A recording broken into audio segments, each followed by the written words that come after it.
Tell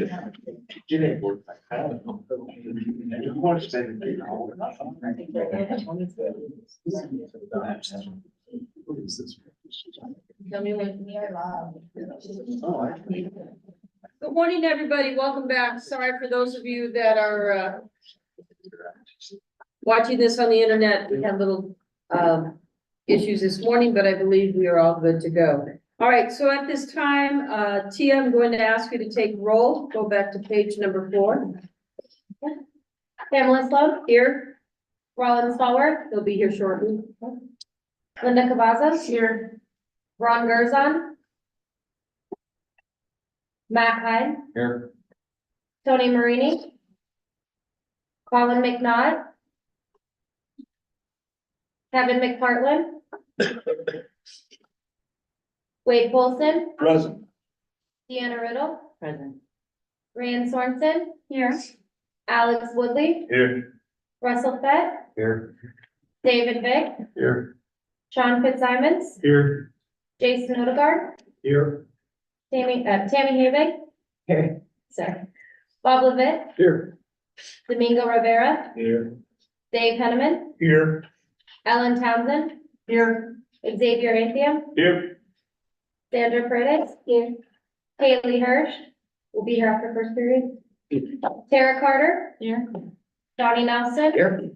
Paul Anderson, Here. Jay Biesmeyer, Here. Bart Davis, Here. Lori Lux, here, and myself, Tia Wonder.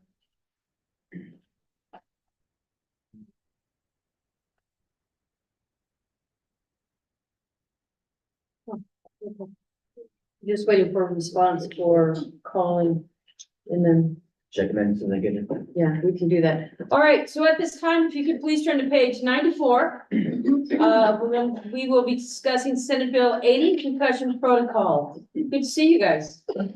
Mr. Nelson. All right, thank you, everybody. Don's from the staff.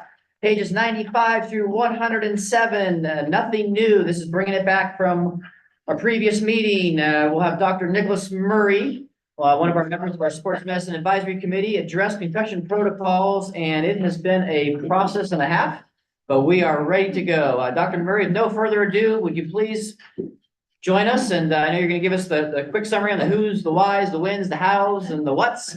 And this is where we are. What an amazing accomplishment we're about ready to have with concussion protocol. So, sir, Dr. Murray, all yours. Thank you, Donnie. Appreciate it. Dr. Murray here. I know I talked to you guys, was it January? No, wait, no, this is January. Sorry. January, where were we? Seems there's been a lot of meetings. September, fall meeting September. Oh, yeah, exactly. Yeah. Down in Vegas. So for just a brief reminder, Dr. Murray up at the University of Reno. I run the concussion clinic that we have there on campus, service a lot of the areas, Northern Nevada, different areas, and help with different bills and certain matters, and was really instrumental in SB 80. So to just kind of bring back the concussion bill and give you guys some elements to consider, just things that are in there. First and foremost, the policy brings all the testing forward that brings our state back into national compliance and standards. There's this thing called the SCAT-6 and the SCOAT-6, which are basically the most international guidelines on how to do concussion management and assessment. This policy basically encapsulates that, says, great, we're aligned with that now, which is really important. Otherwise, we could fall behind the curve on how to assess not just student athletes, but folks who do have a concussion who are not involved in sports. Second piece is it adds in the critical element that I am very passionate about, return to learn. Right? If you've not ever had a concussion, it's really hard to do things, and it's hard to think, and it's hard to act, and it's hard to sit in a classroom and follow someone moving around on a screen.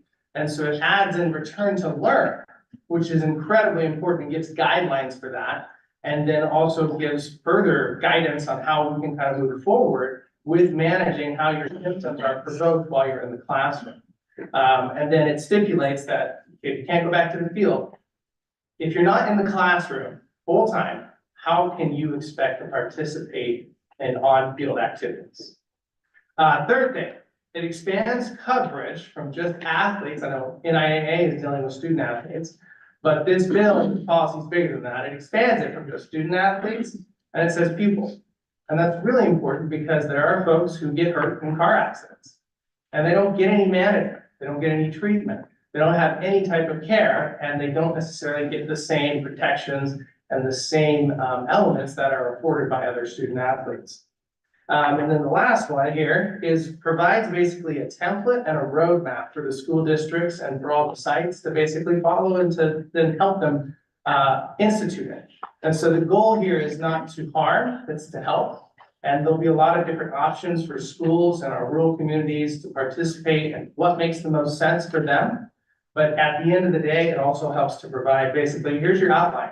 And in our office, along with Dr. Scott and all folks from all over different areas in the state are dedicated to helping not only educate people how to institute this, how to make it effective, and then to help when the need arises. So those are the major points, and I appreciate the time, I appreciate the effort. It's been fun. Now it's on to the next step, which is going to be even more, and training everybody and getting everybody up to speed. So appreciate it. Dr. Scott, anything you want to add? No, we've got a lot of resources that we're working on, 3 of us and a lot of people across the state to be able to help, schools with this. We're here. I just have a couple questions. I sit on this committee. It's amazing. It's probably the only committee that Pam Sloan sits and really doesn't say anything, which I know is very uncommon. So, but it was very educational. Thank you for the work in which you do. And I know you have a lot of other athletic trainers throughout the state, and that this is an amazing committee to sit on. I have a couple questions, I think probably for Donnie. I know this is for possible action today. So with that said, you brought up training. I think training is important. I think we need as a state that the NIAA or you guys, somebody, I'd just like to know, how are we going to get in front of school personnel and share this information? And when will that take place? And if you've thought about maybe a Zoom meeting or an in-person meeting, this is some very important information because like you said, the 3 things that were in compliance nationally in the standards, the return to learn, I'm a big advocate because, we know many kids, and you're absolutely right. The coaches want to throw them back in the game, but they're struggling in the classroom. Doesn't make sense. And the third one, it covers, not only student athletes, but the pupils. That's huge. And that needs to be conveyed to the schools as well. So I know that's a lot of questions. No, it's fantastic. Thank you, President Sloan. Don Nelson from the staff. Dr. Murray, right, we talked about our next meeting and what our first agenda item is. This is it. Right now, it's. Yeah. How do we disseminate that? I know I'm not putting you on the spot to answer that now. This is our our meeting. Our next meeting is exactly this. But if you do want to comment, Dr. Murray, please. Yeah, a couple things, Pam. So thanks. I mean, obviously what wasn't done, the committee, it's a broad spectrum. Everyone worked together. It was really fun, actually. In terms of like training and elements, so the bill stipulates that basically when the policies are done from our side and from the Department of Education, it not only has to be posted on the NIAA website, so the Department of Ed, the Department of Health and Human Services, so there'll be resources on all the major elements that all our schools basically have access to and will have access to. But even more than that, we've been actively discussing like, how are we going to implement some of this training? And we're getting a lot of questions now because people kind of feel like it's coming down the pipeline, which is appropriate. So I know Dr. Scott and I have been discussing how to hold some of these trainings. And we have an area called an Echo Clinic, which essentially can bring in different providers and health providers from around the state on Zoom calls and train them up in that different manner. And so it's not formalized yet, but it's something that we're actively looking at, something we've already talked about with the different districts already. And so we want to get that instituted. If I have my way, I want that done before May. Because then it goes into play July 1st. And so we've got plenty of time for people to ask questions, to clarify that. And I've also met with folks individually, often, frequently, to explain SB 80 and also get them some help already beforehand, because some folks are already just taking the ball and running with it, which is fantastic. So, but I do think that could be our next discussion item for the SMAC board as well. So is the rollout July 1? Is that the mandate? Okay, Yes. good to know. Good question. Yeah. Wait, Yeah, Wade Polson, Region 3. Just a question. In the packet here, we have a couple of forms. One of the when that happens, the student athlete, and then, it looks like, one for the physician. Are these forms a tool or are these required forms to be filled out when this rolls out? Is this something that they're gonna, every, kid that has a suspected concussion has to fill these out and submit them back? Or is this just a tool to show where the progress is? Good question. From my understanding, it's a tool. So it's a suggested recommendation that they can use. I would say that there's a lot of other resources and it actually takes like our large like SCAT 6 and the SCOAT 6, which is SCOAT 6 is what, 27 pages long for a health provider to fill out. We've kind of condensed it for them and said, here's kind of a shorthand way we may be able to answer this. So yes, but it is there to be flexible. And to kind of pick and choose what's necessary at times, but then there's certain elements that we'll have to adhere to, but it's really just a tool and something that they can use rather than to adhere to. Thank you. Yeah. Good question. Any other questions, comments? Ms. Cabot? I just wanted to thank Dr. Murray, Dr. Scott, everybody working on this, including Ms. Sloan, who said that she did not talk on this. I don't.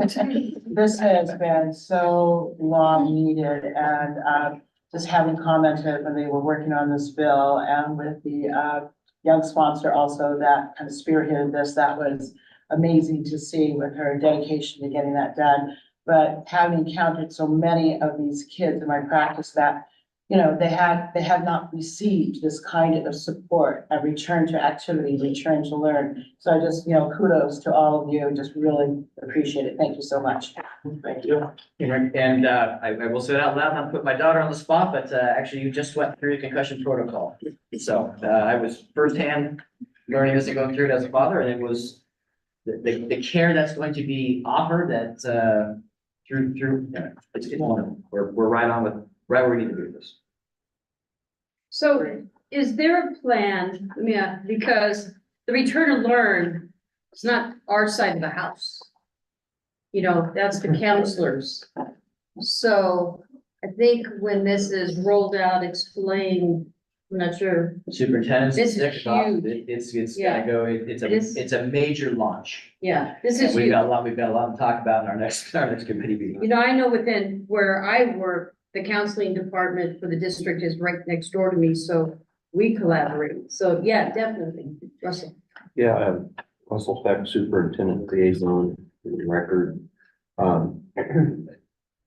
Of course, any district in the state that participates in NIAA adopts and has to follow protocol. And so we have that component so we know we're gonna be following that. We are very well aware of SB 80. It's been talked about, as superintendents. I've relayed to our group in our meetings that the NIAA is working on that. There should not be a district in the state that isn't aware at that level that it exists and that some of these protocols are coming. And us too are very excited around formalizing the plan of return to learn. More than the play side is making commonalities amongst our kids. And we all have challenges with that with the elementary kid that falls off the trampoline and we don't get notified that they suffered a concussion. We don't know why they're struggling in class, and some of those protocols of sharing information back and forth and challenges that you all know in your districts that you have examples of. What I would kind of ask, our NAS group meets monthly, and our NAS groups, every superintendent, charter school, state charter school, association rep. Is it something that you would feel like a presentation to know where you are, where you could get in front of all the superintendents at one time, would be beneficial? If that's the case, because of it, dealing with just board and athletics. I mean, I have a monthly report, as Donnie knows, because we kind of share that time, but to carve out, generally speaking, getting 15 to 20 minute time window is probably on the far side of reach that we could get. But if it's to that level where we think, we don't ask for that much to get in front of that group. We do have time, we switch it, it moves all over the state, but if you can give me your contact, I can be that point between, if it's you that I deal with, that Murray or your office, but I'd be willing to coordinate that. That would be an awesome opportunity. You can just tell me when and we'll show up. And on the return to learn side, you know, we have Ms. Taylor from the Department of Education here, because she's spearheading the return to learn side. She may be the better point person to come talk, and I can obviously be there to support and things of that nature, but yeah. NDE has a very small window into our meetings. It's been, that encompasses a lot, so carving out something a little bigger specific to this. Anyway, I do know we're back in Reno Sparks area. March 2nd, I believe, is, that's what I've got on my calendar. I I think just it's, gotta see what yeah. they have on their schedules. Yeah, so, Happy to do that. Happy to. thank you. Sorry for taking the time. No, appreciate that. Write that down. This is huge. This is huge. We are having district. This is huge. March 2nd. I'll double check. Dinos and staff, Russell, I think March 2nd is the date where it's back in this year. I know the February 2nd meeting, I wasn't gonna be, if that's right, I wouldn't be down into that one. So I'll double check that. And Dr. Merrill, I'll communicate with you and try and get that in your schedule right away. I'll check on that tomorrow. Sure. Okay, thank you. So just for clarification, what is our next step? So presentation superintendents.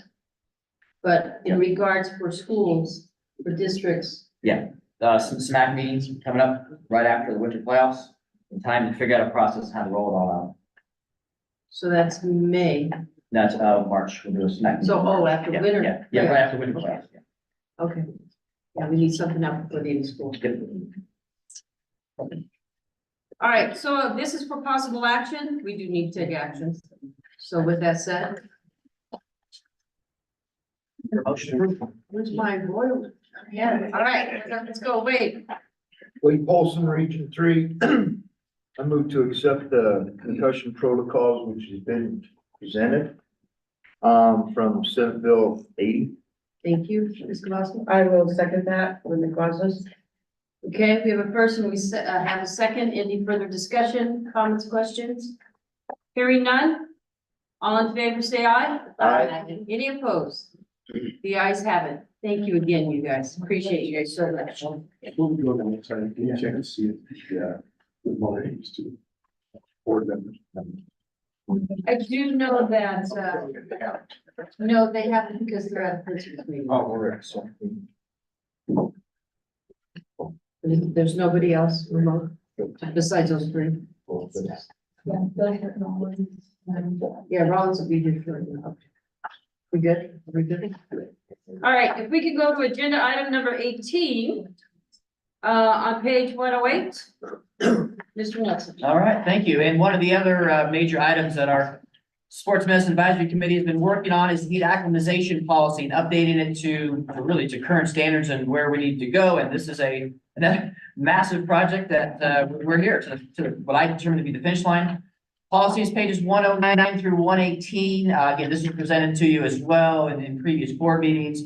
We've updated this information based on feedback from a variety of entities and groups, and between tying in all kinds of groups with the state of Nevada, all the way to high school athletics, and even including taking some information nationally from the Corey Stringer Institute and another Tufts meeting we had recently as a group. Some of our SMAC people can identify that later. But anyway, I don't want to steal any thunder for Dr. Carol Scott, one of our SMAC members, and this has been, right, we've had different SMAC members work on themes, kind of taking the lead on this, and Dr. Scott and Bree Taylor as well. I'll have you also welcome and join and provide comments. So with that, Carol, please turn it over to you. Thank you. Thank you, Carol Scott. Yeah, it was a long process, and it did involve a lot of different entities.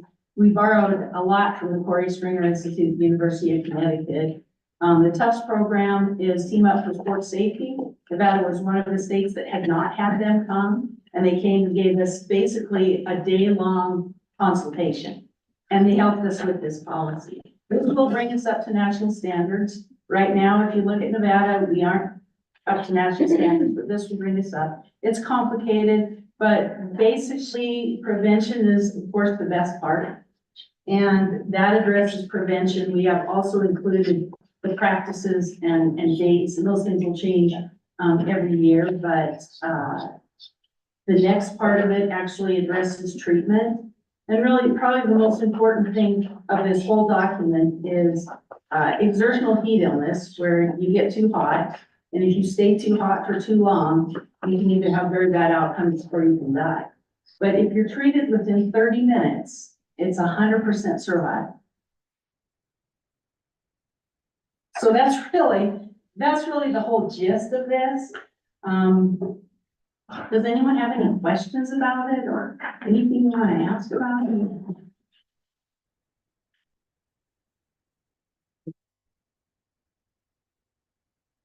It is complicated.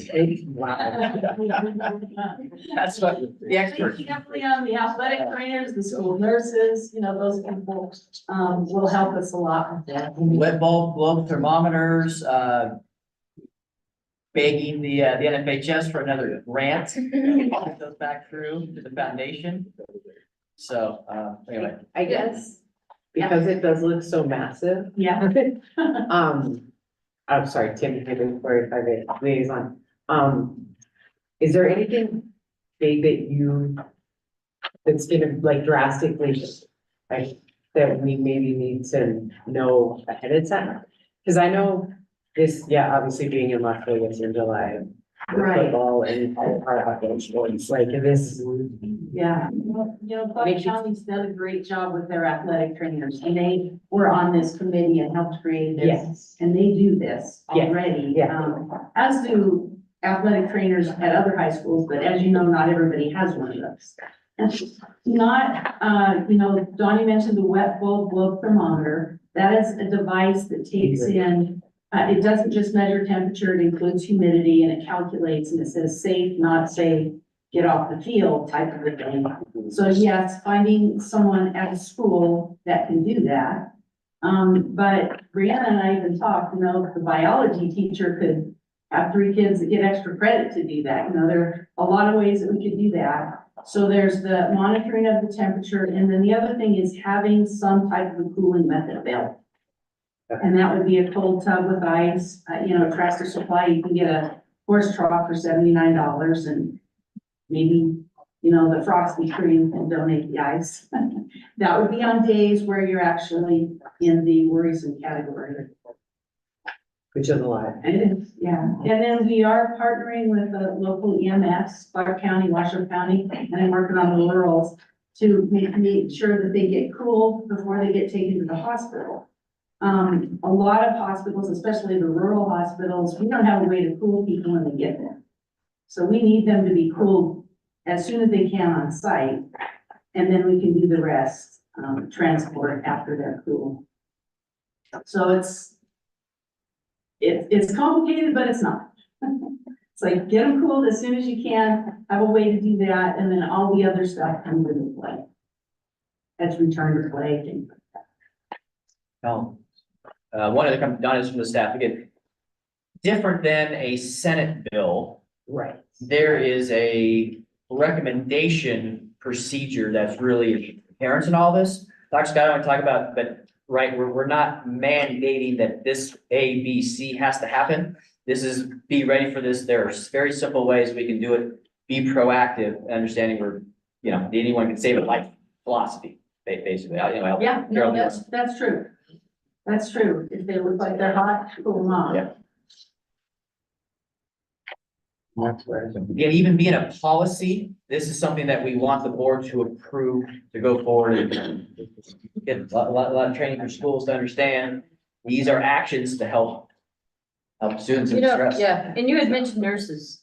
Yeah. And I think sometimes, truth be told, that there's a wedge between our athletic trainers and our nurses at the schools. That's speaking truth. We need to merge that together, and I will say this, we're very fortunate, Clark County School District. Mhm. I'm an athletic trainer at every high school, all 38. I am just blessed. I'm concerned about my counterpart who struggles with trainers and statewide for schools that do not have trainers. Bless you. That's all I gotta say, because we're very fortunate that we do have athletic trainers. They follow this. This is cumbersome, but it's a lot of good information. And two, we need to educate our schools. Add this to your agenda, the superintendent meeting too. Ma'am, I can address that a little bit. The med school, UNR Med School, has this Echo Clinic, which is a Zoom platform, and we can go any place in the state. I'm working with, some folks at UNLV and in Las Vegas, these two, to provide, training. So the first series is gonna begin in April, and it's gonna address the pre-participation physicals that we, passed last September. It's gonna address exertional heat illness and concussion. And these two are involved. And we are marketing to the athletic trainers, the nurses. You can have your superintendents on if you want. You can have anybody, you know. We always have healthcare providers in the rural, and that clinic also provides support. Let's just say you're out in Winnemucca and you have a student with a hip injury and you want to talk about that. So you can actually put cases into, it can be a concussion case, and give recommendations. We've also talked about some separate webinars for 30 breaks. We can do one for the nurses. We can do one for the athletic trainers. We can do one for anybody through that platform.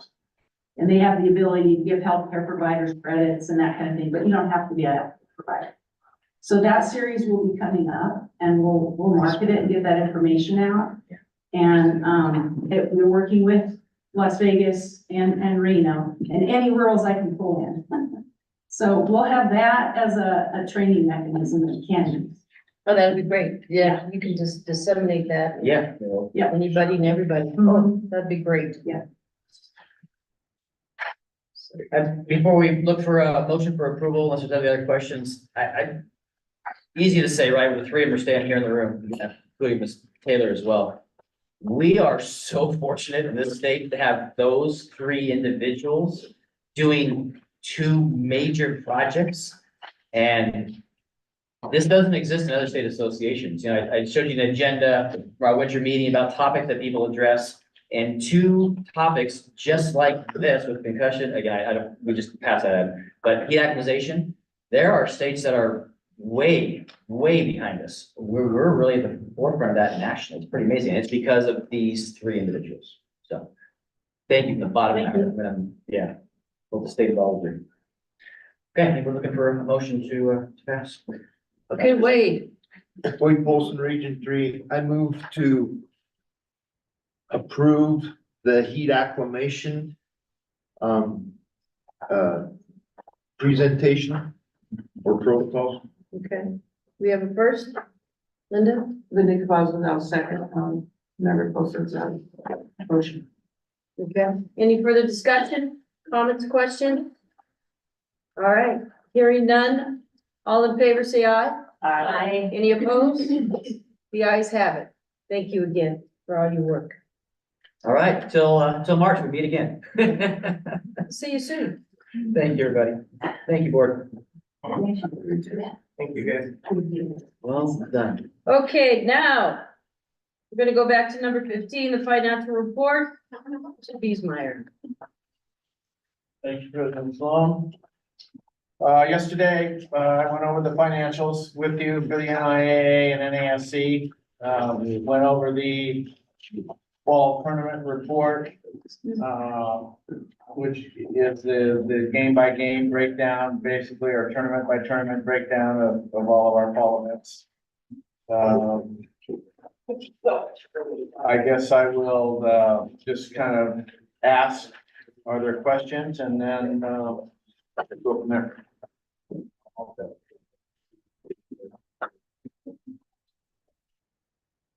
Yes. No, no question. Okay. I asked you all my questions yesterday.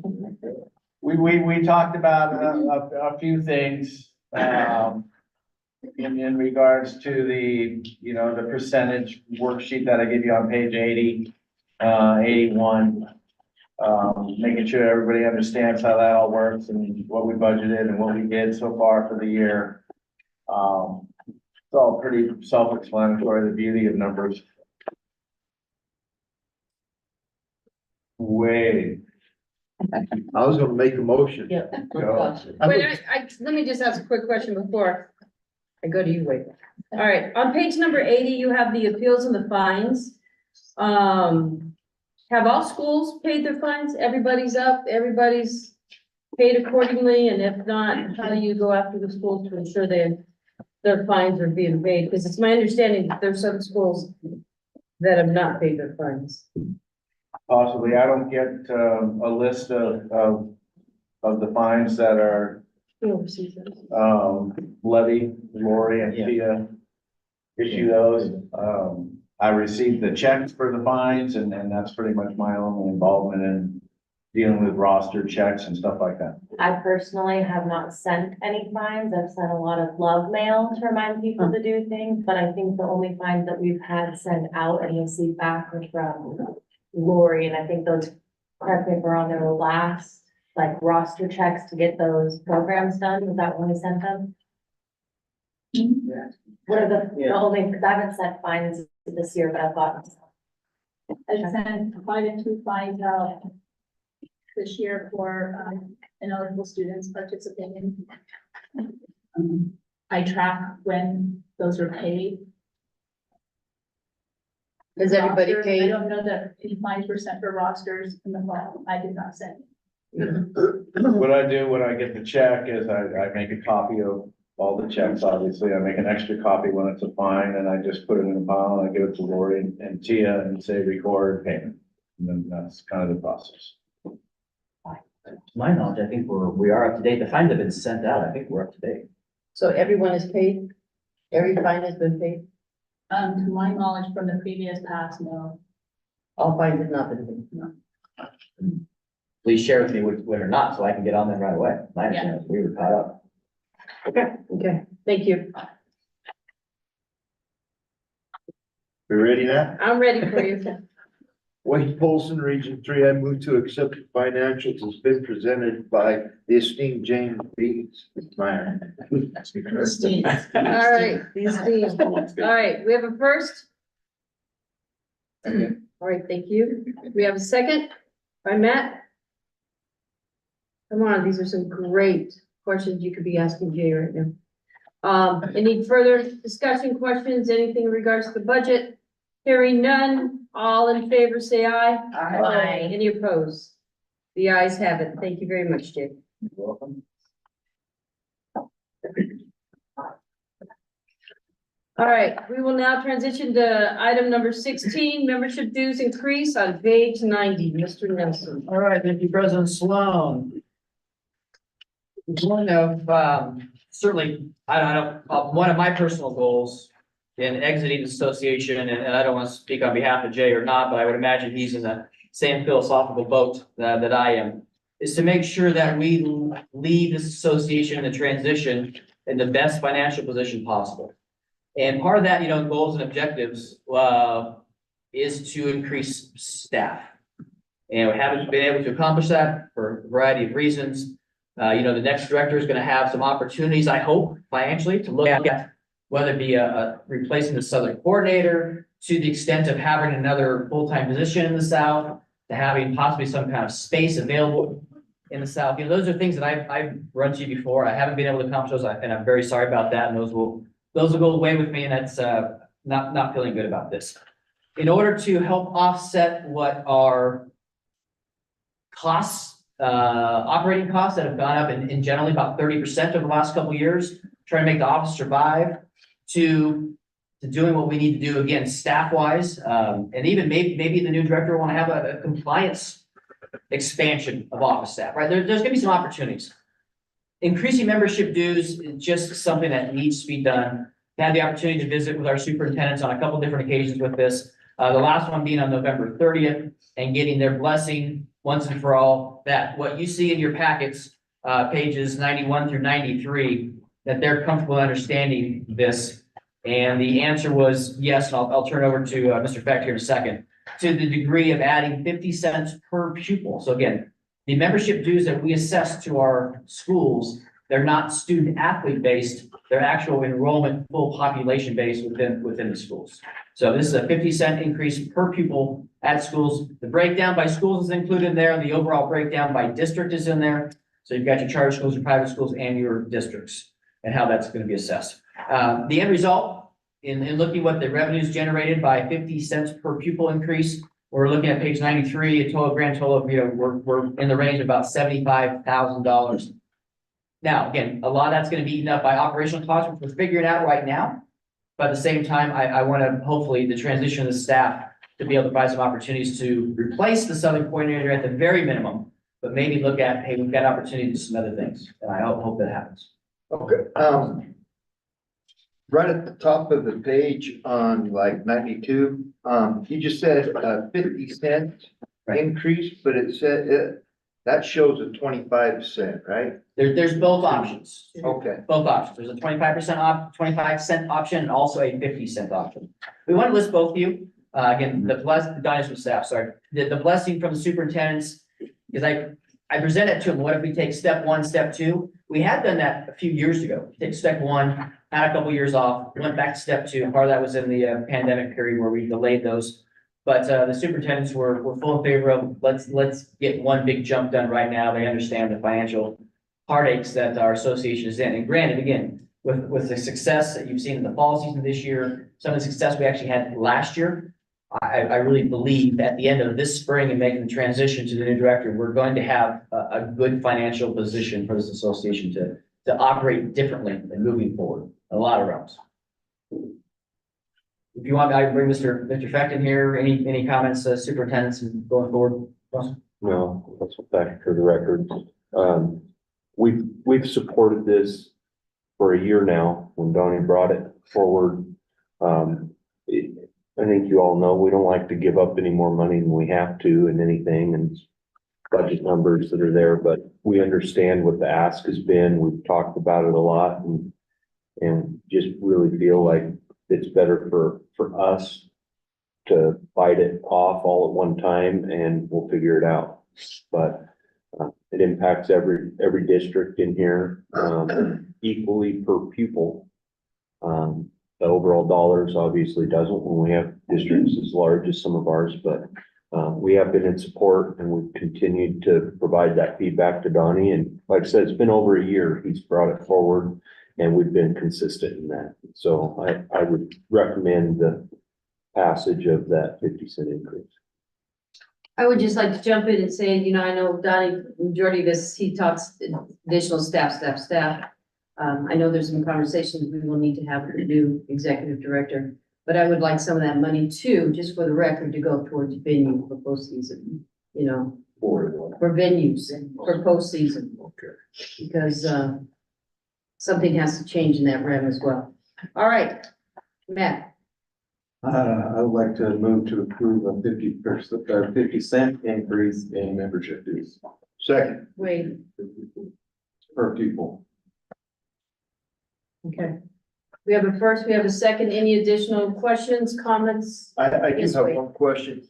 Is the enrollment, when we assess the dues, is the enrollment based upon the year prior count or the count that happens at the first of the year? Yeah. Year prior. Yeah. Year prior? Yeah. Okay, thank you. Good question. Yeah, and also to mention that the dues that are currently $1,000 for all schools under 600 was changed to 1,200, kind of a percentage increase. Okay. So that's showing there because that wasn't mentioned. Thank you. Okay, we have a first and we have a second. Any more questions, comments? Hearing none, all in favor, say aye. Aye. Any opposed? The ayes have it. Thank you. Thank you, everybody.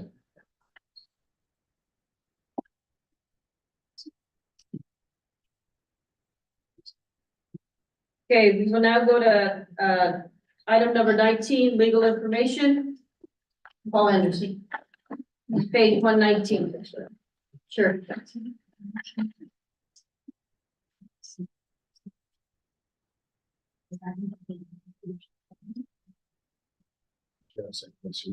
Jay, the The increase from 1,000 to 1,200, that's already been done, or that would be done, is that require a separate motion? No, that was in there. No, it was part of the increase that was listed. I did a percentage, you know, on Right. 1,000 to 1,200. I mean, it used to be 850 back in 96, and then we've kind of gone to, okay, 1,000 and now 1,200, so it's okay. The motion was 50%. Right, that's all it is. So, I'm sorry, for this, so, so Paul Anderson, legal counsel, since our last board meeting, I think I mentioned in our last board meeting that, our appeals this year seem to have been slowing down because we only had like 4 or 5, you know, from the start of school, well, from July, the start of the new fiscal year, happening, which was in late September. But things picked up significantly, because of this. Yeah, after that. So, we've had, I was trying to count them, my office, we just got a new calendaring system, so I've lost some of my old calendar. But just going back through the files, I think we've had 12 to 15, appeals since September, which I mentioned to you before, in prior years, prior to last year, if we had 5 or 6, level 2 appeals in a year, that was a lot. And, you know, I guess, I attribute a lot of it to COVID. You heard public comment here yesterday, and I'm not going to comment on, specific cases, but, you know, the new hardship is mental health. Of the student, that along with, I don't like the classes my school's offering anymore, or, I don't like my coach because he's mean to me. And, you know, I mean, that's what we're dealing with. And some of these hearings are taking more than a day to do. I mean, the amount of time that I have spent since September, I was just looking at my system, just since December, to now, over 50% of my time has been devoted to NIAA work, and all of that has been to level 2 hearings. So I don't know what we do. I know we've got the rules and regulations committee coming up. I've thought about this long and hard, just, you know, with the frustration of continuously going through these hearings. You know, and, you know, there's one option is, hey, let's just open the door and throw the rules out and everybody go wherever the heck they want to go, whenever they want to go, and let's see what happens. My thought on that is, yeah, if we did that, you know, the rich are gonna get richer and the poor are gonna get poorer, and it'll happen real fast, and then maybe this pendulum will swing back to where it ought to be. You know, maybe people will get upset enough to want to enforce rules. So everyone's got an excuse. I mean, everybody thinks their hardship is a hardship. The one you heard yesterday, from the professor at the medical school whose son was at Sage Ridge, that really involved, a situation where his math teacher left and a few other teachers left, and there was some turnover at Sage Ridge. And now he's at a single A school in Carson City. The people live in Reno. You know, and so now he wants the hardship rule to say, hey, if a kid's got any type of a mental issue that's supported by a letter from a therapist or anybody else, that should be a hardship. It's just, the problem is that we're opening the door, you know, with all of these things significantly. But I do think at some point the board is going to have to make some hard decisions with respect to how we're going to proceed with transfers. Whether it's a first entry rule where you can go wherever you want to go year one, and then after that, the transfer rules apply. And what my suggestion would be is, on that is if we have the hardship would still be the definition of or the basis that the transferring student would have to prove to be eligible. But I think we put in, some significant disclaimers on what hardship is. It doesn't include, academic programs. It doesn't include, mental health without significant substantiation. Things like that. So I think there's a lot of hard issues that the board's gonna have to look at, that the committee's certainly gonna have to look at. And the other thing, for those of you that are newer on the board, that you need to understand, a lot of these situations, including what you heard yesterday, years ago, we passed, I believe it's 385B 744, with the revised, sub-varsity eligibility. And, the thought process when we did that was, look, we got all these transfers that are coming in every year, and so many of them are just, they're clearly not athletically related. It's just, some circumstance where the kid would be better off being at another school, and it's not going to impact anything. And so we've offered, if a student transfers, they can typically have sub-varsity eligibility. That was the case with this family that you heard from yesterday. Well, the problem with that is, as we've discussed and heard already, through this meeting, is there's a lot of schools that don't have sub-varsity programs. So now they want varsity eligibility.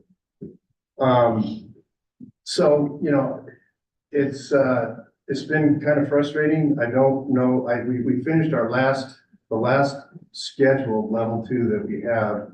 We finished at 6:30 on Tuesday night, before our meeting. So that was a 2-dayer.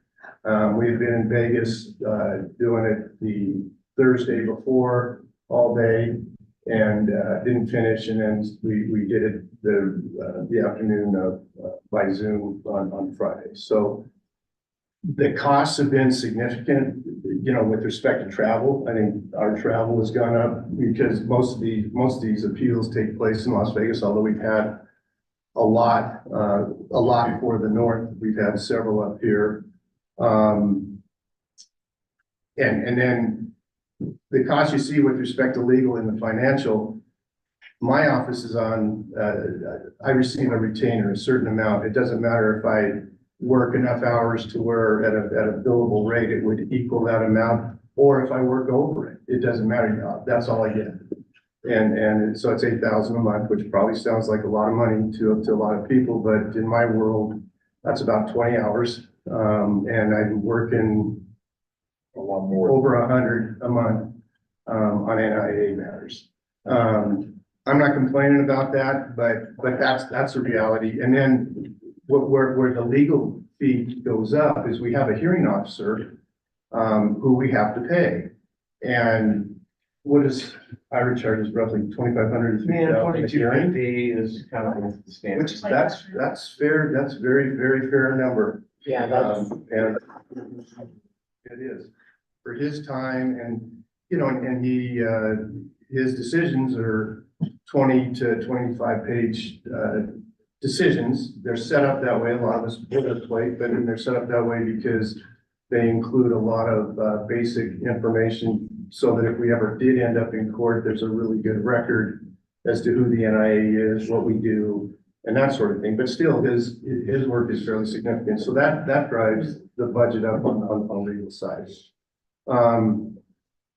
So I don't know if people have questions or whatever, but that's really my update with respect to at least the level 2s. It is getting a little bit frustrating. One I want to point out, we had a parent, this is how crazy some of these are. We had a parent in Elko who had students at Elko who had her children try out for the basketball team at Spring Creek before they even enrolled. And when it appeared they'd make the team, she then transferred them. So I mean, that's that's the kind of stuff that we see and deal with, which is a little bit crazy. Paul, question. Yeah. We get, the fee for filing an appeal is $500. It's been that. Yeah. For ever. Is it time to make it 1,000? Is it time to make it 1,500? Possibly, but the argument, so the rule is, what Jay's talking about. In order to proceed to level 2, you have to pay $500 unless you're on free and reduced lunch. Well, when COVID came into being, free and reduced lunch was across the board. You know, so we had no collection. We almost, what would you say? Lori knows better than I, but I'd say 75% of our cases, we don't see that $500. Yeah, I mean, and I see that too when I. Right. And usually they run it on their credit card, see it as that, and. Yeah. And there's probably, $3,000 worth of payments for appeals, and the rest is, like you said, they don't pay it all. Right, right. So raising that, it's like, almost like, well, what difference is that gonna make? They're not gonna pay it anyway, so. Let's go to Alex. Yeah, well, I have a question. So I've worked for multiple agencies and multiple boards where we get a lot of legal counsel. And, you stated that one option is to let everyone go everywhere and do whatever. Do you have, or do you know of another option? Because you just gave us that one option. Yeah. Typically, when I hear from counsel, they'll say, oh, one option is this or that. Yeah, Do you have any other options? there's a lot of options, and like I say, I think all that is what we need to discuss at the Rules and Regulations Committee meeting. I was being a little bit sarcastic when I throw that out, because, this board has always been, very adamant with respect to the rules as they are. I think, as I understand it, we are the only state that does not have some type of a free transfer rule, whether it's a first entry or a first time. So you could enroll, say, at your zone school, and then through your 4 years, you would have one opportunity to transfer, no questions asked. And then after that, then the issue, the rules would kick in terms of whether you'd be able to transfer with eligibility. So. Go ahead. What percentage of the appeals are actually successful? Of the ones we've had since September, maybe one. Yeah, we win most of them. So, yeah. It's just interesting that we have so many, but yet, we prevail mostly, and the appeal does not prevail, so I'm just interested that, why the appeals are up when if we're obviously, the rules are set, we're moving forward, so the appeal process is there, but the appellant is not being successful in it. And so I can answer the question for you on that. It's because, and this is an argument that I typically will make at the hearings is, the rules are developed by this board, and this board develops the rules based on what the constituency, which is all the member schools, public, private, charter, whatever, want the rules to be. And everybody likes the rules until their ox is getting gored. And when that happens, all of a sudden the rules are horrible. And that's how it goes. And so a lot of people come, they're naive. Some people have been told, Wade, that, look, we've had 15 cases dealing with this issue, and there's no way that you're gonna prevail because that's the rule. And yet they've gone forward. We had one in December, town in Las Vegas, where it was, I think the parents have been told that, and then they get to hearing and they throw a fit, when it's not going their way. So. A lot of them will say, even in the hearing, well, I figured we probably wouldn't win, but I have to tell my kid I did the best I could. This one, Matt. Yeah, so the appeal fee, do we forfeit that fee back to them if they win their appeal, or we just keep it regardless? It's non-refundable. It's another. So my next question is, going back to just mental health crisis. What is our liability there? Liability for what, challenging those? Well, the liability when they bring a doctor's note that they're having a mental health crisis and they need to move schools, what's our liability not granting that appeal and that student athlete harms himself? So one thing that I think people need to understand is that high school athletics are not a right. They are not a fundamental right, and there's 1,000 cases across this country in federal court, state courts that say that. Basically, you have a right as a citizen of the United States or the state that you live in to be educated and to have a free, appropriate public education. In terms of athletics, that's a privilege. And so in these cases, we are not stopping anybody from transferring schools. Go. But part of our rule with a hardship is defined as an unusual circumstance that is beyond the control of the pupil or their parent. But prong two, it is not related to athletic participation. So a logical question that can be brought up, and it is in these cases is, hey, if you feel your child would be better off at this school as opposed to that school, fine, they can go. Here's the rules that apply with respect to if they want to play sports. We're not stopping them from going. But that doesn't stop the ability of any court. You can lose any case in court at any time. Yeah. So just because we have whatever rights we have here, I go to court every month and we lose some and we win some. It's just a matter of as a judge. And let's be real, it's also a political atmosphere.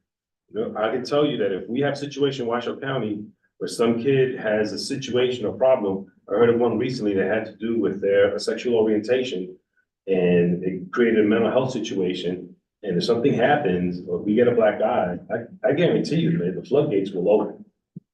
I don't want to wait for the floodgates to open, but they will. Wait, poor Tammy's been waiting. It's fine. No, No, go ahead. I guess my question would be, you said they've jumped 12 to 15. Are those predominantly like public to private? I mean, what are we, is there a trend? Is basically what I'm asking. Is there a trend? They tend to run the gamut. Okay, so there's not one specific. Yeah, and so this year, part of the increase in numbers was attributable to a couple of schools and situations. There were several transfers out of Sage, as they mentioned. That's, a little tiny school here, the 1A school. That in my opinion, the prior administration lost control of their athletic program, the basketball program in particular, and that resulted in some firings and some changes in coaches and things like that, and then the rats all jumping off the ship, going to different their new location, and so. There was that one, and there's another one in Las Vegas, where we had 2 or 3 transfers over a situation that occurred down there with the coach.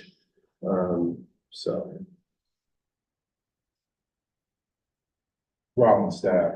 The other issue that comes up to address your question, Alex, is the fact that a lot of these cases, it involves a kid who's going to another school and has the right to play. They just want to play varsity. And that becomes the issue more than anything else. We have a lot of these cases that we deal with, especially up here in our area, where a kid is transferring to one school or another, and they're given, we're not stopping that kid from playing. The father that we talked to, we weren't stopping that kid from playing. It just so happens that he took his kid to a place that did not have a JV program. So, with that being said, that was kind of a case there.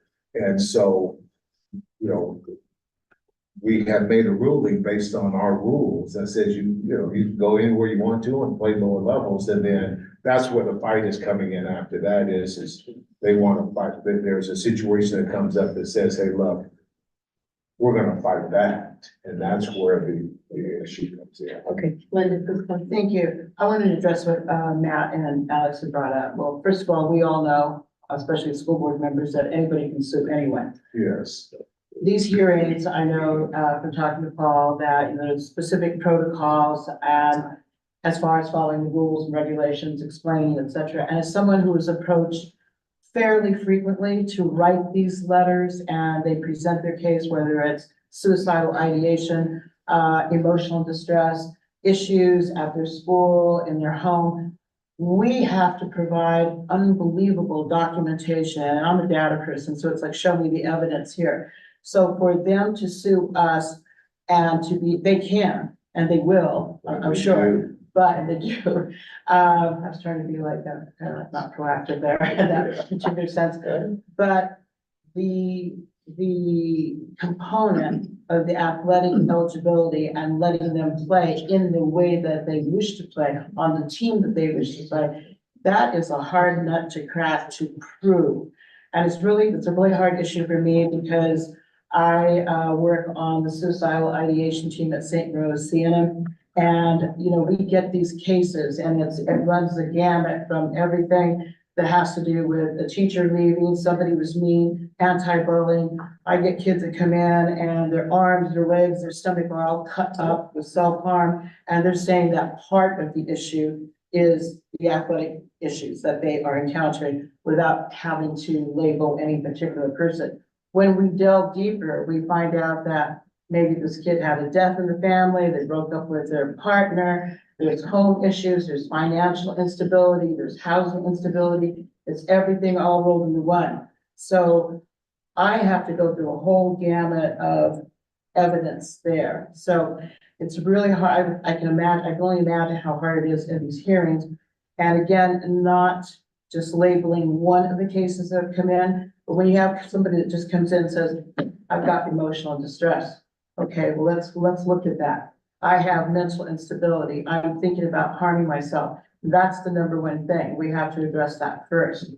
But it can't be just, if we walk into that minefield of everything is going to be okay as long as they say these particular phrases. I've had parents come right in and say, well, so-and-so told me at another school they can do this. So-and-so told me that the coach at this other school told me this. The athletic trainer, the teacher, the parent of another player. And it's almost like a ripple effect.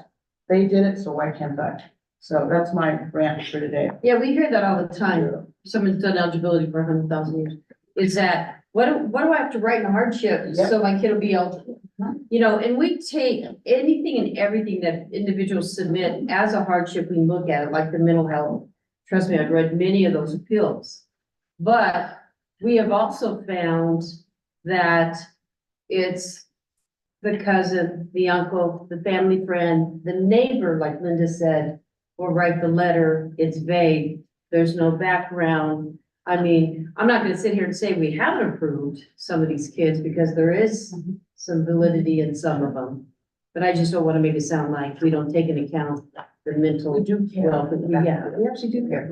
So, but you're absolutely right. The conversation is that when a decision is made, okay, denied, however, we're gonna give you JV. I want JV, you know? And I think, you know, so when we get upside down and involved in those, we're like, no, this is athletics, athletically motivated, more so than the other.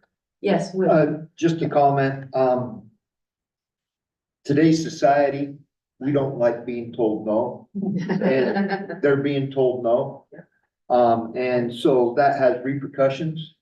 And the repercussions, I think, we saw it in the last legislative session.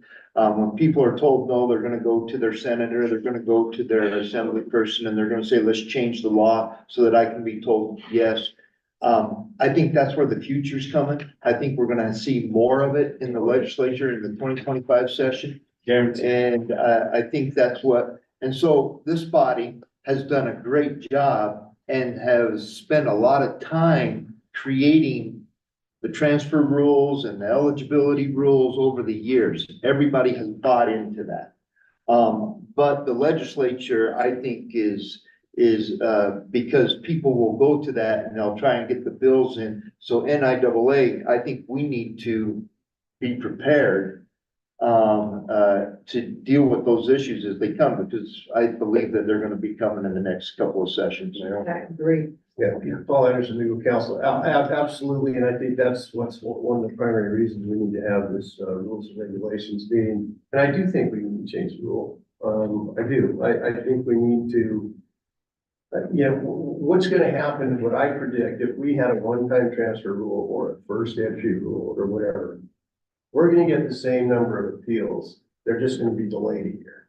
Because there's only so many spots on the basketball team, there's only so many spots on the baseball team, there's only so many pitchers in the rotation, there's only, whatever, and when you get too many at one spot, they're gonna wanna transfer somewhere else. Or there'll just be all the basic reasons that we're dealing with transfers now will come up. But I do agree that, and I think the legislature wants us to be proactive as a board here, try to come up with a rule that's gonna be satisfactory to parents. One other thing I wanted to comment on, as far as lawsuits, I agree, anybody can be sued at any time for anything. I've always told clients that. The question becomes whether or not you can win. And that's why we have insurance. Not really, that's general liability insurance, and directors and officers insurance exists for public bodies. With respect to our cases that go beyond our level 2, the only option, and this was based on what Senator Mumford, rest his soul, did for us years and years ago, was, I think it's NRS 385B.090, is he passed a law that basically said you can't sue the NIAA until you exhaust your administrative remedies, and then your sole remedy is judicial review. So that means if a case comes out of level 2, it goes to, it can go into court, but the court's limited to the record that was created, including the decisions and whatnot, in the administration proceeding. So, which will win those? Well, sometimes. I was gonna say something. All right, Tony. So, and I agree with what Paul's saying. I think there needs to be some revision to what it says, but I'm also the parent of a daughter, and I'm gonna kind of turn this a little bit, of a daughter who competed against a boy in track the last 2 years. And I think that if somebody's gonna do that, they need to also apply. It's not just, hey, I'm gonna go to school and I'm gonna be on the girls' team because I'm a male and I can dominate. Okay, she whipped his ass in everything that she did against him. But I think that if that's gonna happen, it needs to have the same validity as transferring and doing the same thing. I heard yesterday, Donnie said that it might go to the legislature and a transgender, and it goes to the birth certificate. This needs to be just as important as transferring schools and getting them to play a varsity sport. But those are two different things. You're right, you're right, but I'm just bringing it up because here's the reason why. Is because your daughter's not competing against a boy. Okay, mine was, and I don't care what you have to say, point blank, plain and simple, that happened. Good. Okay, now you're telling me that if my oldest daughter had to compete against Rollins, your son, he would have destroyed her in basketball. Okay, it needs to have the same validity as transferring a school and making it a varsity sport. I absolutely agree with you 100%. The point I'm making is that conversation and that topic is not. It is too, because it needs to have the same validity as the rule change, and it needs to have the same thing. Because if I don't bring it up now, it's not gonna get brought up. No, it can be brought up at any time, but not right now regarding. It needs to have the same thing. Yes, it does. Yes, it does, because guess what? We're rule changing right now.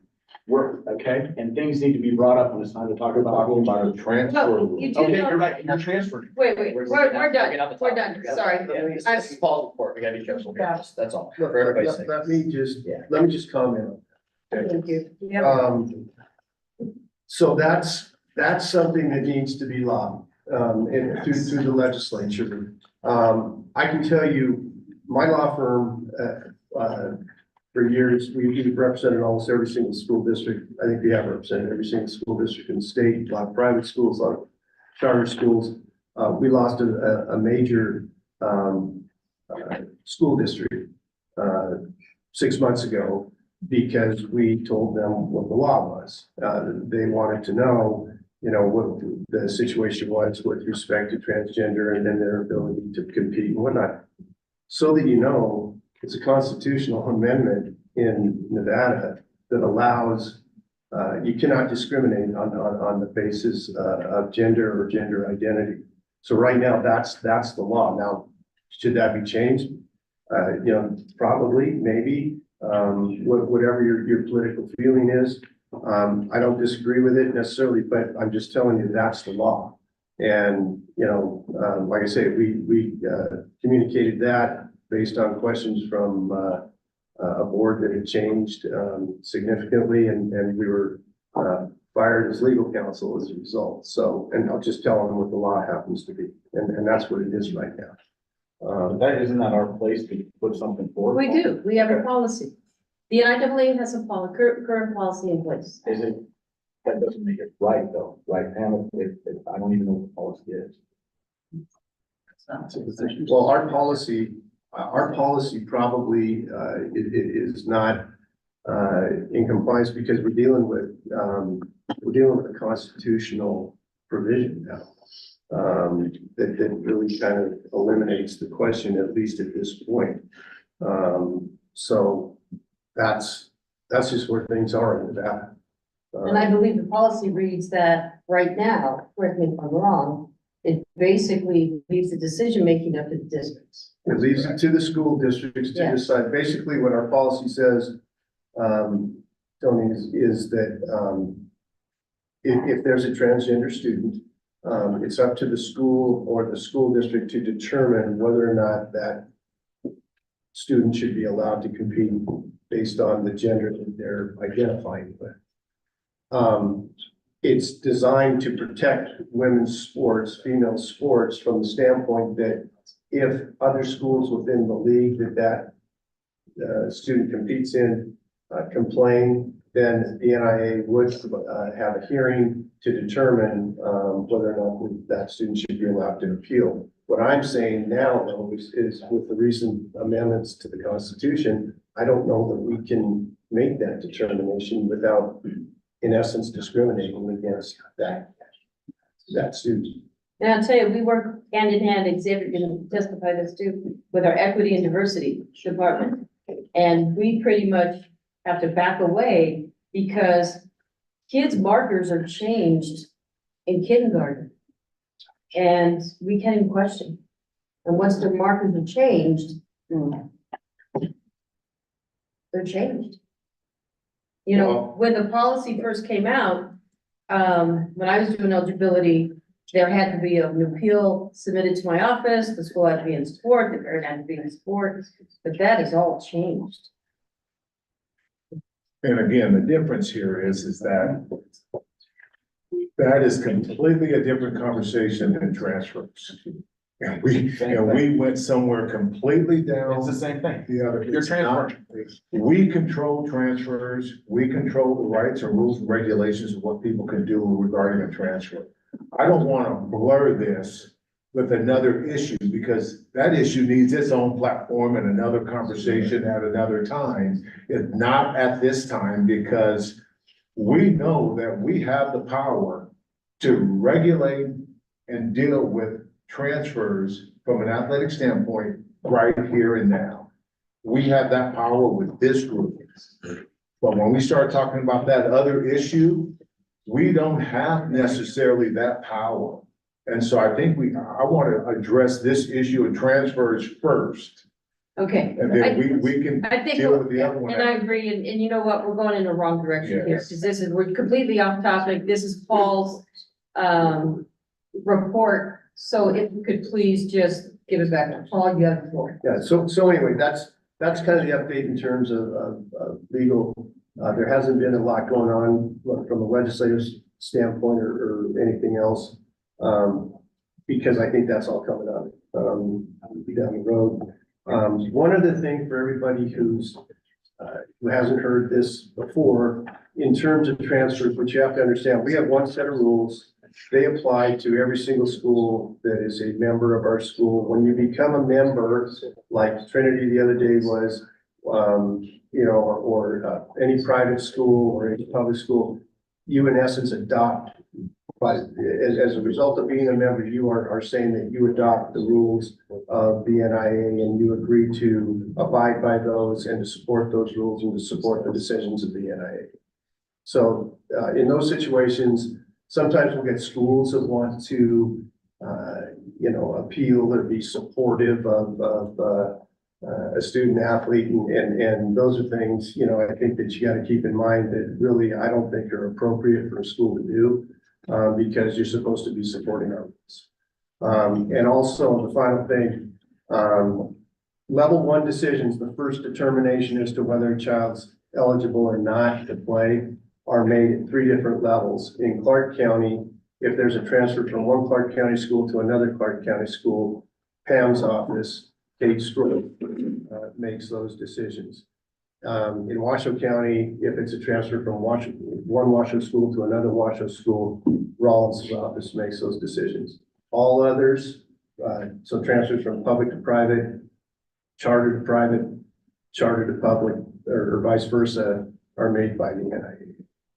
And by Lori's in charge of that. So anyway, that's kind of the report. I think it's going to be good to get together the rules and regulations. Okay, anything in regards to what Paul's talking about? All right, Yeah. Tammy. So because I'm on that committee coming up on Thursday. Next week. I know, lucky me.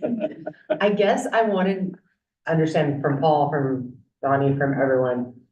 Are we gonna just be talking about it? Are we gonna be making recommendations? And when is this gonna come to the board?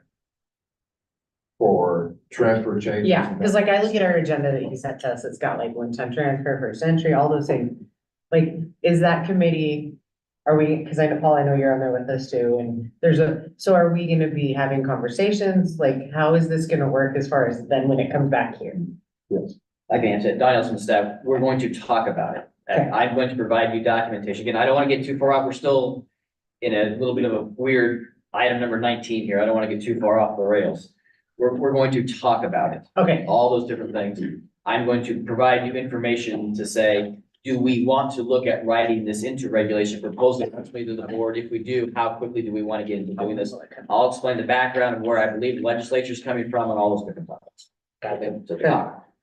Rand, just real quick, something, Rand Lawrence, and I went home last night and was talking to my kids about the meeting yesterday. They're like, so Mom, what'd you talk about at your meeting? So I mentioned a little bit about the transfer rules and the things Donnie shared in your report. And my 17-year-old, and kind of talking about the appeals and the public comment. Something my 17-year-old shared. It's like, you know what? I am a student athlete. I am a student first, athlete second. And that's where all of this needs to come down to being a student in academics. And yeah, do I like athletics better than being a student? Of course I do, but it still comes down to being a student. And so when all these transfer rules, because we were talking about like, should there just be willy-nilly, you can transfer whenever you want. It's like, look at what happened at the college level. Like it is just a mess. Like no, high school students should not be allowed to transfer willy-nilly, no rules, no nothing, because first and foremost, you're a student and athletics needs to take that back burner. Like, okay, son, I appreciate your insight. Good job. What do you think to do a presentation? Well said. Thank you, Greg. Tell your son, thank you so much. All right, Mr. Anderson. Anything else, Mr. Anderson? Nothing else, no. We'll be discussing, oh, okay, so we're done with number 19? Okay, let's go to number 20 on page 120, the revision returned by the LCB. Mr. Anderson. Okay. Like our last meeting, this is a kind of a standing agenda. You know, we have regulations that come back for approval, or when we're developing them, as we'll potentially be doing in future meetings with what we just talked about. There's a number of regs that are listed on your, page 120 there. So A, deals with this is our, is this this is the realignment proposal. This was before you last time, and this has been a significant change to our realignment rule to bring our realignment practices that we've been using the last couple of years into compliance from a regulation standpoint. So there were a couple of tweaks. I think if you recall at the last meeting that we discussed, we took these back.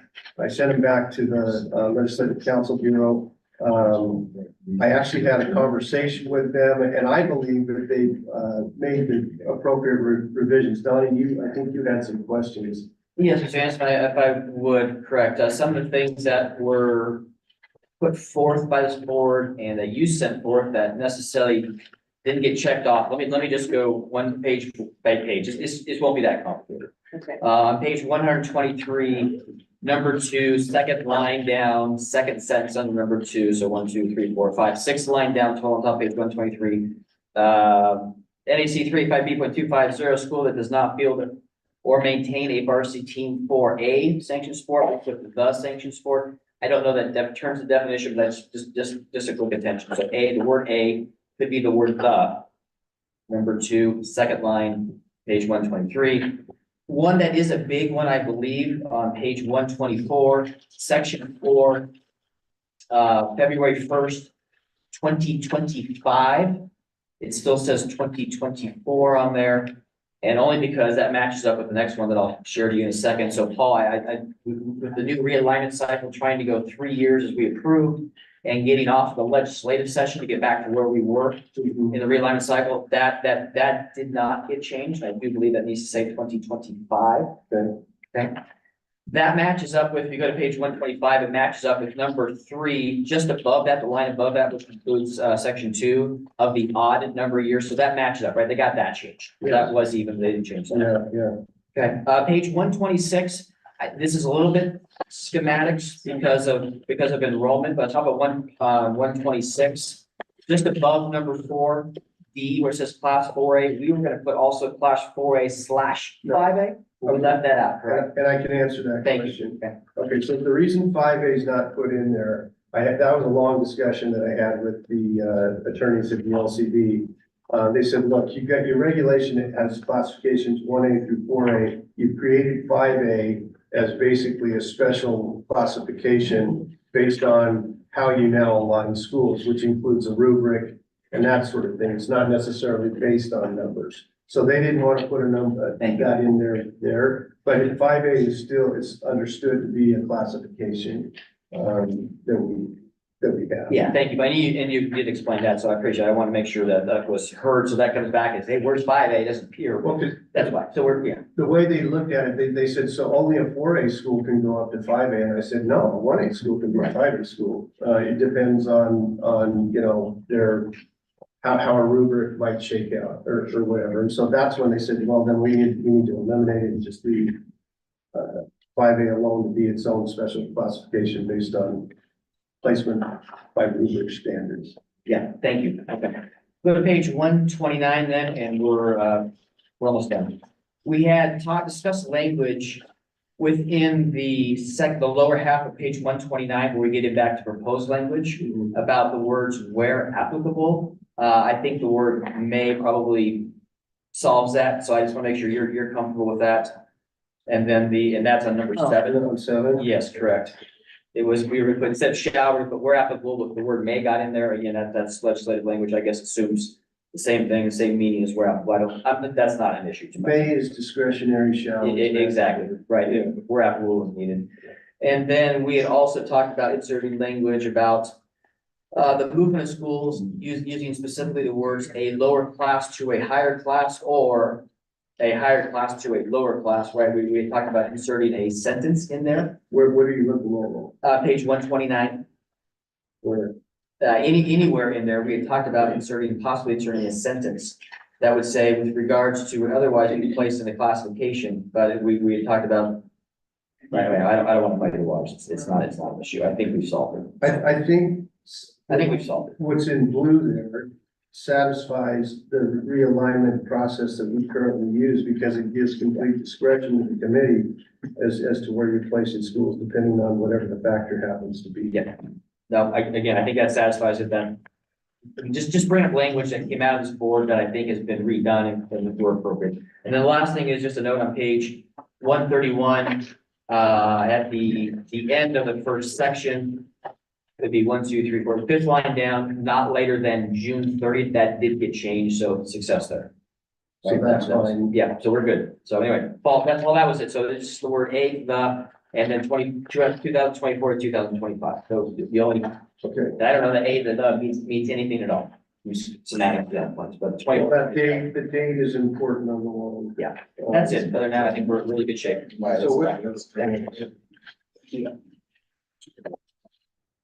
Yeah, Paul, that is on page 124. Just under section 4.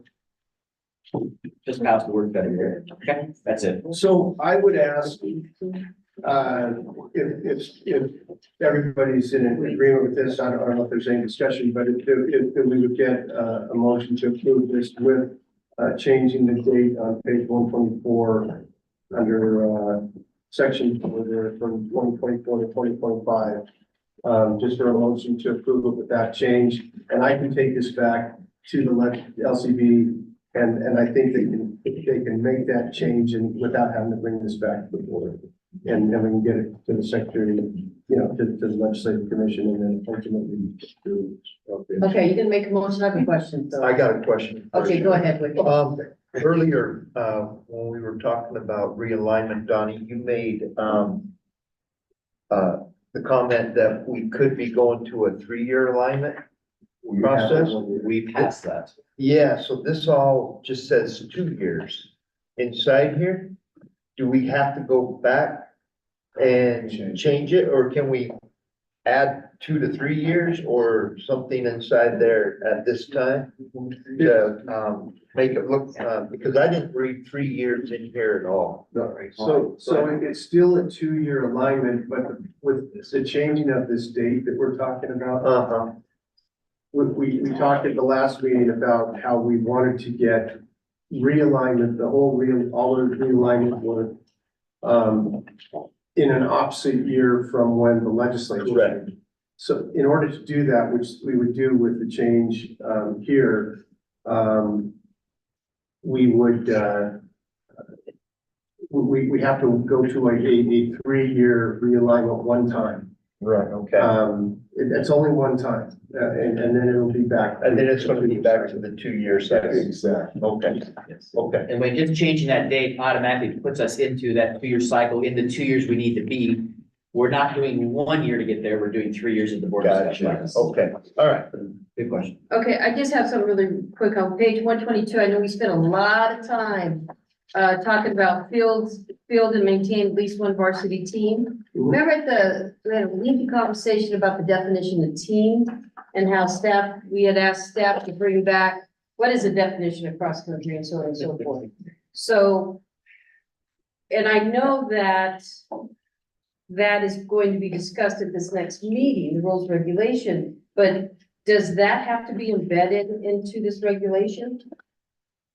I don't think so. You don't think so? Paul and I would agree that we don't. Okay, Within the regulations, we have a whole section that definitional terms that apply to all the regulations. So if she needs to be defined, it would go there, and then it would be applicable. By using the word team here, you just go back to the definition and see what that means. because that's vital as we go forward with, we've had that conversation. And then, Paul, I'm gonna go back to the conversation that you had, a comment you made on page 126 in regards to just where it just stays at, we just call it class 4A. And we as a board have created a 5A. Right. So that means we could get creative and maybe one day create a 6A.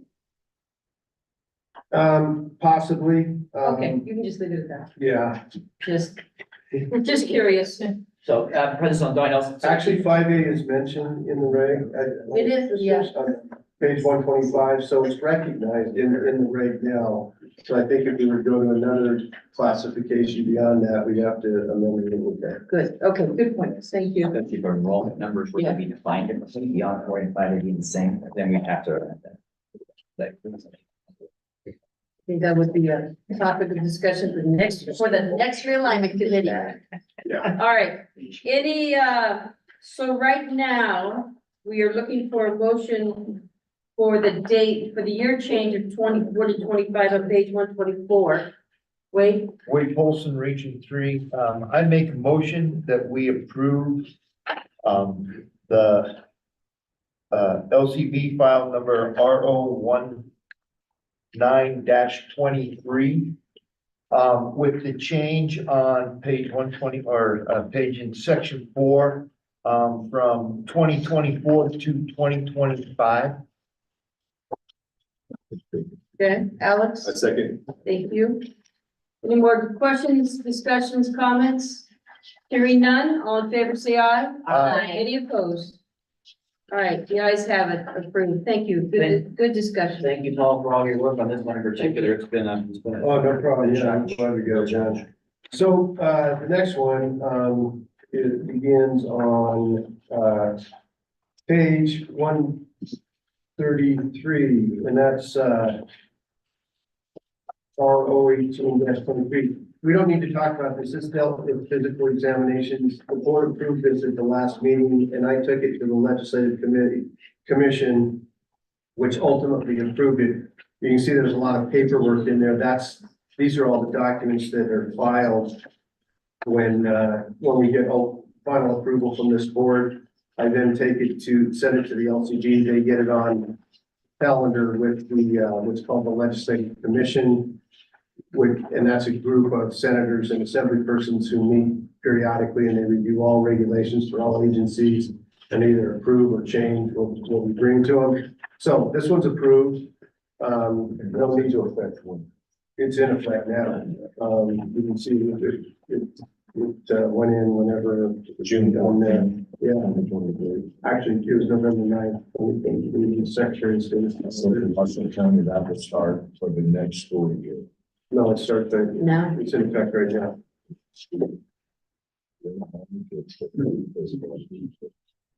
Okay, well. Whenever you can. You just told on your second. Yeah. So no need to vote on B. C is alumni charity game contest one. That came before you last time. That's 016-23. That came to the board at the last meeting. We approved it with changes. There was some superfluous language in there that needed to be eliminated, which we did. I took that back, and so that one's been handled. So I would need a motion on this one to approve it as written, and what this deals with is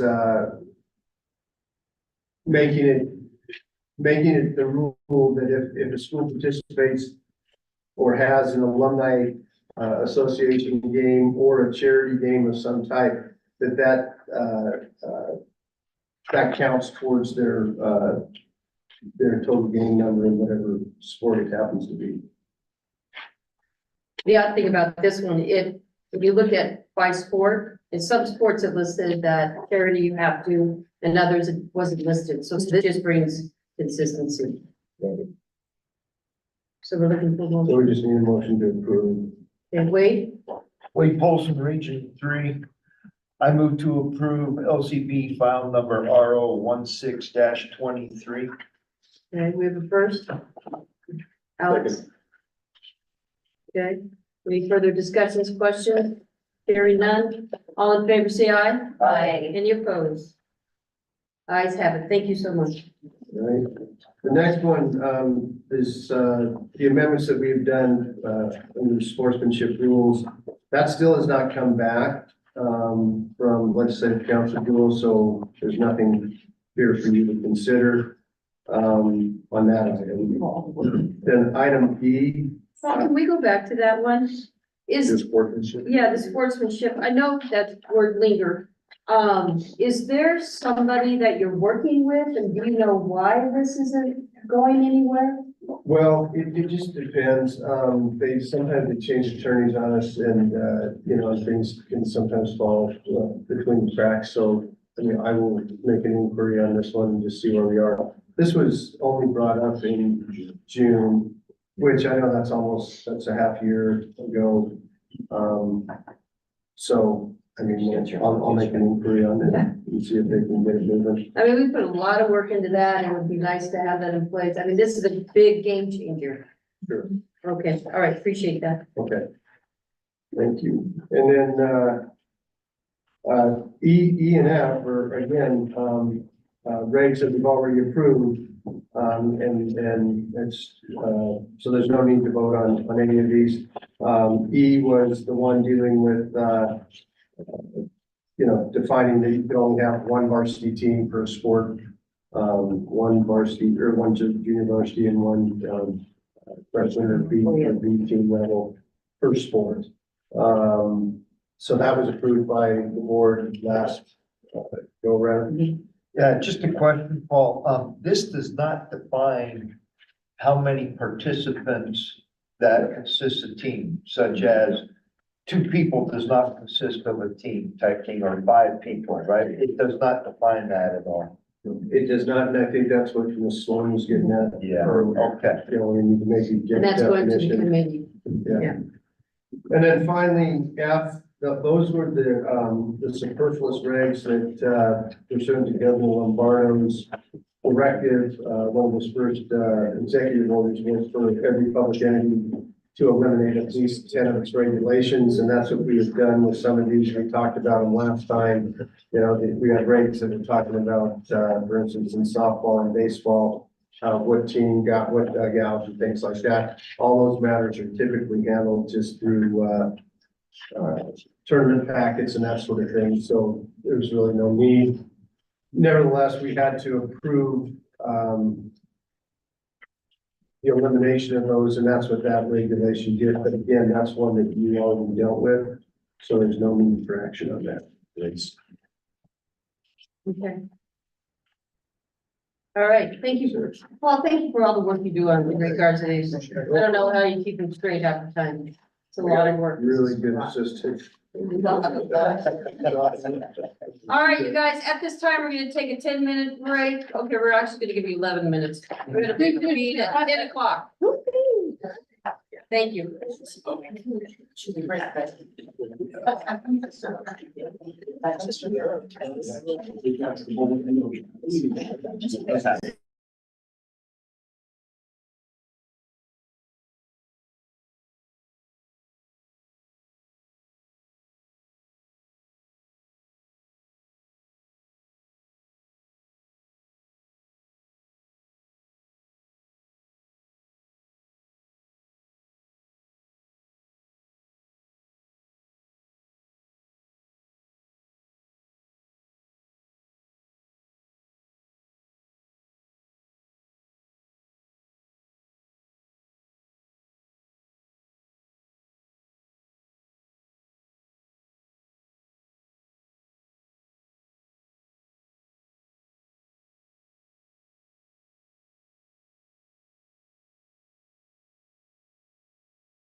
All right,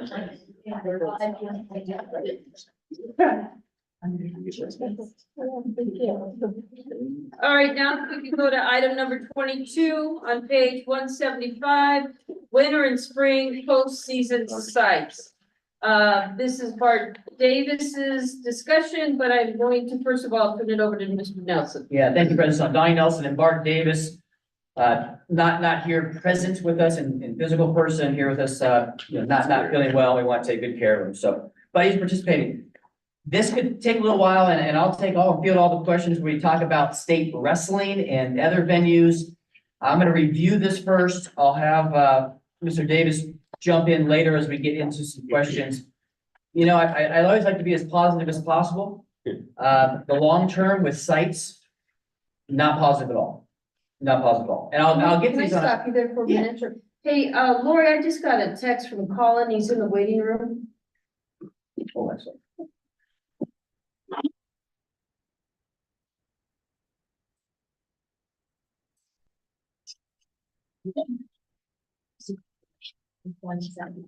He's coming in now. You have it. Thank you. Hold on a second.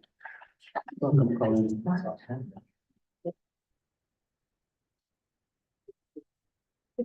Colin, is that you? Sorry, President Sloan, did you say me? Yes, present. Thank you. Thank you for being here. All right. Again, Donnie Nelson from the staff, going back into sites, item number 22, starting on page 176. We want to make this more of a standing item in our packets, person request of our board members.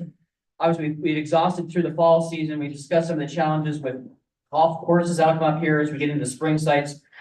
I'm not positive of where we're going with the future of sites in tournaments. So you can see on pages 176 and going to the top of 177 are your basketball sites. They're there for you. I'm not going to go through with you. I'm going to come back to these here in a few minutes. We'll go season by season. Page 178, flag football. I will come back to that in a few minutes as well as state championship. Skiing, page 178.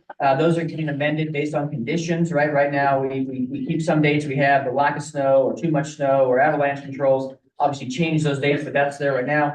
Page 179, list of wrestling sites. Again, I'll come back to that in a second. Let's start with basketball. We have the 5A standalone Southern classification, 22nd, 23rd at Thomas and Mack. We're appreciative of the UNLV staff for working with us and opening that up as they battle between Rebels games. Northern site, we have the 3A and 4A starting together and going together for 2 days. And that is going to be now starting on Wednesday. So it's a Wednesday and Thursday, not Thursday through Saturday, Wednesday and Thursday. And then the 2As jump in on Thursday and switch over to Friday. The 1As go Thursday through Saturday on that state basketball championship week. And here's what I'm getting at. With all due respect to the Mountain West Conference, I don't believe going forward, unlike the past 26 years, and with other conferences through the university, both sides, that those dates will be held for us anymore. We are going to be at the mercy of colleges and conferences to try and get into those venues based on whenever that schedule comes out for the Wolfpack and the Rebels to go, okay, now we can react. We have these dates available. But holding those Fridays and Saturdays are going to be in the future, probably not going to happen. Being reactionary, very difficult to do. AD conference, how we tie that in. What I'm getting at is this year, our dates changed for Lawler Event Center because we have the women's team is at home on Sunday. And because of practice guarantees and when teams get to pick when they want to do it, that took away a Saturday from us. Unexpected, right? Unexpected. We thought we had those days reserved. Mountain West Conference said, no, we're not doing that anymore. This is when the women's game is. Thankfully, the men aren't home during that break. We would have really been in trouble. Again, last minute decisions. UNLV happened to get the break of the 5A.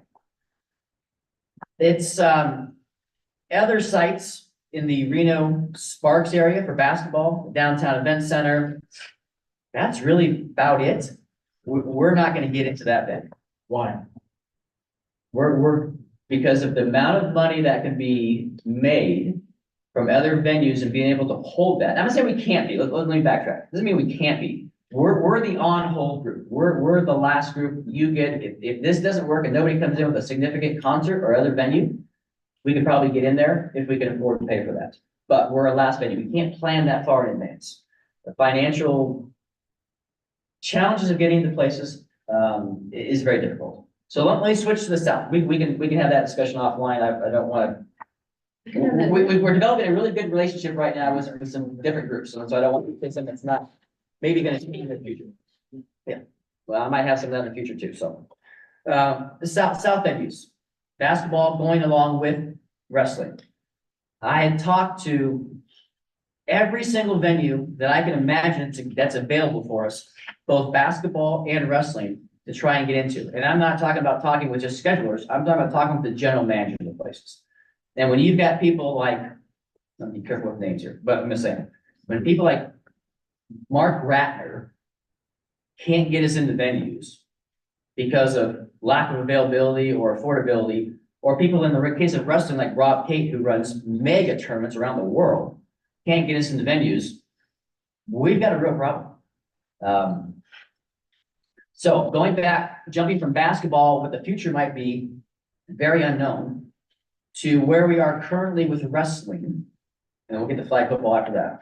With wrestling, we are going to the Anderson Auto Group Field House for state wrestling. It is on a Friday. It is a 1 day only to be able to utilize that venue. It still doesn't change that wrestling teams need to spend 2 nights. Because if we had a day and a half, like a Friday start date, a Saturday start date, a Saturday continuation for state wrestling, teams would still have to come in on Thursday night. They still have to spend Friday night and then go home on Saturday. So coming in on Thursday night and then having to also spend Friday night because we're going to go until the turn of the cap day that they probably until very late.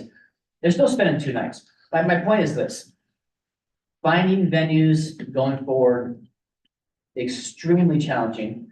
With regards to state wrestling, the wrestling community, and I use that as a whole, was those coaches that are most outspoken, those that were going to be able to help us, most outspoken, said, we do not want to have 5 high school sites for state wrestling. We want to have everybody under one roof. Like we've been at Winnemucca last year. In the past, we've been under different venues under one roof. And so I was tasked with trying to solve that. How that was solved was finding a venue that's in the state of Arizona, physically located. It's close to Laughlin, it's across the river. Our team can stay in Laughlin, but again, it's a lot of cost and expense for the home group to have to absorb when they thought they were gonna be sleeping in their own beds and not have to be sleeping in hotels that, are 2 hours down the road. That's the only venue that was available. In the future, if we talk about sites and venues, the easiest thing to do is to go to high school sites, without question, because we know we've got a staff available at a high school site, right? We don't need to find workers to go to a different place in Laughlin and go, how are we gonna run this meet now we've got a venue? And we also know that we have cost availability in high school sites. But that's not what we want to do, right? We always want to showcase any event we want to showcase is the best of our abilities. That also leads us back to flag football, right? Our goal is still to this day to have something affiliated with the Raiders. Allegiant Stadium is not available for flag football. We got the Super Bowl in there. We've got this other rugby world championships coming in there the next week. The transition doesn't happen. It's not available to us. So we're trying to get into the indoor practice facility of the Raiders and be indoors, not outdoors like we were last year, trying to avoid all that. But even then, we're still a little bit at the mercy of the NFL because even though the Raiders want to work with to get us indoors, we're still to this minute not guaranteed that the NFL will be moved out of there after the Super Bowl yet. So I'm still on hold.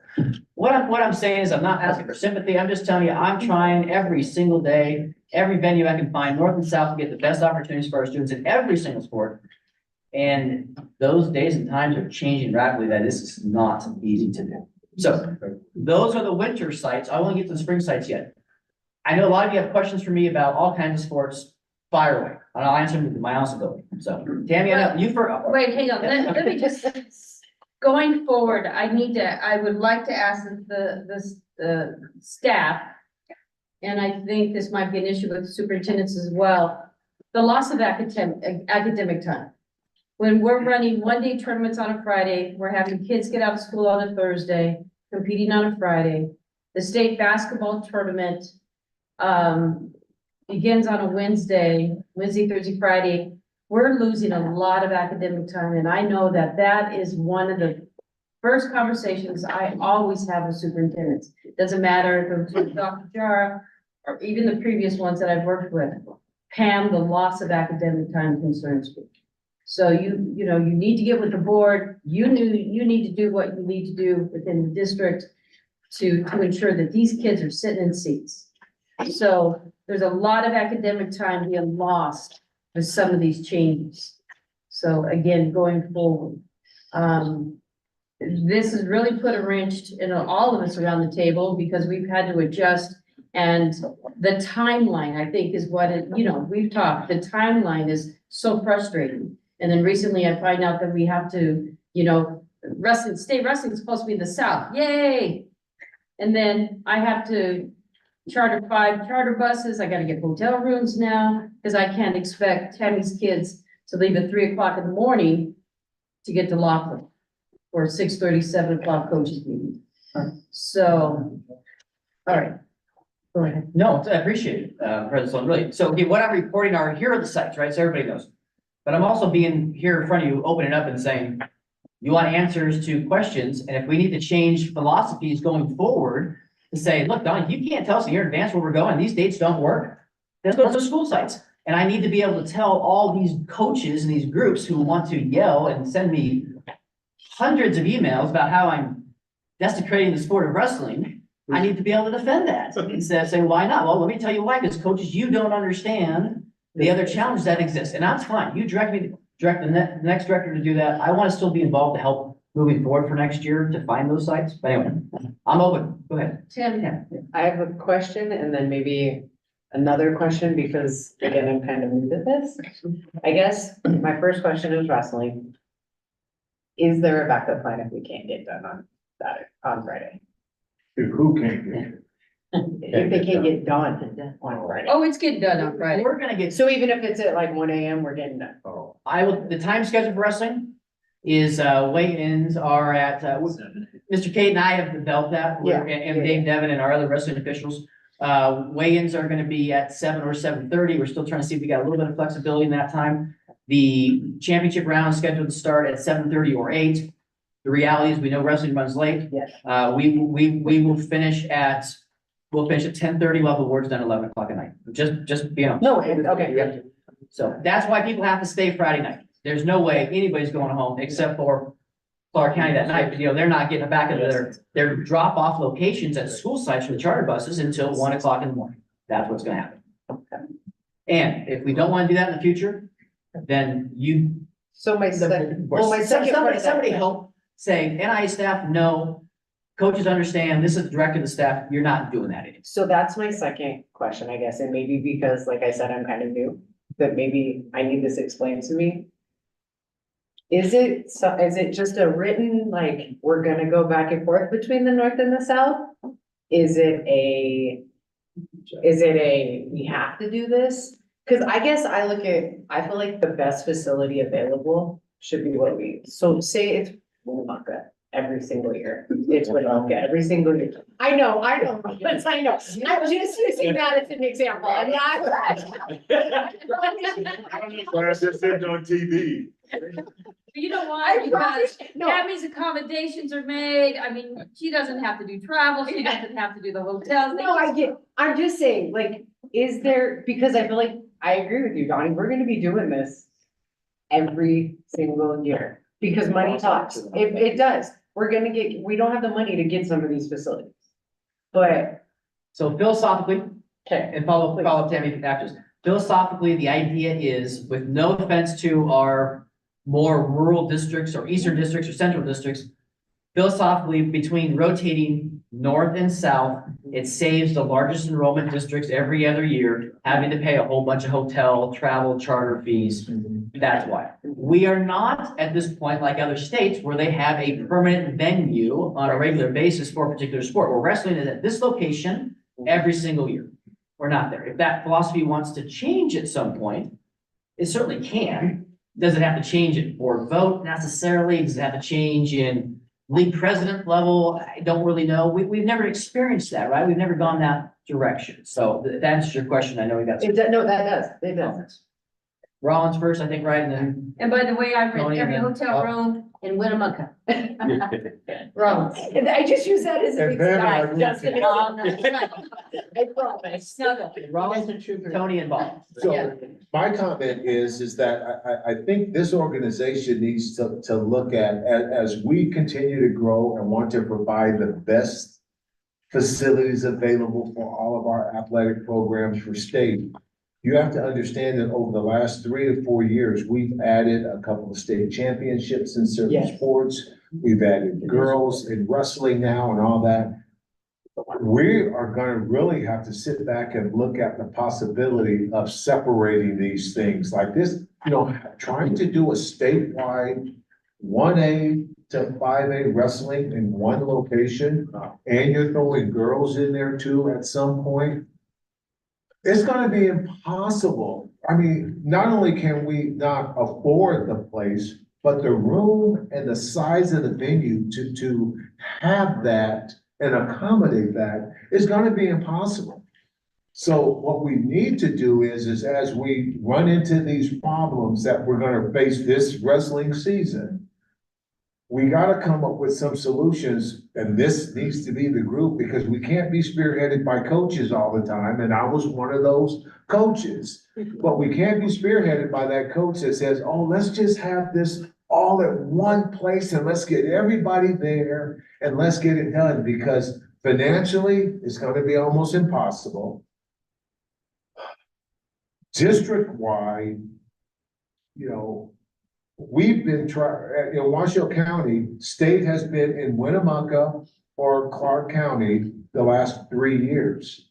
I've been paying that going away. It's no difference to go to Winnemucca than it is to Carson in my budget to take my 11 schools. So we've been going away. It hasn't been going, you know, you guys see it north and south, but I'm going and traveling every single year. So with that being said, we got to work on some type of solution where we look at options in our state championships where we have different locations in different areas and rotate them. And that cuts the expense down and does some other things, yeah. But yet we have some beautiful, beautiful high schools in this state that could host some of these events and pull them off and do a wonderful job. We do. Yeah, well, Okay, hang on. I'll need Bob, Mark, and I'm Mark gonna Davis. piggyback on that. I think you have to take infrastructure in place. And that's where I think you were going with it. Yes. Okay, it's, no offense to Winnemucca, but there's only so many hotel rooms. No, for sure. Okay, so That was of just course, the- you're gonna yield up, they're gonna start yielding, and they're gonna use it as a moneymaker. They're gonna start gouging everybody to pay more for rooms and everything else. So I'll donate some time and whatever you need to help with whatever you need here in Reno to help do that, because like with basketball, I'm gonna lean on them, and, you know, we want the hotel rooms, but we also want it, you know, feasible and stuff like this, so I'll help, just let me know how I can help. I will. All right, we're gonna go to Bob. And then Mark Davis. I just wanted to comment, Tammy brought up the idea of the north versus south, and Donnie explained why we did it. For your budgets in the north and the south, for the two largest school districts, but we have experimented in the past with sports specific being in one area of the state every year. And I think Donnie, back with Dr. Hughes, and I don't know if it went in under Mr. Bonine as well, but we were doing all the state football in the south at Sam Boyd. And it was the Super Saturday, and we only had 1A, 2A, and 3A. It was only 3 games. But we've done that. We've experimented with it. The trade-off was basketball was here in the north every year. Correct. So that, I mean, I would say to the group that that's not something that is totally off the table. It is something that this group could consider and talk about. Does it solve the problem of, can we get a basketball venue every year in the northern part of the state, or a football venue every year in the southern part of the state? No, it doesn't solve that problem for us, but at least it's an option to consider, and has been done in this organization before, and in this state before. Bob, thank you. I'm gonna go to Mark Davis here in a second, then we'll keep going around there. Just a comment, Bob. Thank you for that, the history. And when we started, that was our rotation between those two sports. We went away from that because, again, the Southern basketball teams didn't get to see, their parents didn't get to see people play at home. And the football teams in North didn't get to see their teams play at home. So we went away from that, some 24 years ago. Bart Davis, go ahead and jump in, and we'll keep going back around the room here. Thank you, Mr. Nelson. Bart Davis, NIAA staff. It's that whole dichotomy. We start talking about splitting up these state tournaments. Well, that just means more sites we need to find as well. And that makes it difficult. Down here, especially, it becomes really tricky I don't want to say Allegiant's part of the problem. It's not. They have been absolutely fabulous to us. The Las Vegas Raiders have been tremendous in what they have given us. But it's also set the bar really high for a lot of other sports and what we can get them into. And you see a lot of the coaches, the athletes, well, these guys get to go play in Allegiant. What do you mean we have to play at this high school gym? It creates a bigger problem. What Ms. Habig brought up and was kind of talked about, I'm a big fan of, came from a different state, where you have a venue that you know you can lock in to be your host for state whatever for the next 5 years. And it's wonderful. You can plan, districts can budget, you have people there to work. It's all great until the person you're working with leaves and you have new management that comes in. And I know this board has seen it, and we've talked about it a million times to this point. As Mr. Nelson said earlier, we are not the first choice of people. They take a look at the bottom line and think, well, we'll put you on hold. But if Taylor Swift wants to come into Allegiant Stadium or the Dollar Loan Center Arena or wherever, you might get bumped. You might not get the dates you want. And I'm not looking for sympathy for any of us. We aren't. We want to get these kids into the best possible venues to make a state championship experience truly memorable. But we have a lot of obstacles right now. And as Mr. Stallworth said too, we need to find some solutions to this so that it's not a problem going forward every year. And I'm certainly open to any suggestions that we can have. Like I said, I'm a big proponent of finding a place and sticking with it. But I also understand the challenges of the districts and the schools themselves having to transport year after year to a site that might be 9 hours away. Thank you, Barb. Matt? You know, I think I agree with what's been said here. You know, Fallon's supposed to host the wrestling tournament next year. We got this great event center. But are we gonna have enough rooms? It makes me really nervous. But that goes, I mean, you could have Carson, but Carson have enough rooms. It's really the people that have enough rooms is Vegas and Reno. So I think we're at a breaking point where I want it all at one place too. I mean, there's nothing I like better than going to the state wrestling tournament and seeing the different classifications. But I don't know that that's possible anymore. I think we're at a point where, I mean, we're rolling the dice next year. I'll have a room. Yeah. Do Rollins then? Can we share? Sure. I think too, like, I'm gonna go back to wrestling really quick, is that, and I hear Tammy's concern. And I also have talked to people and I hear the lack of quality of a tournament. I mean, we're ramming so much in one day that I don't know if you guys took into consideration, we can't do this in one day, it needs to be 2 days. Had that been out there, I would have complained. But, Another hotel. but it is what it is. But the frustrating part, I think, on schools in districts is this last minute changes, last minute, I don't know. For those of us do planning, you know, I book my hotel rooms for the entire year in July. In my travel, and Rollins does too, and I have to. But these last minute, if it's not on the table, you don't have the money to put down on a venue, put it on a school site and let's go. Let's do it, let's go, because I can't tell you how frustrating this is. Ellen? Just a comment, you know, state volleyball, girls volleyball, it's split right now. Like 2A, 5A is in one geographical location, 1A, 3A in the other geographical location, and then 4A is always in the south. And then, you know, it flip flops every year. And those have been at high school sites. I just want to say one more thing. Sure. In 2017, I believe, state wrestling was held in Spanish Springs, correct? It was great. Yeah. But that's not what the coaches said. Well, no, Just. as a spectator, it was a high school venue. I thought it went off quite well. Was it perfect? No. Is it perfect in a venue? No. No, that is good. That's a good jump to wrestling. Shop time is 2A liaison.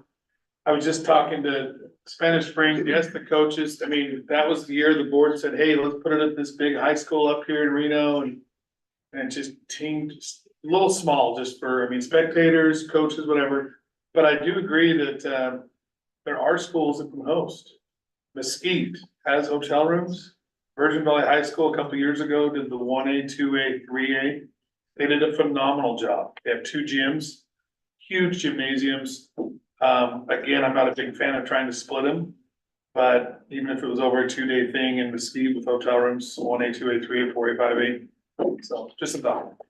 I will tell you in Mesquite for baseball last year, our team had to stay in Arizona because there weren't any rooms. Oh, really? Oh, if something Yeah. else was happening. Yeah, and that's the same problem schools have when wrestling and Winnemucca too. Yeah. That when Rollins and Pam looks up the whole town.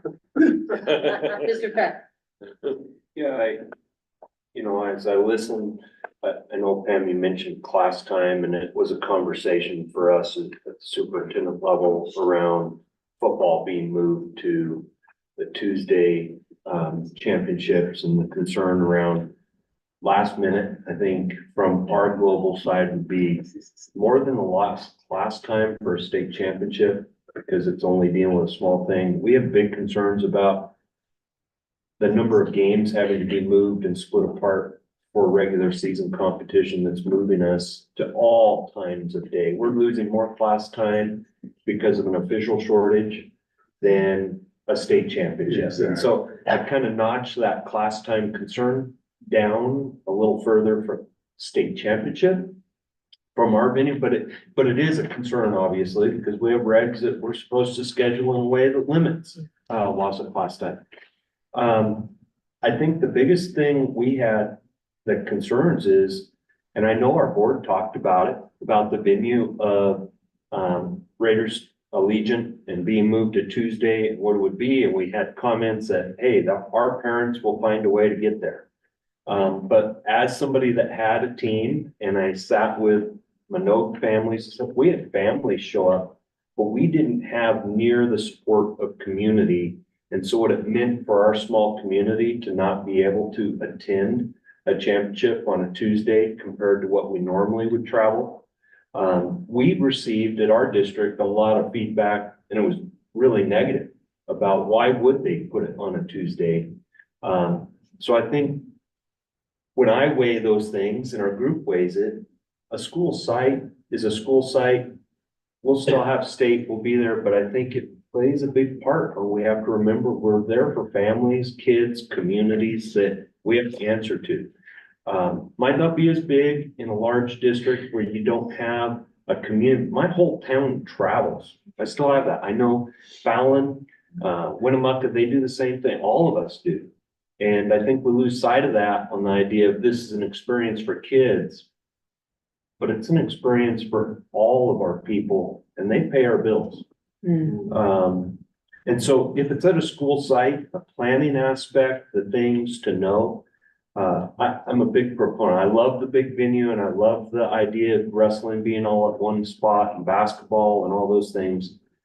But when I put everything together from our role, I think it's planning aspect and the known has to be a big piece. And I don't deal with near what you guys do and the idea around that, but and it's not going away. We mentioned football. We said F1 signed the thing. We're gonna have a conflict in Southern Nevada. Yep. And the idea that we said, do we put football to the north in the fall and we put basketball in the south in the winter? And we talked about that. And the first thing that gets brought up is how many colleges and the venue lack of availability for basketball in Southern Nevada. So I don't know what the answer is. It very well may be school sites, but it is, from our soup level, I'd say the planning is way more important in trying to keep those dates not midweek. We can to try and get them as close to the end of the weeks as we possibly can. All right, we're gonna go to Tammy and then we'll come to you, Dave. So along those lines of the school sites. And I think I've had this conversation with Donnie. School sites I'm with you, like, I wanna know where it's gonna be at. We are having a hard time finding schools that want to host. and people willing to host. And you do find that easier in your smaller towns, but and I don't know if you're having the same issues you were having in Clark, in Washoe, people are burnt out. And when you have all of your, like, so I use spring always as an example. You've got everything all in the same 2 weeks. And you're also sent, like, as an administrator, I'm also sending somebody to Disneyland for the senior trip. I'm sending somebody here, I'm sending somebody here, and we don't have help to run these massive events. You know, like I talked to Tony Morales at Sunrise Mountain, and I saw him after hosting volleyball. He was a mess. You know, and it is, and I think that's another thing where, yeah, I would tell you Legacy will host, but I'm gonna need 5 other schools' help. And that's where I feel like if we make that decision, that has to come from the NIAA as well, to say, okay, Legacy's hosting it, but it can't just be Legacy that does it. It has to be a group of people to help, or you're not gonna get anyone who's gonna want. All right, Dave. A couple of things, like piggyback on what Russell said, Dave had been charter liaison. These sites need to be planned like in advance, as I feel, because not just looking at like just the schools. What about the alumni or people like I talked to Alex yesterday about how a group of us in college, we'd always go to a NCAA tournament game every year. We just pick a site way ahead. And then had somebody's wife who worked the NCAA get us tickets and we'd go. But there's a lot of people like, I know in Iowa, because I went to school in Nebraska, but they'd always go to Des Moines. We were for the state Iowa wrestling tournament, and it's a huge thing. They have it in the Wells Fargo Arena with like 18,000 people in there. But, you know, getting those things, that can also help, you know, our bottom line is like, hey, now we got more people that want to go to these things. And if they keep switching, we keep switching dates and everything, it's like, it's hard for people like, oh, like, all my buddies, we want to go back to state wrestling, but we have no idea where it's at. And then, you know, where they can get back together and, you know, talk about with a group of friends, they come in from all over, just talk about like their high school wrestling games or basketball or football. And like, they just enjoy going to those state games, like in Nebraska, they have it in Lincoln. It's amazing how many people who have no dogs in a fight, but they go to the state basketball tournament every year just because they love the experience, the atmosphere. So that's just something I think we should think about with these facilities. Just can't be changing it because we gotta look, you know, yes, we're looking out for like individual schools and school districts. But if people know, hey, this is where it's gonna be, and they can start booking their trips and getting more people in there, that'd be awesome. Good point. All right, Sandra.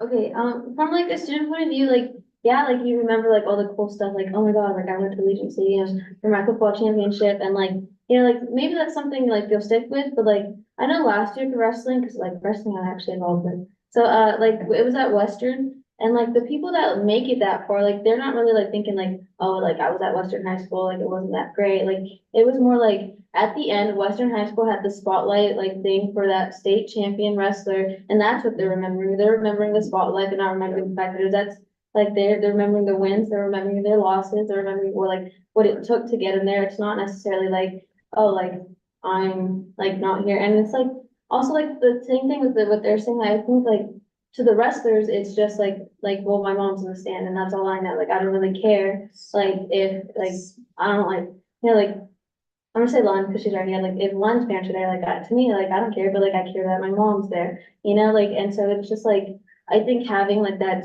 specific date also helps.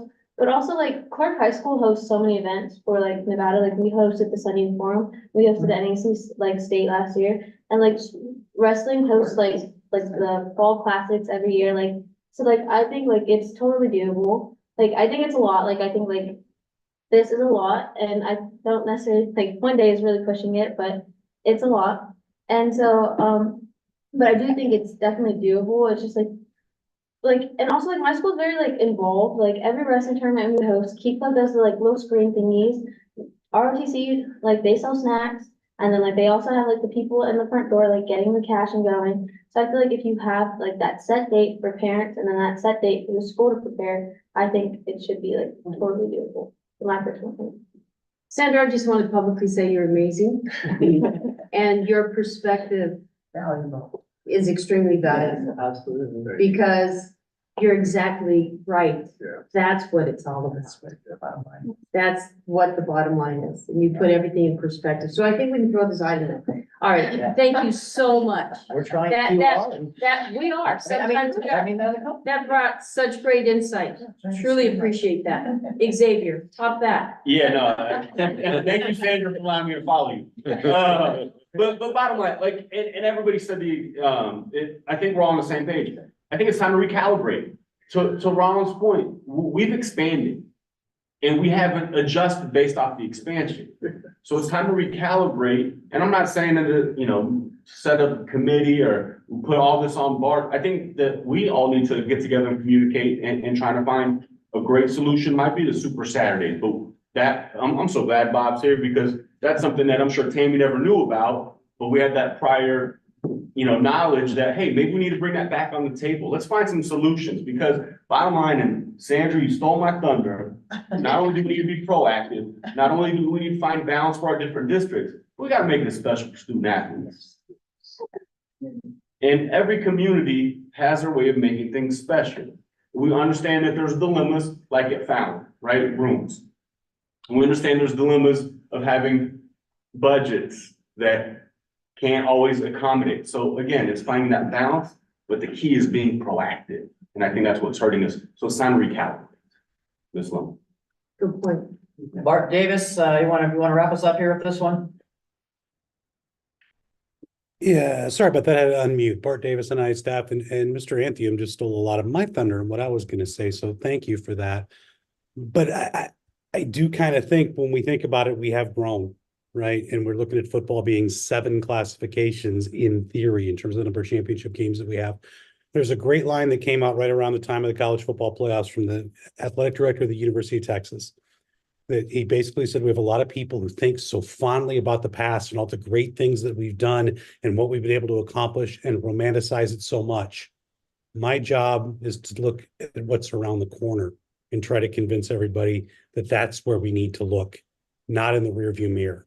And Mr. Anthium, you're 100% right on this. This may be the time to recalibrate and take a look at what we're going to have to do going forward, because we don't know what that next realignment committee, if it gets approved today, is going to come up with. And we start to look at other sports and maybe do we look at other championships after the way football's gone? I'm not opening up Pandora's box, I promise. But we've got a lot of concerns that we didn't have 10, 15, 20 years ago. And I'll be flat out honest with you. Any suggestions that people think will make it better, thank you to our student liaisons for bringing those up, because we're at the point where we can't always see things through your eyes. We see things the way we think you're seeing them.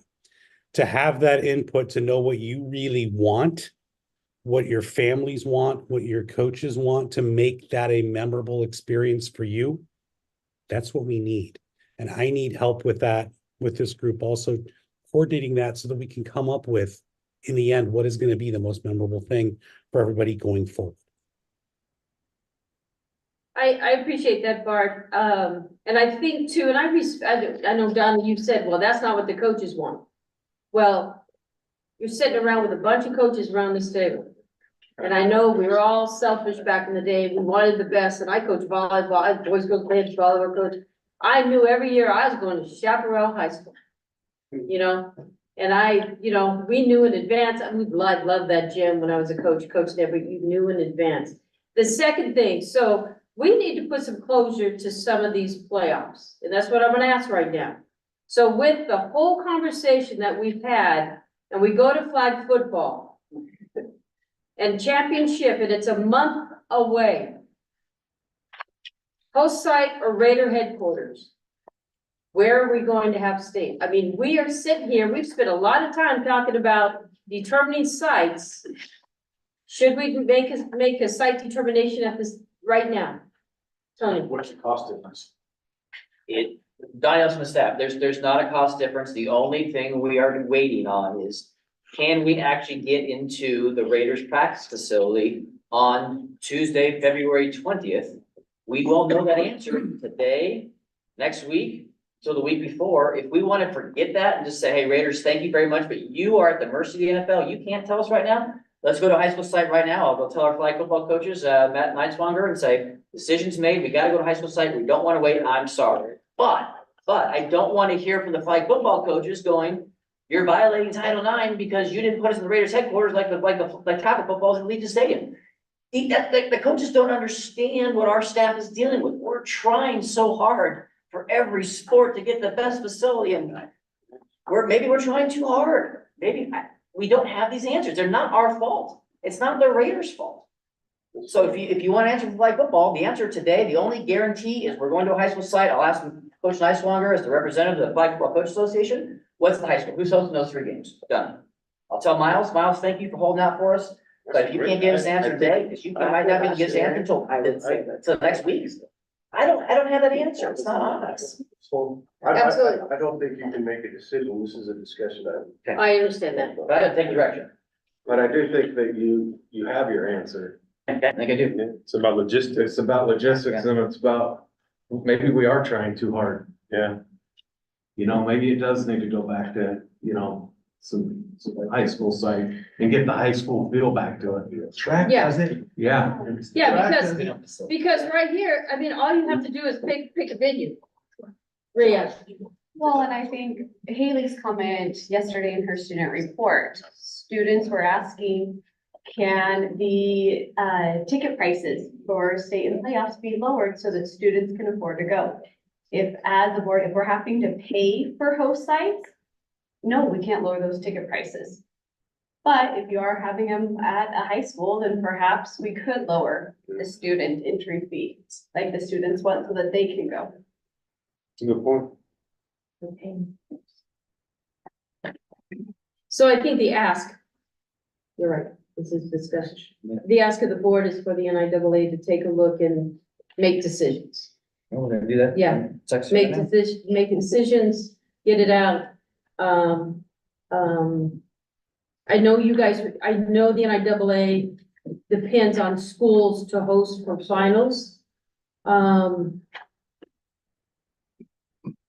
You have those conversations and maybe you need to start talking to principals.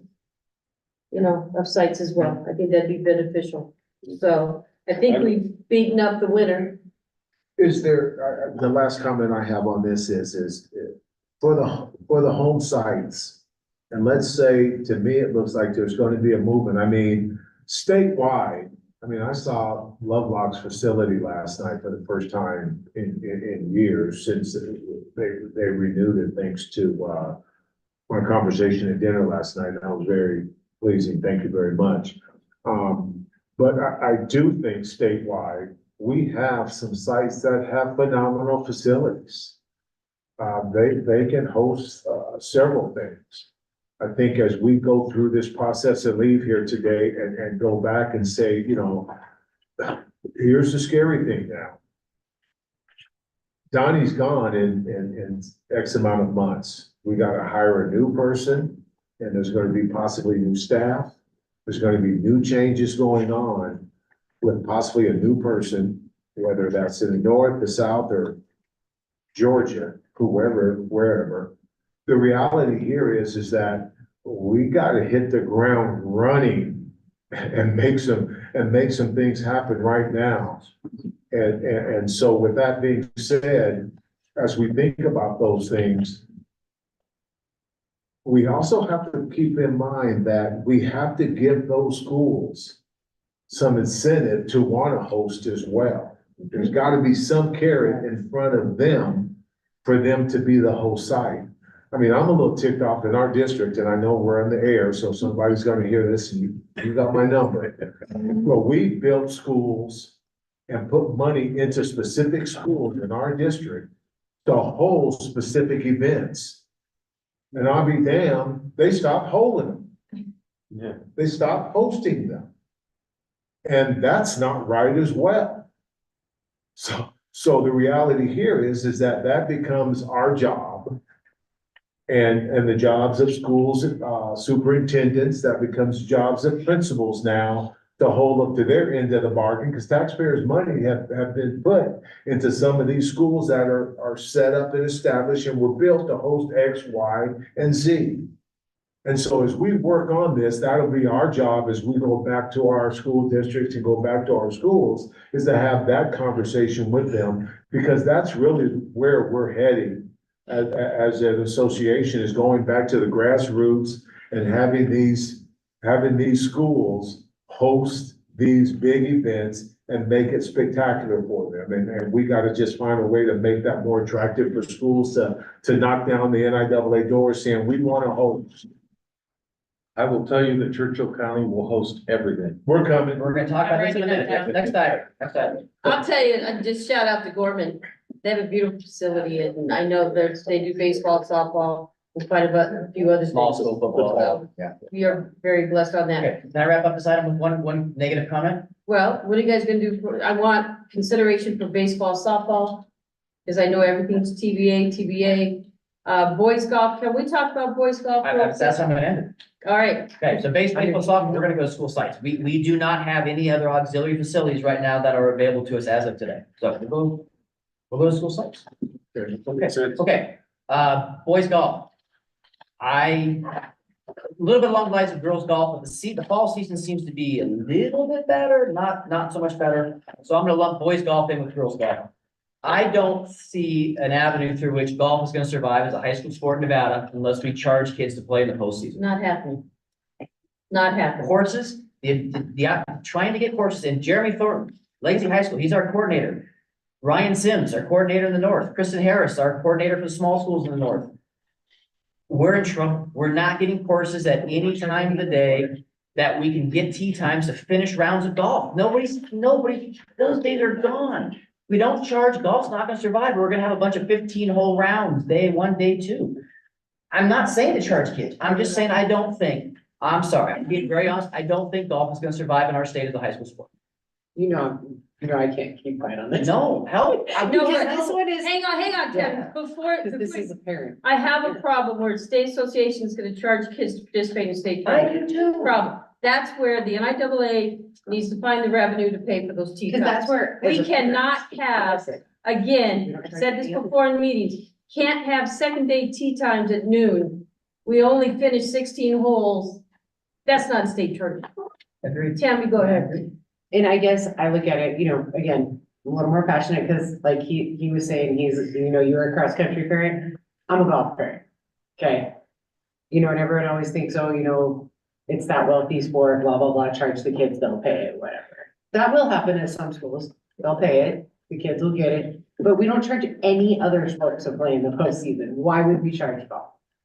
I'm agreed. I'm not Yeah, disagreeing with anybody. like we have to, and I agree. I agree with you, Donnie. They are not giving tee times.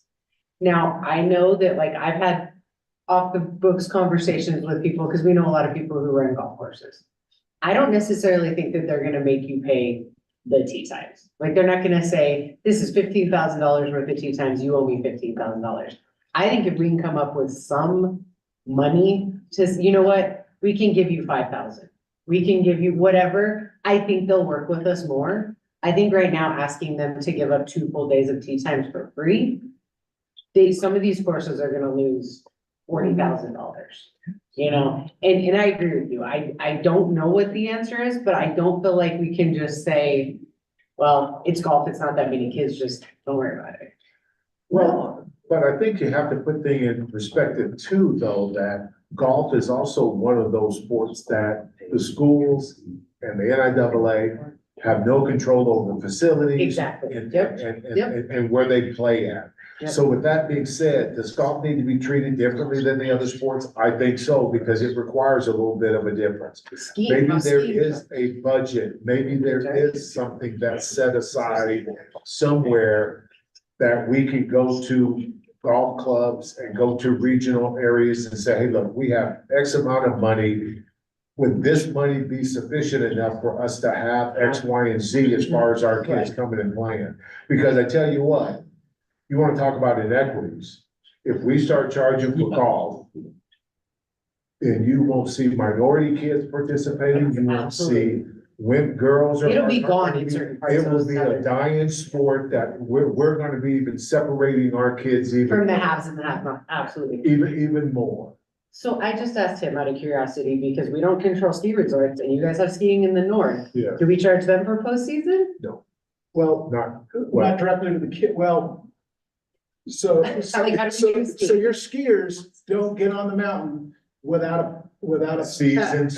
pass. Now, they get a pass from the ski area, Yes. whether that be where we were or where we are now, each skier is responsible for having a pass. Now, if the school elects to fund that for each of their racers, or if the kids buy them anyway, and then the additional charge, then when we get to race day or state championship, typically the mountain will charge for their race crew to set the course, set the timing, run the timing, that kind of thing. So that's how skiing's the same. And then the other thing is for golf, and I don't know, Pam, our golfers in the north already pay a fee $50. of $50 to participate. Every golfer pays $50. Yes.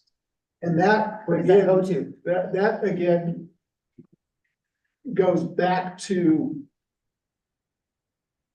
when game limits were reduced and golf almost went away in the north, and to continue to have golf and pay for coaches and pay for transportation, the decision in Washoe County was made to charge golfers a participation fee of $50, and that saved golf in the north. Otherwise, we wouldn't have high school golf. And how that money is used and stuff, some of the golf courses that our schools practice at do charge. You charge? us a So that's where little that bit, and 50 a goes. little bit of that money will go to those courses. Who would say, hey, look, you gotta give us something, and we have a pot that we give them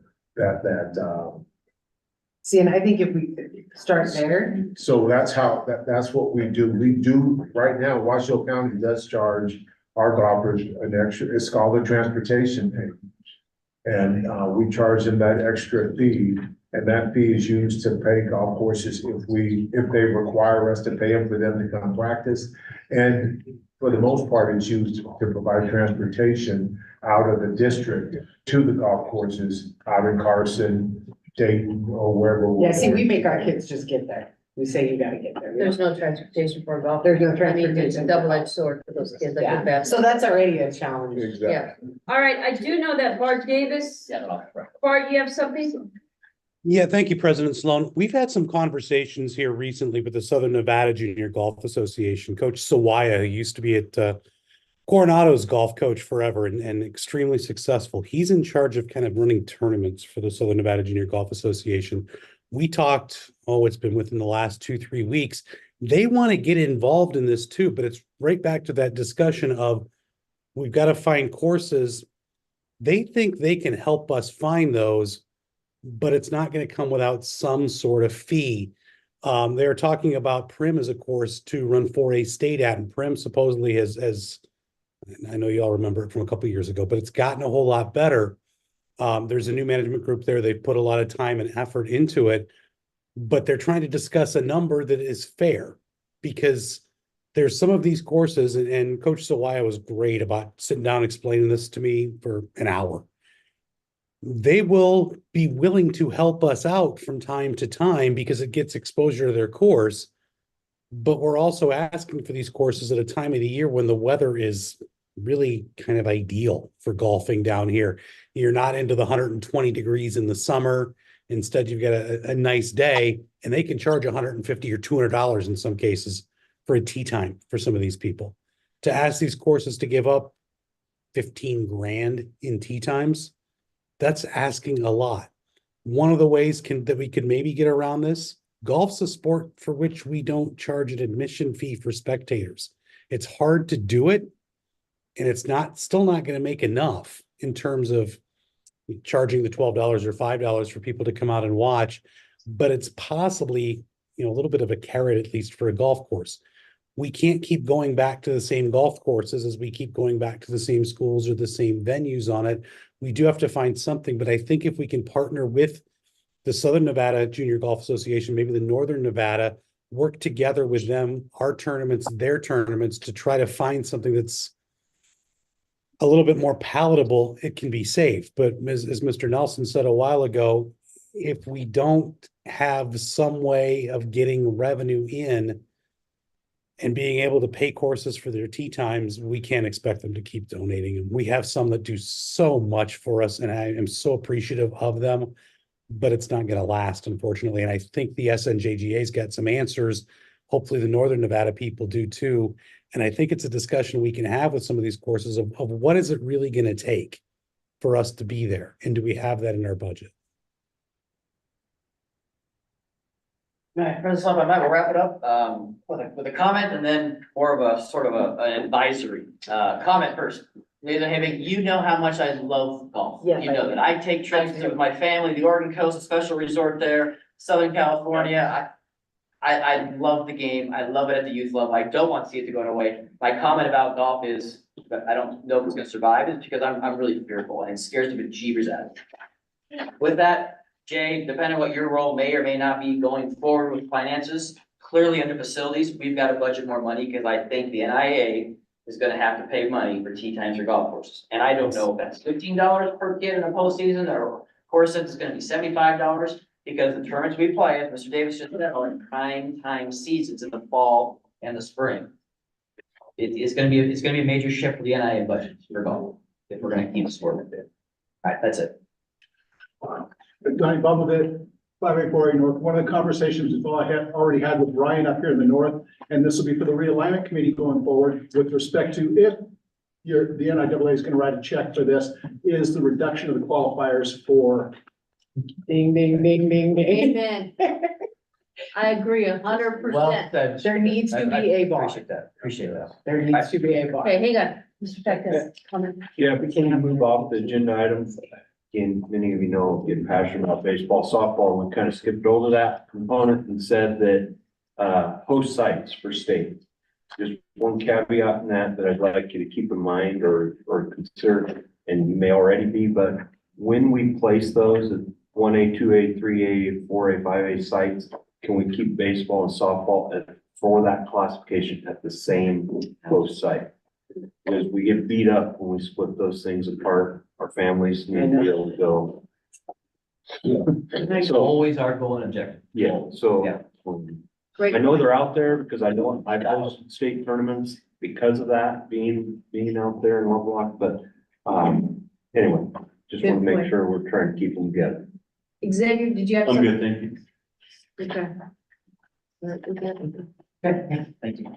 We needed to have that conversation. All right, let's go to, number 23 on page 186, the 2024-25 master calendar. All right, Don Hills from the staff. Well, this was meant to be a real easy item for today. And it was meant only to be, as you look on the left-hand column there on page 187, with regards to those state football championship games scheduled to be played in the Southern Nevada area, assuming we have at least one South team, et cetera. And the only thing we were going to be approving today was that those Southern-based state football games would be played on a Tuesday, because the weekend before Thanksgiving, when we have the other games based in the north, that's the conflict with Formula One. As our districts know that we're traveling, trying to find rooms on that weekend became impossible. So this is not guaranteed with Allegiant. We have no idea if we'll get Allegiant the next year, the year after, we have no idea. This is simply about district travel and availability to get hotel rooms, even charter buses. And so this agenda item was to approve these state football games scheduled in the South will be on a Tuesday, which next year for 24 would be Tuesday the 26th. Before we go there to approve that or not approve that, two other things came up with next year's master activities schedule that presents some challenges. If you look at under November, where state soccer is, the dates, and where state volleyball is, those dates, that is on the Veterans Day weekend. The soccer and volleyball coaches, through their postseason meetings, as Lisa Hedvig reported yesterday, are really not wanting to be on that holiday weekend anymore. I'm going to caution this. If we actually look to change those dates as well, meaning probably a week earlier, then we're going to shorten the soccer and volleyball seasons. If we wait and get through 2024 and we play on that holiday weekend one more time, moving forward with the calendar of 25, 26, 27, those state soccer and volleyball championships, they're not on the holiday weekend anymore because the holiday rotates to Tuesday, Wednesday, Thursday, being recognized on the 11th. So with all due respect, and Tammy, I'll let you chime in, but with all due respect to our volleyball and soccer coaches, I think keeping this here, keeping the integrity of an 11-week schedule is probably best at this point. Then we'll get to wrestling, which will be the third item. So Tammy, you I first. think if they know that maybe the next year is the last year of it, maybe, and I don't think it, just in fairness, and I'm sure maybe Colin might want some input on this too. I don't know where he was at with playoffs. It wasn't just coaches. I had a hard time finding workers, like ticket takers, all of those things, because people go on vacations, people have things. That weekend is for whatever reason, a lot of people travel. So, you know, budgeting wise, you know, security, police officers get paid double time on that day. So there's a lot of other things that go into it, not just that it was the coaches. There was a lot of other issues, you know, trying to figure out, okay, do I even have enough people to host this game? And I mean, I did, but it was because people were out of town. So I think if, like you said, if it's just one more year and they know ahead of time and we say, guys, we know you don't like this, it's one more year, maybe we can make it work. But I don't know if we can actually guarantee that every year is different though. I don't know. I mean, yeah, every year. But I will tell you this. From the scheduling side of the house. Yeah. You can't, for the product that is created down south, you have to have 11 weeks of play. It's worse enough in the spring that we only have 10 weeks, you know, for baseball, softball. But, to cut that to a 10-week, that's a scheduling nightmare. You know, the issues we have with transportation. And that's statewide, so you gotta be careful. The option would be go a week later, but then we're on top of state football also. So I'm just saying, I mean, that is an option to go. It may come a time that we're gonna overlap again. We used to do it back in the day. We used to overlap by a week. I don't know. Yes, Ellen. Ellen Townsend, officials liaison. I just piggyback I see if you condense it to 10, we already have concerns with, like, at least in the north, Washoe on that fall break, there's no matches. So they're, you know, they already have 10 weeks really for the Washoe schedule or the 5-day schedule. So my concern is, you know, where would they move those matches to? And then we have any cancellations due to smoke or whatever, and everyone fulfills their, 18 matches, we're talking a really slam schedule. So, And schools don't wanna play on Saturdays, right, bottom line. So those days are off the books. Yes, ma'am. Which brings me to my comment about the football on a Tuesday. We've already heard it, for Fallon to travel today, that's 3 days for school. Guaranteed. And we've heard from Sandra, you know, how many kids are gonna be able to go to that game on Tuesday? And parents missing work, and is it about this big venue? Or is it about these kids being able to go support their team? Yeah. And Matt, sorry, I don't mean, Donnie Nelson step. I don't mean to contradict you on that, because it's not about the venue. This is actually about logistics of hotel rooms in Southern Nevada on that weekend. It doesn't matter if we play at Legion or not. If we were to play at high school sites on Saturday, it's not gonna happen. We're not gonna, nobody's gonna be able to find rooms to be able to play. Formula One. So Tuesday, this football is an exception to everything in the South. And that's gonna be going forward forever? Forever. 9 more years. Yeah, 9 more years. They signed it. Maybe the South doesn't work. Maybe the South doesn't work. So unless you move all the football games to the whole north and east. Listen, we still pay money. Let me, we'll make continue on one more item then with this calendar. Again, right now, the only proposal we have on the calendar right now is for the 26th to be on Tuesday, the South, because of special events in the Southern Nevada area. The last thing on this calendar, member Hyde, the state wrestling, look at February 2025, the state wrestling championship scheduled to be on the 14th and 15th, Friday and Saturday. trying to put them all together. We're hoping to go to Fallon for this. However, that weekend, which is President's Day weekend, will not be available in Fallon next year, years after. There's a long-standing event that goes on in that.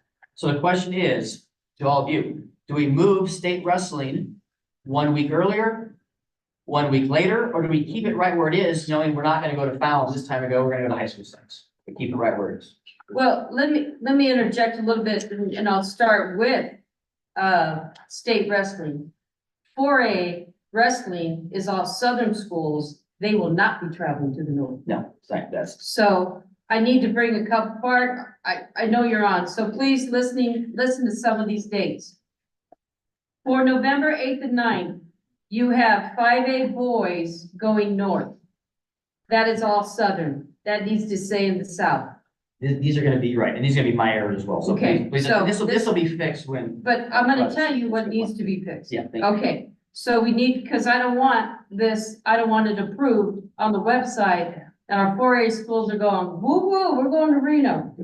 Okay, so I already brought forth wrestling. Also for the, I know this little semantics, for bowling, would you please add the word state at the end of that? Yeah. Okay, it's the January Oh, 27th for those two. Let's go down to May 15th, 17th for state baseball. The 4A is south for baseball and softball because that is all southern. And I have one other, the 4A swimming on the 17th is all southern. So that will be, those need to be corrected. No, you're right. These are all correct. This is north. Oh, I see it Yeah. up here. But he also Yeah, had so those that needs to be corrected. This is gonna be right. He had it twice. Kind of the same way. Yeah, we do know which classifications are standalone, that will be all in place, we need to make sure that they're there. Okay. So anyway, so back to the concept of wrestling. Do we want to consider, and again, I can bring this back at our spring meeting as well. We know the structure basically is in place if we need to amend it otherwise, but state wrestling, do we want to keep it on that same weekend, which matches the National Federation County calendar we used to use, but without Fallon being available, or do we understand that's gonna be in the north and can't get into Fallon, we're gonna be most likely at high school sites In Reno. Okay.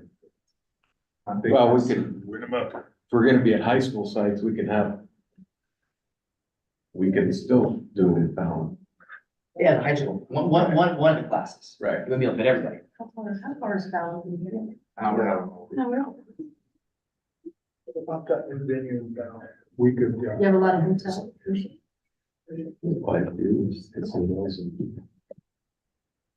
Comparable to. So then let's not mess with that at this point. Let's just focus on the amendments that President Sloan mentioned about standalone classifications being redirected to where they're supposed to be in the south, was about the master calendar. That's easy. Take that in 2 seconds. What we're focused on is the motion about state football in the southern classes. The southern sites being on Tuesday, and then 2024, it's on Tuesday, the 26th. That's what the motion needs to be.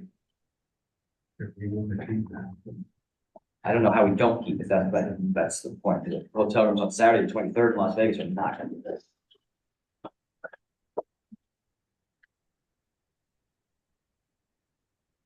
These, if they know it before. This, you know, one second.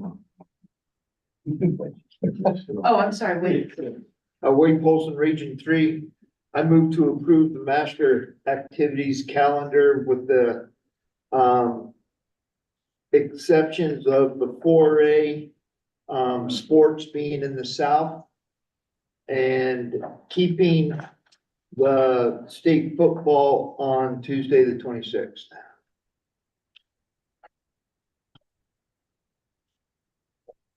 We have a first. That's Willie second. Thank you.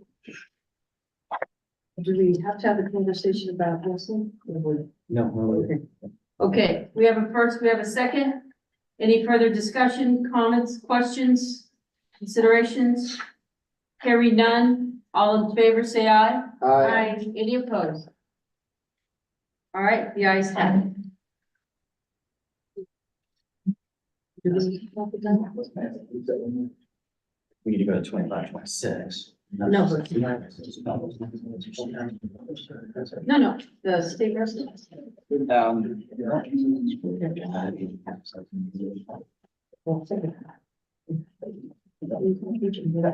Okay, now let's go to item number 24. That is on page 188, the 25-26 master activity calendar. All right, we've got page, Donnie Nelson staff, pages 189 and 190. This is what I've been kind of warning for 2+ years. This 25-26 master calendar, this is the crux. This is where things are a little bit out of whack. A little history is typically we follow what's called the National Federation Count Week calendar. So for all the years we've been doing this, week 1 is this first day of practice for this sport, week 18, week 20, etc. And it's all lined up. We went away from that calendar to some degree, starting a couple of years ago, looking at graduation dates and finals testing for certain districts to get ahead of that, and also looking at holidays, trying to get off of Memorial Day weekend to end the year, and always ending before that, which coincides with Clark County's graduation as well. And then we looked at the front side of it, where we have fall sports championships in observing with Veterans Day, Thanksgiving weekend, and then through the President's Day in the winter time period. So what you have on page 189, this is what would be the rotation of championships kind of by our amended count week calendar following. But here are some of the challenges. The fall season's in really good shape, right? We look at under November 2025, Veterans Day observed on Tuesday. So the concern we talked about with soccer and girls volleyball is not that issue. And going forward in 2026, that becomes a Wednesday holiday. In 2027, that becomes a Wednesday holiday. So this takes care of, and with soccer and volleyball, I think we're fine now with where those sports would fall on that weekend, which is in essence right before the Veterans Day holiday. You see also on the bottom of November 25th, that underlined, that's that Tuesday we just approved for football with the games that are scheduled to be in the South. We've got that. Here's what is a little bit of a difference, and we start running into this now with 2026 with February, also May of 26, and how winter sports and spring sports coincide. Based on the calendar rotating, if you look at the very bottom of February 26th, this has state basketball, and I got 5A basketball right there, right above it, right, South only. The state basketball championships are scheduled to end the 19th through the 21st of February. That allows for the first permissive day of spring sports practice on February 14th to be right in the same spot. It also allows for the first day of spring sport contest on February 26th to be in a good spot, where the lap over of seasons is not that drastic. It also then lines up for the end of the calendar to be before Memorial Day weekend. You look down the bottom, May 26th, to be on May 15th and 16th, which is before the Memorial Day weekend, which takes care of Clark County's finals and graduations and on those dates. So everything lines up pretty well. The challenge is, if we end on the 19th and 21st of February scheduled on here, that means the basketball season is only 11 weeks, not 12 weeks.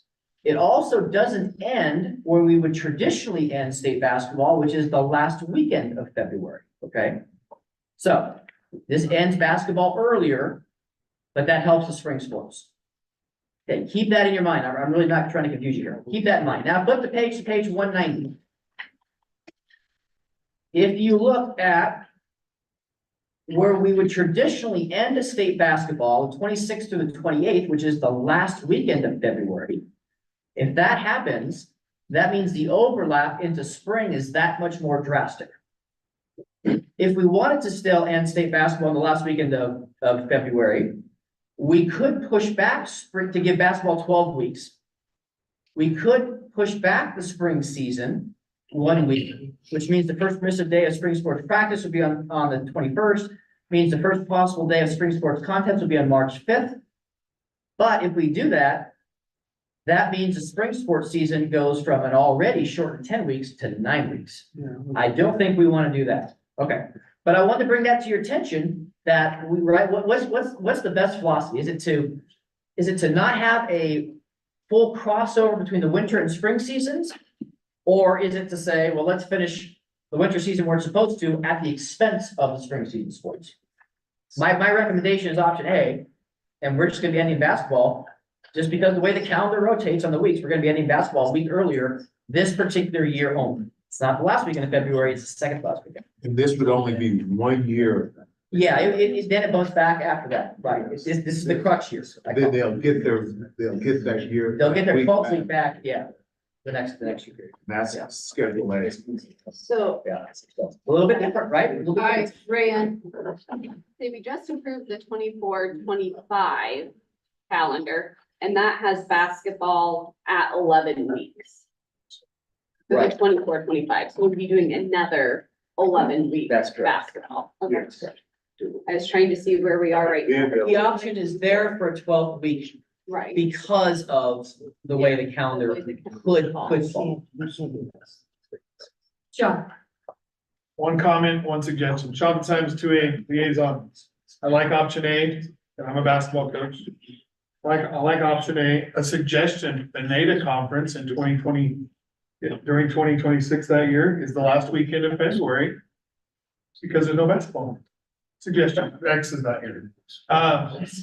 Comment, trying to schedule football games with Southern Utah teams. There's another state association, Utah, that's also struggling with calendar alignment with the NFL, so we're not the only state. Thank you. yes, Matt. I like option A as well, because, at the rural communities, smaller communities, we have a lot of free sport athletes, and if we do that, it's gonna run over into. So, yeah, it's gonna make it rough. I like it too. Is there anybody who'd like to be? Bob, let me ask you this question. Well, first of all, I'm just gonna say, I'm not sure we're ready to approve this because I think we need to ensure that the north-south playoffs are correct with the alignment. In talking with the northern schools, I know you made a great comment that the realignment is working. Do you see any sports where there may be an appeal to go to a different division? By an individual school. By Sport. a sport? By a sport. Or do you think it's pretty much will be, I don't want to get ahead of ourselves and approve this, because that will come into play, or maybe we don't, maybe we approve just based on the weeks.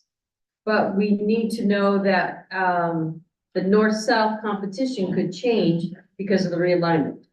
I can only answer that by saying that we're fully aware that the current realignment is only for 2 years, and that this whole thing is gonna be put back in the box Yeah. and discussed all over again.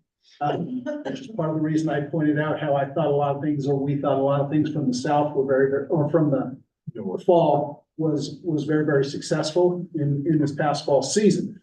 At this point, no discussions whatsoever about, oh, we gotta go here, we gotta go there, this isn't working for us. Not hearing that at all. But we certainly anticipate the girls' golf is gonna be a lively conversation, as Mr. Davis has said a number of times. Where's 4.5 and a half? Yeah, Or for yeah. classification 4A and a half. It's just one of those things, but, our baseball and our softball coaches are adamant. And our ADs support that in staying 5A. I qualify that statement only because, like everywhere else, there's the haves and the have-nots, and the haves are adamant about staying 5A, and the have-nots would be perfectly happy being 4A baseball. Yeah. Again, what does competitive balance look like? What does a competitive game look like in a baseball game or a softball game? And I think our softball has proven they can compete at 5A level.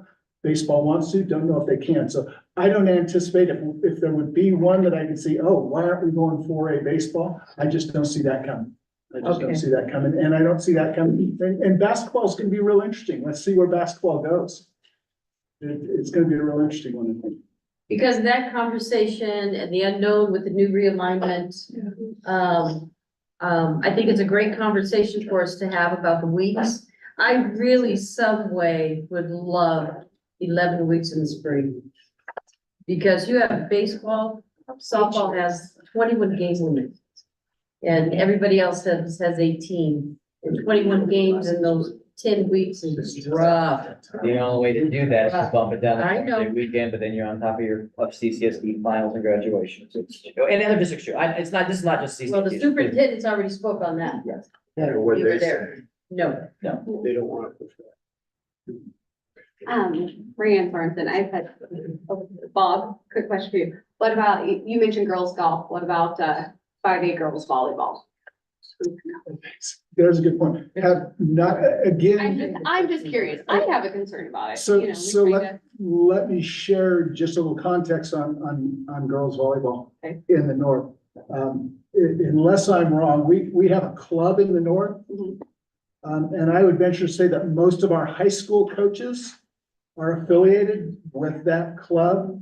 And they're all pretty adamant about staying 5A. And I would say, no, I don't know that either of our schools, I think Reno may have won one set in the semis. Yeah. And I don't think Spanish Springs won a single set in the semis, and that's been the case for a long time. Right. Well, that's- Oh, last year.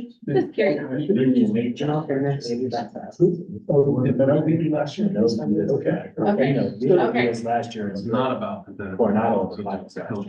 So Okay. it's not so far reached that it wasn't too southern. Yeah. Okay. The point being, from a volleyball perspective, there's not any interest that I'm hearing Okay. from the I was just athletic curious. directors or the coaches of going to the 4A in Thank volleyball. you. all right, For the 9 5A schools. Tammy, Just one quick, and maybe it's because I'm not calendar wise figuring this out. Cause I agree with you, Pam. I feel like spring sports is always the one that just, you get what you get, and the thought of going for 9 weeks, no way. Like, we can't do that, especially with pitchers. Like, you have game counts, you have pitch counts, but I agree with you. Is there any way other than extending past, which we already got vetoed on to change it? No? No. Okay. We want to be equitable and we Yeah. need to get it in there, but the reality here is that if the school districts are gonna keep changing their calendar. graduation and moving their calendars to be graduating earlier, something has to break, and what's gonna have to break is that we're gonna have to, that spring season is just gonna have to have the weeks that we have provided for them. There's nothing else we can do unless we overlap them, and then that's not fair for our student athletes. And we're right now, just to clarify, we're at 10 weeks for They've lost a week. spring and fall and winter are both allowed. But with this calendar here, that they go down, so they were at 12. And they're going to basketball. They were at 11. this is the way it's been for a lot of years. This is the way it's been. They've always had one less week Yeah. already for years. Yeah, no, So now, but now we're just keeping that, we're not. we're just keeping them having just one less That's- week. Perfect. And there's a And few no still overlap. here, remember when I made a fool of myself the last time as like principal, because I argued about all the other sports can play on holiday weekends, baseball, softball can play on Memorial Day, and that was when we were shortening, and I was in here as a rep. And there's only a few minds that can go back that far to why that changed, but that's where that started. And I know it's been pointed out that superintendents, we're trying to support truly as a group. We don't have unanimous belief in this. There's a group within, but as a whole, the spokes has been, we have a large percentage of our student population that ends and has concerns about playing beyond graduation. And I will say, and I think we talked as a board, and I think I had spoken as there is a a group of us that don't see any difference in going beyond as we really do about starting practice in July. And so, it's not unanimous in that, and, but at this point, from a group, yes, we've been supportive of, we're not ready to quite go there yet. But if we pick up another couple districts that start to end, their school year in the middle of May, beyond that, I think it's gonna have to be a conversation, because I think it's not feasible to continue to keep shortening the spring season. Good point. Okay, so with that said, Mr. Nelson. Yeah, thank you, President. So where are we, this 25-26 calendar, based on where we exist today with realignment. Again, those north-south sites are listed in there based on standalone classifications. Realize those could change in the realignment process. But I still believe we can approve this calendar as is, because it's really the structure of the calendar and the dates is the most important thing. So whether we come back and say the standalone classification for this particular sport. So for example, let's look at, what do we got? State cross country, October 8th. This fall, 2023, the 5A, 3A, and 2A state cross country championships were in the north. Same day, the state cross country championship for the 4A was in the south. This still does it, right? Now in 2025, those are correct. That's the 4A standalone. Look at tennis, same thing, where we've got the standalone classification for the 5A state boys and girls tennis in the south, 23rd to 25th of October. That's still the same. So that's what I'm getting at is realignment could change 4A being listed separately or 5A being listed separately or north or south, where the location might be of that particular event. But the dates of it are the most important thing. So I'd say we can approve it just as it is. And I think we need to get started. We can always bring it back.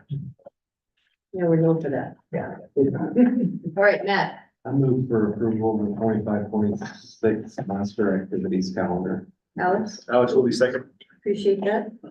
All right, any, okay, option A. Yeah. Okay. Any additional questions, comments? Hearing none, all in favor, say aye. Aye. Any Aye. opposed? The ayes have it, thank you. I want to make sure that I missed it or not. I forget to be just like. did. Was that the eye? Yeah. Yeah, that was an aye for me, Mr. Nelson. Thank you. Thank you. All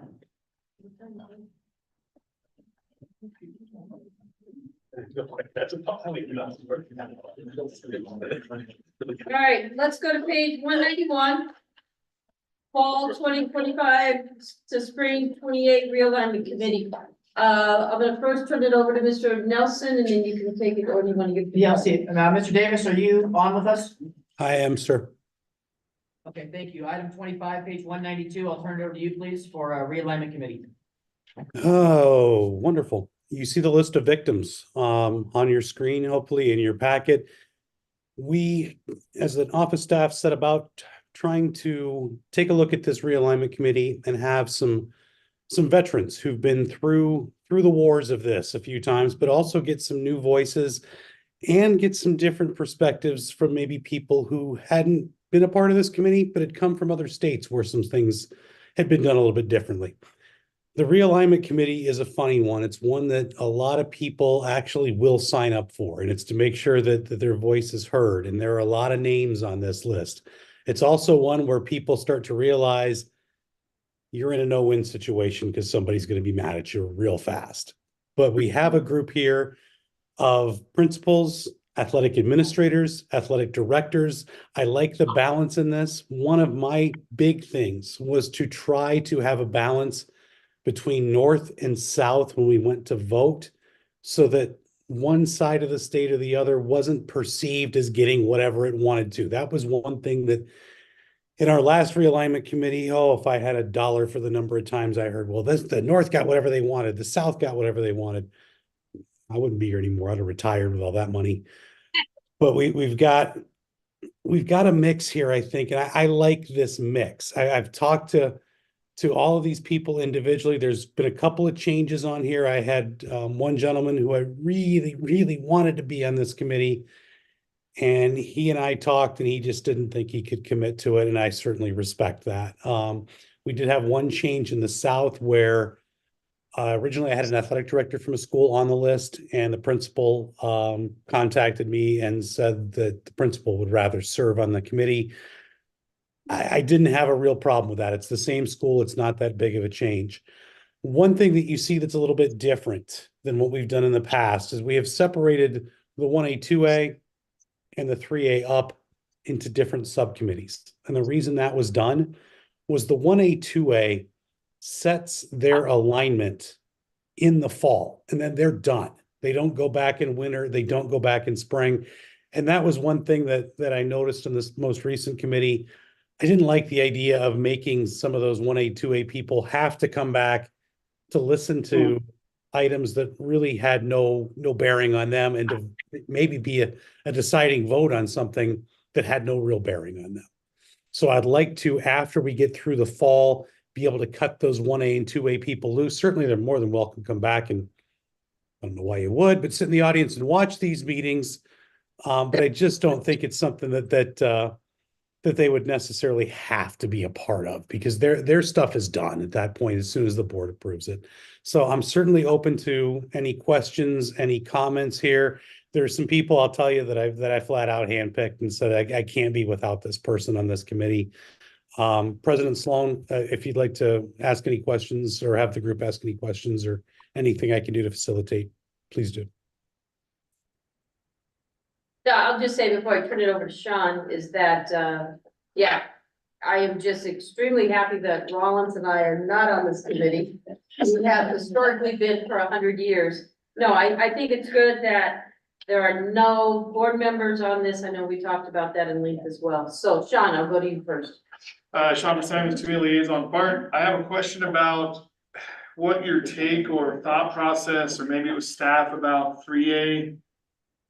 North and South also not being on the subcommittee, where they were kind of looped in with 4A, 5A, was that?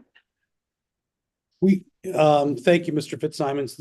We don't really see the number of appeals 3A to 2A. What we have with the 3A people that get involved is we end up with a lot of the 4A to 3A appeals. Where do we draw that line between 3A and 4A? The 1A and 2A throughout this entire process have been very adamant about sticking close to those enrollment numbers. Their appeals aren't anywhere near as involved. Do we have some 2A to 3A? Sure we do. But Meadows, being one of those schools, is pretty much going to go with their enrollment and stay up now going forward. Another one of those schools that became an issue, we learned yesterday, isn't going to be an issue anymore after this year, and that's Democracy Prep. Could some others come up? Sure they could. Is this something that I'm married to? No. I mean, I look at it as, when you look at yourself, Mr. Fitzsimons, Mr. Brooks being a part of those last couple of committees, you guys generally know where your schools are going. And if you want to be a part of that going forward, because I know there is some solidarity, let's say, between the 2A and 3A, and those schools do get along really, really well. Again, I'm not married to sticking with that. I just kind of look at it as, you don't really need to be here. I certainly don't want to chew up your time. Okay, thank you. Well, you personally handpicked me. I was feeling special, but I did. I will play it by ear, especially if we have any of those issues, where we have a 2A going to 3A, and, I'll be around, and, I enjoy having substitutes come to my school and sitting in the audience at meetings all day. So thank you. Alex. Madam President, I'm ready to make a motion. Okay. I move to approve the fall 2025 to spring 2028 realignment committee. Okay, we have a first, I second. we have a second. Any further discussion, questions? Pam, if I could just make a quick comment and a question for Bart. First of all, I'm sure you can predict this comment, but I very much appreciate the representation on the building level here. I also like that we have no board of control members. I think this should be a practice that we have moving forward, because I think it's really great to get some other voices. Bart, what's the decision on the number of people? Like 4A South has 4, whereas 3A North and South have 3, just out of curiosity. Thank you, Member McNaught, for the question. Yeah, you look at the 3A, obviously the number of schools is a little bit lesser in the 3A than what we have in the 4A, 5A combined on that. The 4A, 5A, we're actually looking at two classes there as well, because we're gonna have to make decisions on which of those schools goes 5A, which goes 4A. If we base that on a rubric, and that's another reason you haven't seen it yet, is because we don't know where we're going on that. I think with the 3A also, Mr. McNaught, we have, through what we've seen with the NAC today, those 3A schools that are protected enrollment wise, those are still protected in the NAC. Any changes that the realignment committee would want to make with that would have to go through the board, would have to go through the NAC. And I think we're pretty safe there. Could we have even more representation in the 4A, 5A? Sure, we could, just based on the number of schools. But I think what we've got there is a pretty good balance. I just don't see a whole lot of, hope I'm not wrong on this, but I don't see a whole lot of stepping on the 3A, 4A in between those two. It's hard, in all honesty, to find representation on that 3A South part of the committee, because it's difficult to find schools that strictly are going to be in the 3A South unless they're protected schools.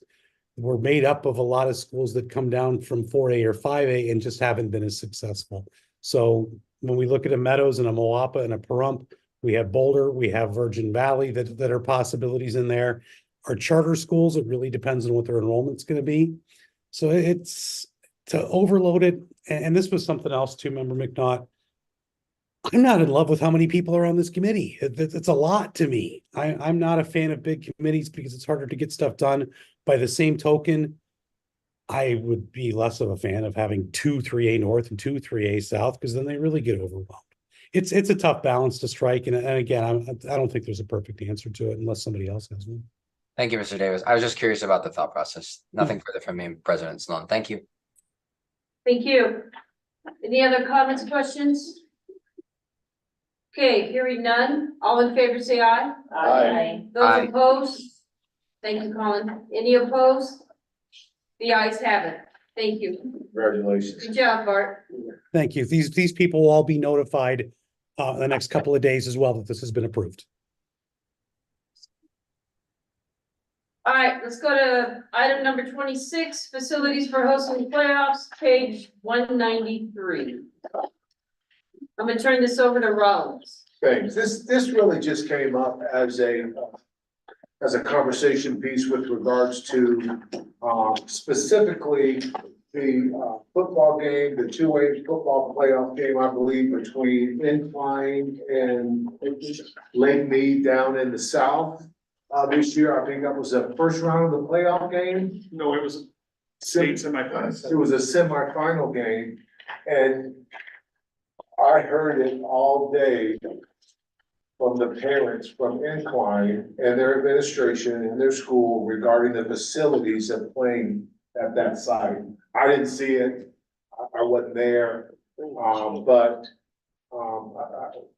just from the information I heard and got and received from those parents, we need to make sure that we have some accommodations to provide and assist schools in the playoffs that are hosting, that if their facility isn't up to par to host a facility to the matter of which it should be, and we all know what that looks like, good field, bleachers on both sides, restroom facilities, locker room facilities for the players, those kinds of things.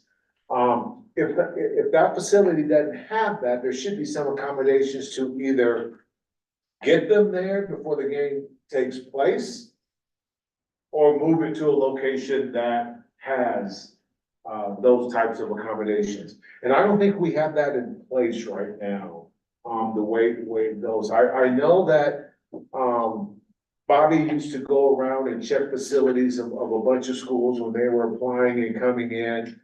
I don't know if we actually have that for particular playoff locations if schools win or lose or whatever. And I think that possibly needs to be something that we look into, as far if we're gonna continue the procedure of having a higher seed teams host. And that was the case, correct? If we're gonna have higher seeds host, then the host site needs to at least have a minimum requirement of what they need to provide the visiting team once that game, whether it's a football game, baseball game, softball, whatever the case may be. Share some of the concerns from the school, what that particular school didn't have. What were the concerns? Yeah. There were no visitor, you've been to the location, so I don't wanna go off of what a parent who was upset was telling me. I want somebody who was there or been there. So Sean, tell me about this football facility there. Sean Simons, 2A liaison, yes, not that it's an excuse, but this facility had never hosted a playoff football game in the history of their school. So not that it's an excuse, but, so, okay, restroom facilities were porta johns. So there was 4 or 5 porta johns for the whole facility. There was one set of bleachers on the visitor sideline, just one, a smaller one. And then they'd And advised. it's kind of off to the side too. Yeah, and they just advised everyone in 1A and 2A, a lot of the times, that's the case, and you do bring your chairs, and I get it, it's a state semifinal. So they'd advise the visiting team to bring chairs. There were locker rooms where they were provided, where the team can dress, and then they have to walk out to the field. There was several concerns about concessions or lack thereof, when that doesn't really, I mean, usually that's a host site thing. They did provide a separate place for referees to change. But I would say restrooms and lack of seating were the 2 biggest concerns. We tried to get ahead of that during that week. I was getting phone calls as to a president talking to the schools involved. Again, I don't think the field was in the best condition. It's not really grass. I mean, it's short and it's kind of dirt in places. By that time of year, it's pretty worn out. But yes, that was something that we talked about as a league meetings that we had in November, that we need to do better. And then our liaisons are gonna go to people saying, if you plan on hosting, if your team is winning, then these are the recommendations and things we need to put in place. So we're actually drafting an outline of what that should look like. That'd be perfect. But, I mean, I guess that's all. I mean, I don't know if you have any other questions or if I answered the 2 main concerns, restrooms and seating. You know, I think we differentiate a little bit we talk about going to school sites for bigger tournament locations, volleyball, baseball, softball, those types of things that you'd be putting a bid in to try and host, right? To where leagues are making determinations that their higher seed is gonna host, and we play at these sites that, quite frankly, we have a minimum standard to get in. But, so I guess I have a little heartburn when I hear it, because I fully support, like, we try and go above and beyond when we host, and we try and do a good job.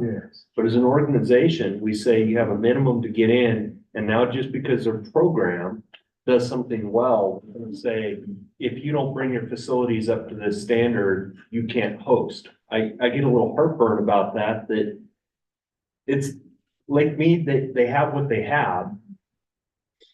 They're approved to be a league member, they're approved to play a regular season slate of games, and it's acceptable, but because we host a playoff game, now it's not acceptable. That's a hard pill to swallow on the district perspective or something like that, as long as safe playing conditions and all those things. So I think we deal with a double-edged sword a little bit. Do we go as far to say what our minimums are to be a league member and host and do those things through the regular season, have to meet a minimum standard? What's that look like? But I think there's a difference between a league saying you're gonna have host sites for those teams compared to the NIAA awarding playoff type sites. Exactly. And yes, our schools, leagues, they have to set an expectation that we expect you to have adequate restroom facilities, you're gonna host, you're gonna have. And if it is porta potties, we are in the frontier, we go to those places. You better make sure you have more than 3 or 4 to accommodate a fan base that maybe you're not used to having. Anyway, just a couple. Thank you. On speaking of that, I do know Lake Christian, they're like a mile down the road from us. We've actually worked together. I was actually at the quarterfinal game that they hosted against White Pine. And like, they did a session. Well, they have a food truck. bring in a food truck, and that's just one of the things that they do. The semifinal game, I drove by, stopped, looked at the score, then continued, because we had a basketball practice, or first day basketball practice, I was trying to get to make sure everybody was all set with RMA and all that stuff, but anyway, it's just Lake Beach Christian has actually improved their facilities. Sean, I know you probably played the first game under the lights there. Actually, they used to have the portable lights, like the generator lights, like you see on the construction, where they would crank out like 10 of those and crank them up and shine them. Now they have new ones. And they've been working forever on those too, just trying to get them so they're good enough to see, because I could see it from the Smith's parking lot. I'm like, I called Jay Schrader, hey, I see your lights are on, and they're blinding me from Smith's Park, just joking with them. It's like, yeah, we're trying to adjust them and everything, because they did that. But Lake Beach Christian isn't the only one that has these facilities. Our school, we have one set of bleachers. Like, we have them labeled as visitors, visitor section. We also have like band, student section. We have our bleachers labeled. We've never had problems with, fans interacting with like other fans during games. Hopefully it doesn't happen, but, so Canaan, they have small bleachers on one side and low seat. You know, but a lot of those schools, they can only do what they have the property to build on. And that's the thing, like a lot of the schools, the charter schools, athletics wasn't a thought process when they designed these. I know a lot of the academic schools were all built with the Florida plans. And so we have like just, and there's like a lot of stuff with like, well, why is this sound in here? Well, that's for humidity. Well, we don't have humidity in Las Vegas, but that's just, well, that's how the plans were when they did that. And so that's just some of the building things that we deal with, but trying to make our facilities as, like, we only have so much money to make our facilities where they are in property. Like I would, and it's hard to just say, oh, you made it to the playoffs and you get to host, but guess what? Now you have to go find a rental place. You need to call somebody at CCSD. And I know in 3A, Slam had a heck of a time trying to find because I got a call from Bart saying, hey, would you be able to host their semifinal game? Because they were scheduled at Green Valley High School. But then Green Valley High School goes, oh, we have flag football practice that time, so you can't play at that time. And then they finally worked out to go play at Green Valley, but those are some of the things, like now they're trying to, in a week's notice, trying to find a place to play. It's tough. All right, Tammy. Tammy Hibbing, 485A South liaison. I kind of understand what he's saying, but I don't feel like, we ran into it in 4A. And we did have problems with fans interacting. There has to be something in place. Because, like I said, Somerset Lucy, they won. I agree, it sucks that you tell them you can't host at your facility, but it's also not fair to the visiting team when they don't get to come in and watch the game because there's nowhere to sit.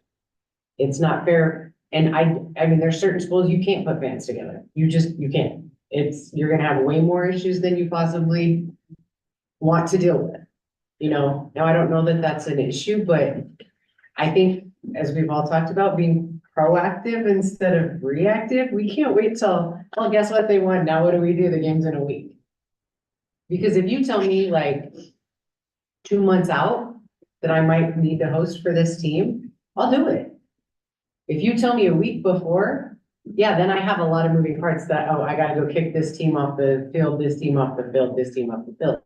I think us as the bigger schools, we don't have a problem helping host if we need to. We just want to know ahead of time that it could be an issue, not 5 days before.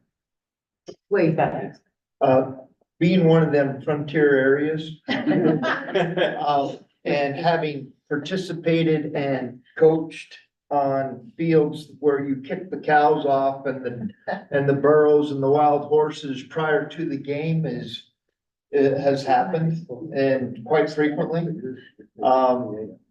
Facilities at the lower levels, it is what it is, and I agree with Russell. I mean, you know, to penalize a team for doing well because they've done well, they deserve the host. My concern is safety, right?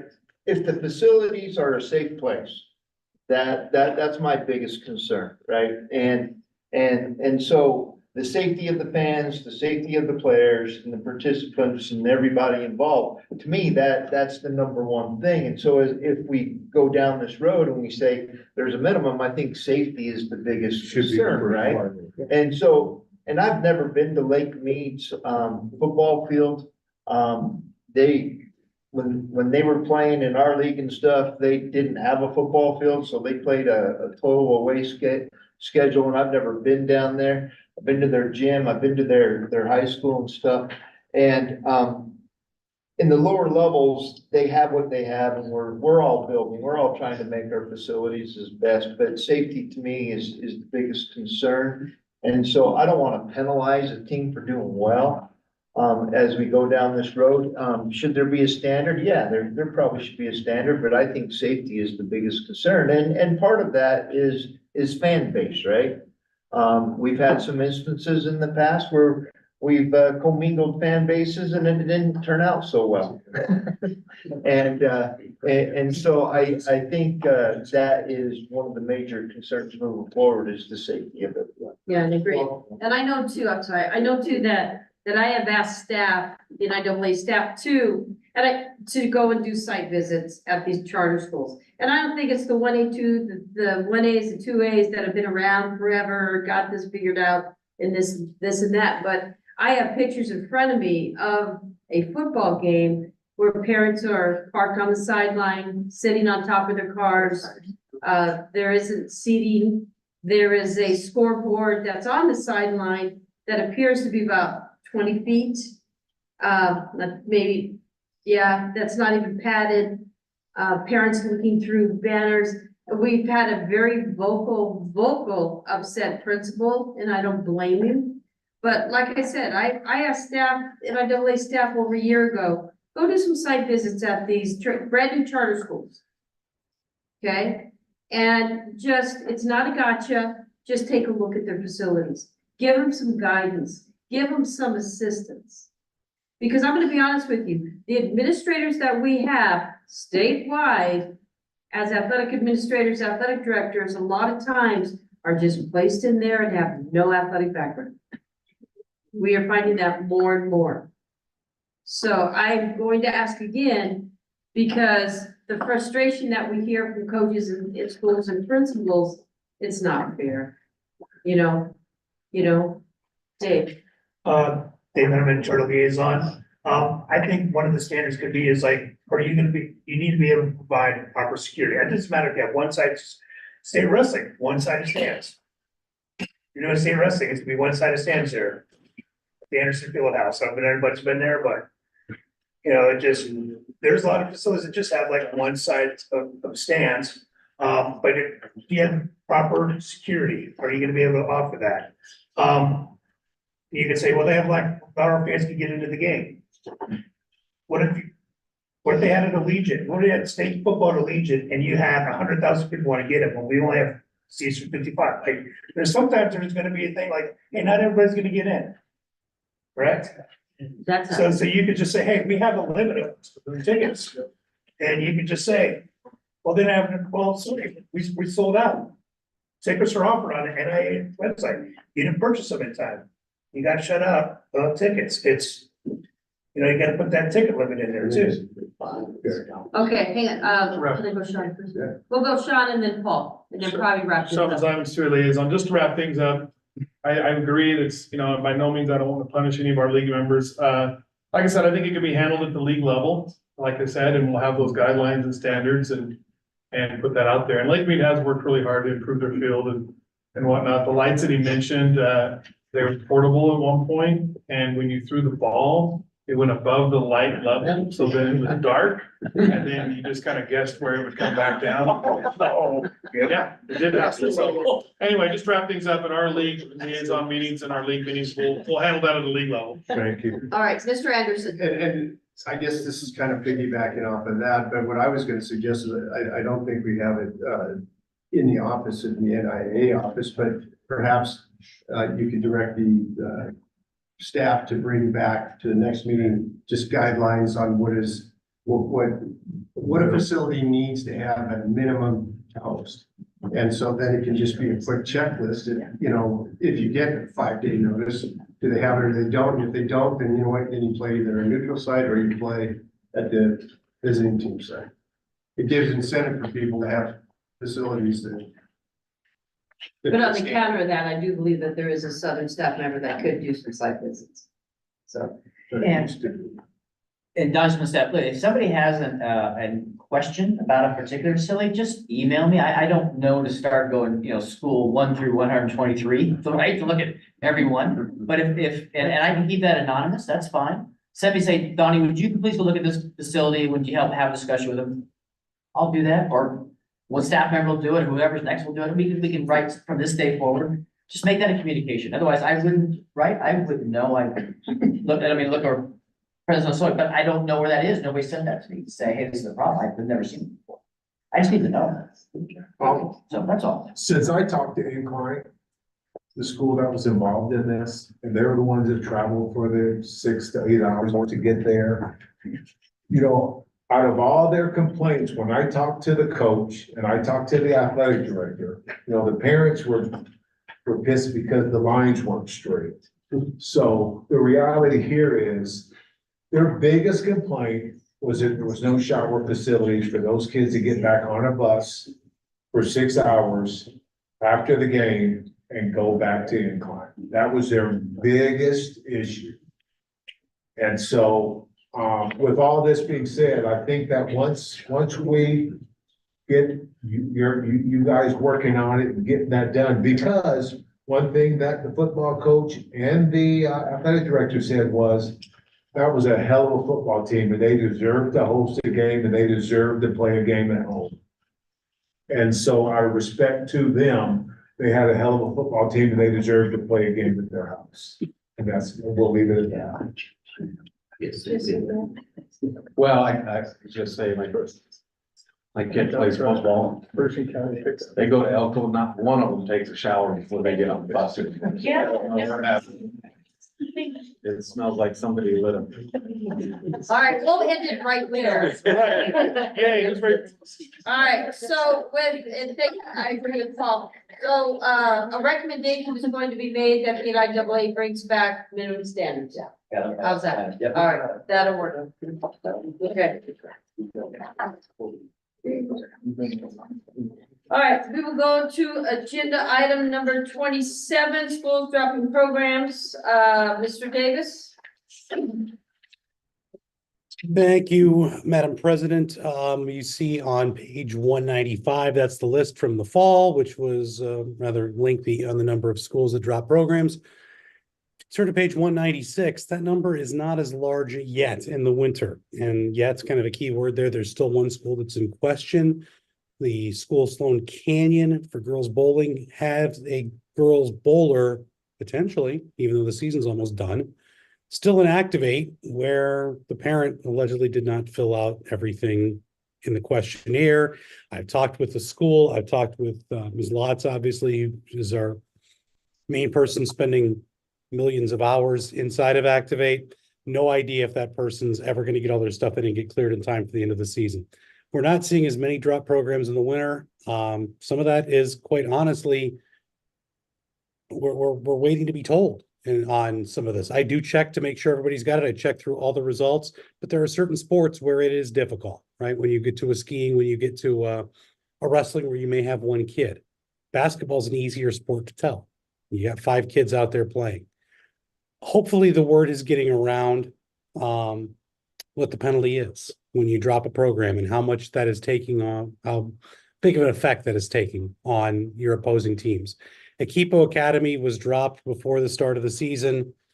They've been a bit of an issue. Let's be honest. Independence was positioned to be ready to come back and just did not have the interest in kids. Whittel, I received an email from their athletic administrator about a week ago, kind of disputing the fact that they dropped the program.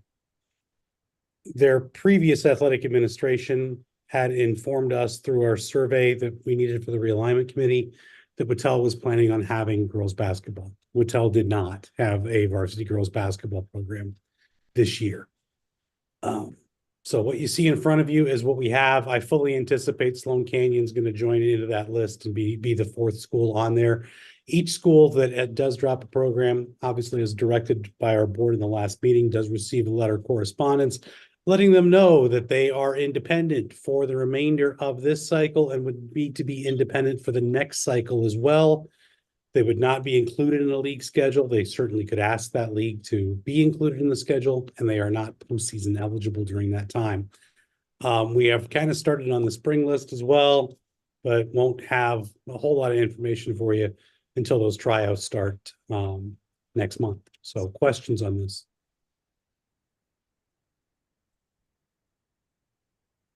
Any questions? No. Yeah, the information. And this is a standing item, Yes. correct? Okay. Yes. Thank you, Bart. All right, now we will go to item number 28 on page 197, media credential process. You want me to start this? Yes. Okay. I will start the conversation because I was actually the one that asked for this to be placed on the agenda. In previous years, the NIAA vetted everybody, all media passes. And that really helped the schools because during the regular season and the postseason, they don't know who these people are. And I know, and I'd really hope that Tim and the rest of you guys would be part of this conversation, because people would come in with their cameras and they say, oh, I'm with so-and-so. Back in the day, it was really easy because they had to have an NIAA media pass to get in. Now that was taken away last year or the year before, and that responsibility was left to the schools. Well, schools don't know what to do. They don't know what to look for. They don't want to be that guy, that gal that allows somebody in that shouldn't be in. So the request that, and I know this is for discussion, and if it has to come back, it has to come back. But I would like the NIAA to take back the responsibility of all media passes that goes through the regular season as well as postseason. And also, I do know that for postseason events, there were some, this one particular one, and I'll have a conversation with Bart and Donnie outside of this, that wasn't permitted to be on the field at Allegiant, but there are some good media outsources that should have been allowed on the field because they do good things for our kids. And again, that's a different conversation I'll have with Bart and Donnie. So I just like to open up the floor. Like the schools, you guys, Jason, Sean, Tammy, what kind of issues do you see? If I were to just come up with a camera around my neck at a Friday football game, you're gonna let me on your field? Jason Odegaard, 3A liaison. No, if anybody that's on the field has to have a credential from, used to be NIAA or show us, from a reputable media facility to be able to be on the field. And like I said, I'm bringing this forth because this is a huge concern from our administrators and they're coming to me. All right, Sean. Sean Simons, 2A liaison, same thing, credential from, used to be the NIA, but then we have been following, at least this last fall, about just in our league, the 24-hour notice of, someone's coming to Lincoln County, their AD would call me and say, hey, by the way, we're sending so-and-so, and then we'd have either an email or something of some sort, some paper trail with it, and the person would show up and identify themselves, and we'd give them access. But as far as you just showing up Friday night, probably not with any access or any prior permission. Tim. I think I probably haven't had as many issues as other people because we're so far out. nobody wants to drive that far out. But I have had other people call me and ask like, what do you do? What are your standards? What are your, like, because they're getting those requests. And I kind of have done what he's saying, like 24 hours, but I do get a little nervous sometimes because I don't know how to check them. Like, I basically, if you show up on Friday night, you're not getting on my phone. That end of story. And because I don't have time on a Friday night to go online and look and make sure you're not some creeper who wants to be around kids. So if you show up now, if they send me something on like a Tuesday, I'll say, okay, give me some time. I only had it happen twice. One I said no to, one I said yes to. It would be nice if maybe there was a list of some sort that said like, these we know are okay. So I could go to them and go, okay, yeah, that group's okay. And then if it's someone new, then we could maybe, because I agree with Pam. There's been a lot of people come to me as the liaison and say like, what's the standard? They don't know what the standard is to say yes or no. They're afraid. They're afraid, they are afraid because ultimately if I say it's okay for that guy to be on there and something happens, then they're coming back. Yeah. Yeah, we've had a couple incidents, and so to address those things and talking both within my own district, but then superintendent conversations with some of the issues that have come up. But I know we started to issue through our school media pass of our own since the NIAA's went away, and asked our other member schools, because if they don't have something that's on them that comes in that's school issued, or they're not getting on our sideline. And like at football and soccer in particular, that's taking place outside and we have the fence all the way around, nobody comes onto that track or anything unless school issued component. And that's really helped, but we had asked our groups to do that. And the super conversation was around some of those sports that I mentioned and asking our groups to secure their benches, their sidelines, the stuff to make sure people are out. And I know you're aware, that's why you're asking the questions, the issues we've had. But it had to be school issued. Yeah, it would be great if the NIAA took this back. I remember sending the things in, having to say, yeah, they're a legitimate school publication or whatever. Can I get the media pass and then get the big blue pass to put on their chest and go? But anyway, I think we need to have something formal, whether it's through the NIAA or as leagues, to know that that's what they're issuing. So we're standard. Yeah, and it's the outside media, you know, everyone's in television media is just, you know, and I'm not sure why we got away, why the NIAA put that on schools a couple of years ago. Now, I totally forgot, but Dave. Dave, I'm charter liaison. Yeah, I agree with Russ. Like, we need to have like NIA come up with like keys. Just send us a list. These are the people that are approved for passes. And they should have that pass on. I know at our games, I've had people like email me and say, hey, we want to come in and we're shooting for this social media thing. And I'm like, that's great. Good thing our bleachers are like very close to the field. It's like, you don't have a track or anything, but yeah, you're gonna stay in the bleachers and do that. I know we do have our, student council also does like a news thing. And so we have students with like their passes and around and they have like their iPads and they're filming like all different angles and their advisors there. And he's been like, he goes everywhere. I can't believe this guy. He goes up to Virgin Valley. He goes up to Moapa or one girls basketball game with his iPad and sitting there. But he has the NIA pass that we got for fall along with his school ID. He's got everything on his lanyard. But I think with outside media having passes, that's great because who's saying that there's some, somebody out there that might look like they're in high school and can make their own. Yeah, I'm part of your book. Here's my pass and get on there. So Donnie, can you tell me why we went away from that? Bart. Or Bart, Donnie wants me to ask you that question? Yeah, absolutely. Thank you, President Sloan, Bart Davis, and I staff. There were a couple of reasons that we went to that. Actually, it doesn't happen in every state. There are some states that do issue a media pass. There are some that do not for full-time use. I've always looked at the regular season games as the school's games. And for me to say, okay, this person has to be let in because they claim to be media, and I'll be honest, I don't know every media member in the state. I never will. I was a media member in the state for 12 to 15 years, somewhere in there. What I was seeing towards the very end of my time as a media member and starting here were those credentials being handed out maybe to people who shouldn't have them, or being passed along by somebody who, okay, I'm done using this credential, I'm going to give it to you now. And I was getting phone calls from school administrators of somebody being on campus with a NIAA media credential, taking pictures of track intramurals in kids in tank tops and shorts.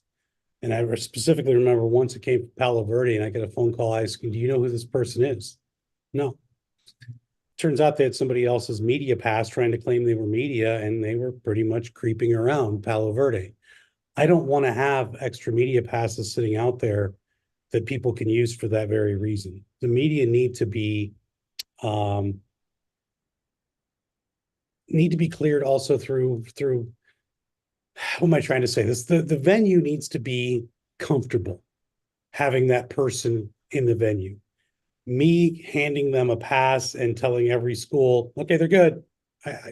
When they hand that pass off to somebody else, they're not good anymore. We have had, going back to the games that we consider our games, the games that we charge admission for, the postseason games, we have had credentials for those, because again, I feel like those are our games that we control the venue. To me, the school's hosting a regular season football game on a Friday night, hosting a basketball game, they generally know who their media are.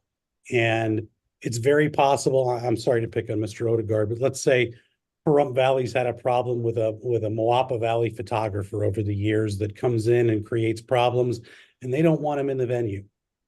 I give him a pass, it's a lot harder to turn him away.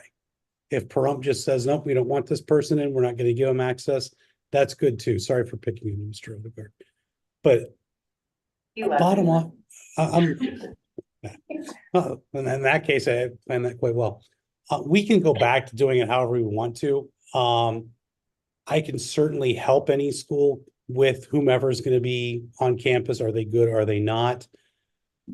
But I can't do that for every school, certainly every night. And the rest of our staff can't do that also. This is something we talked about with the board when we first came up with the media packet that you may see on your screen in front of you.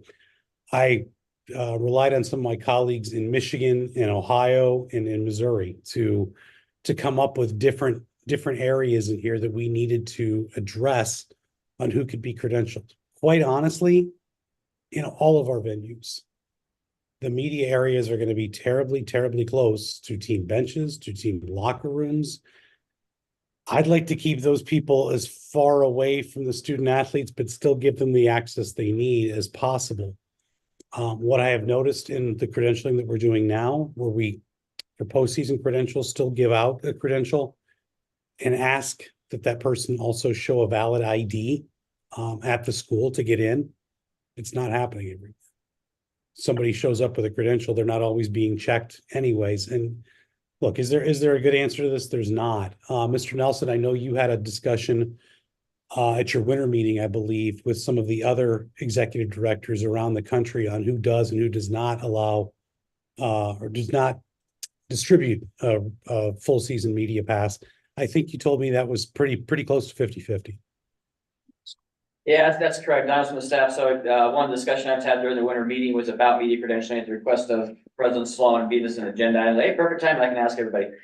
It was either 26, 27, or 28. And I try to get a very accurate count as much as possible without people, saying yes, go around the room, and I might have missed one. But the 51 state associations, 26, 27, or 28 do full year media credentials. And then the other ones, because states are set up differently, many states have actual commissioners, kind of like the Bob Levin in some degree of the, the 4A, 5A North, where they handle those during the season on a regular basis with internally. And other state associations do postseason credentials as well because, they have a staff to be able to do it. So anyway, it's basically a 50-50, right? We can do regular season, you can not season, this is where we are today, if we need to change it, then we're changing it back. And the other thing too on this, I'm sorry for stepping on you, Mr. Nelson, is we do have some media outlets in the state that have a large number of people they want credentialed. Let's take one of the local newspapers in Las Vegas, for instance, where they may ask for 25 credentials of people who will be covering games for them during the course of the season, but not necessarily on a given Friday night. To have 25 credentials out there that could be used by, I don't know, whomever, as opposed to that outlet just contacting a school in advance saying, we have this reporter and this photographer coming on this night to 2 different venues. I think that lessens the number of passes that are out there to give people that opportunity to go in and let's say misrepresent themselves. Tim, What? I was gonna, just to add, I mean, just because, say you guys credential somebody, if I don't want them on my campus, I have full right to kick them off my campus. And I think people forget that sometimes, like, we can trespass anybody we want. You know, usually we don't do it for no reason, but if there's somebody that you guys vetted and they're given, you know, they're down where they're supposed to be and they're giving us attitude or we can say, you know what, sorry, bye. So I think people kind of forget that you still have autonomy over your campuses, at least in CPFD, I know we do. As administrators, we can say, well, I don't feel comfortable with you on my campus, here's why, bye-bye. But the main concern here is that administrators are not as strong of individuals as are sitting around this table. And somebody comes in and says, hey, I'm with so-and-so, I'm with the Grand Media Company. And I'm here to do this, and they don't know if they're legit, if they're not legit, no, they didn't contact us that is hours in advance. And the school just like, if I say no and I should have, then I'm the bad guy. They just don't know, but Donnie, you did media passes for years. You were, you know, what was it that you looked for to validate that somebody was credible? And you know what, you're absolutely right, we say they have to check the ID. I mean, I've taken badges away from people that I hate, can I please, you know, I've done that with NIAA cards too, they didn't have the ID, I took it. I think we need to help our schools out.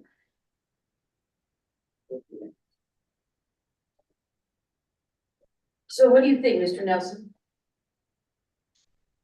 Do whatever you want, whatever this board wants to do. I mean, I know it's a discussion, it's not an action item. We can take a direction to say, bring this back, and we can actually make a policy to say the NIA needs to do it, or we can leave it the way it is and, What's the I'm not for anything, whatever. I have a question, Sure. Madam President. What does it entail with the whole credential and stuff? Because I know when I was volunteering at any school, I had to get fingerprinted and everything. So what does that entail when someone gets a media? They can come in. That's it. They don't need any, there's no other aspects. I don't necessarily think that this is the responsibility of the NIAA. I think it's the responsibility of the individual school. And the individual school takes on the responsibility of allowing people to come in, and now especially at football games, they want to come in on the sideline. I usually, as an administrator, or when I was an athletic director or coach or whatever, you know, the local news kind of came in, they had their badge by having their camera, basically, but if they had something that came in, we kind of monitored that, who was on the sideline, but I don't think I want to have the NIAA issuing passes to people that contact them about wanting to go to a hug game and issue them a pass, and then that gives them carte blanche to come onto our campus and show this and walk on. I don't think that should be right. Yeah, I don't like it as a trustee. I don't like the idea. You get a badge from NIA, you're gonna go to all my high schools. They'll come into it either way. Yeah. All right, Matt. I agree with Ron's, you know, we say they're struggling, these administrators, they're paid to make decisions like that. Yeah. I don't think we should have to, you know, because they don't wanna make these decisions, they're gonna dump it on us. I don't wanna be the dumping ground. President Sloan. I didn't even know this was a problem, because we don't seem to have a problem. Yeah. Collins? Just a question, President Sloan, your proposal here is to have some sort of policy where they would need to, the media would need to get like, almost like badged through the NIAA before they could present themselves at a school to go to an event. Is that correct? That is what used to occur, except for a couple years ago. And go ahead. Sorry, and there's no reason why the school couldn't still say no, right? Like, for whatever reason, right? I don't think that this pass necessarily says that, the way I'm interpreting it is the pass wouldn't be like, now you can go wherever you want, right? It's just that the NIAA has sanctioned, like, you are someone who is with the media who can go on campuses at the discretion of the administration of the school, correct? That is correct. Okay, if that being the case, from a high school principal standpoint, yes, I agree that like we are paid to make these decisions. However, I do think there should be some sort of process of vetting these media people prior to them getting. Yeah, we'll still make that decision, but excuse me, just because they present me a badge that looks like it's from Channel 3 does not necessarily mean that they're from Channel 3, right? And I just don't know if that's necessarily within our scope of what we should be doing, right? And so I'm in full support of this.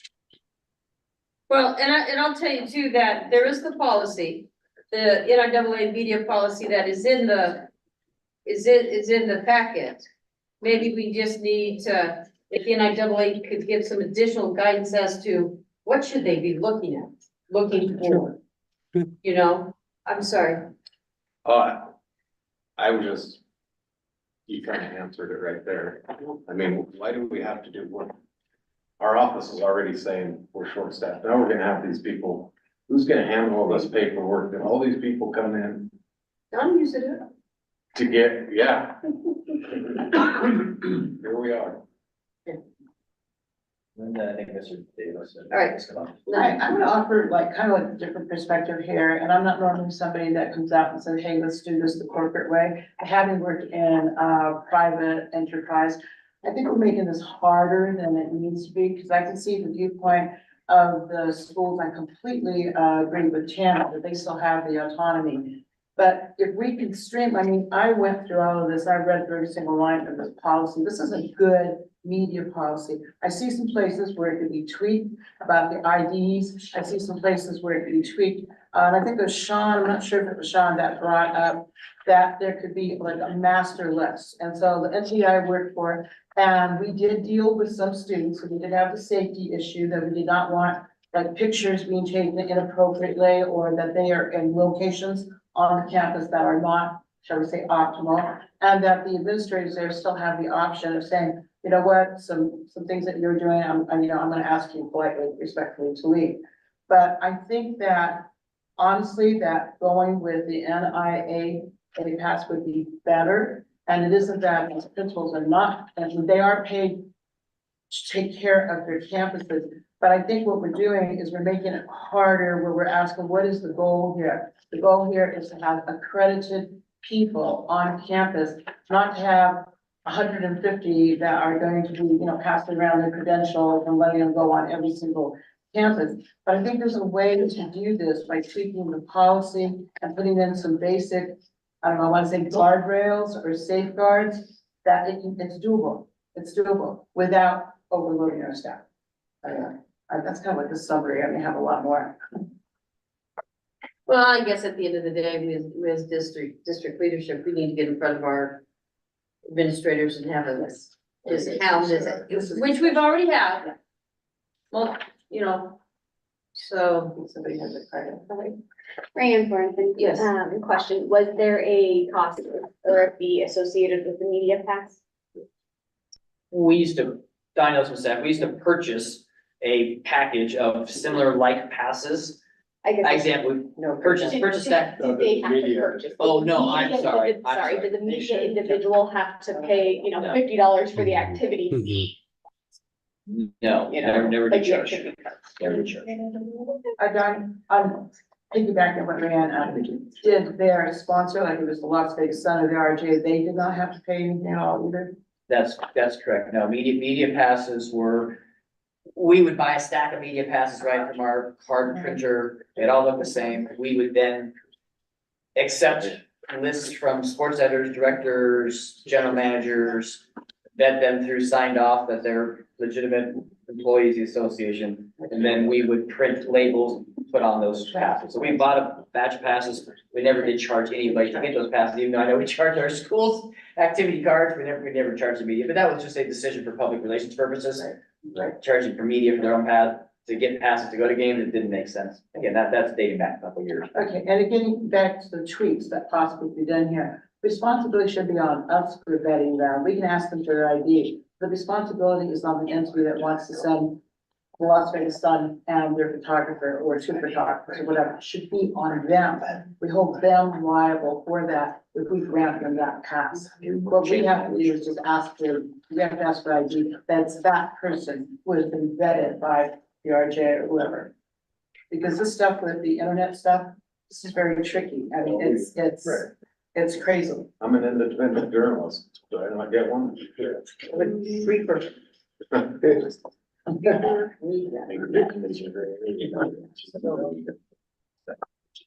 Yes, Jason. Jason Odegaard, 3A liaison. There's been a lot of great points coming up throughout this conversation. I agree.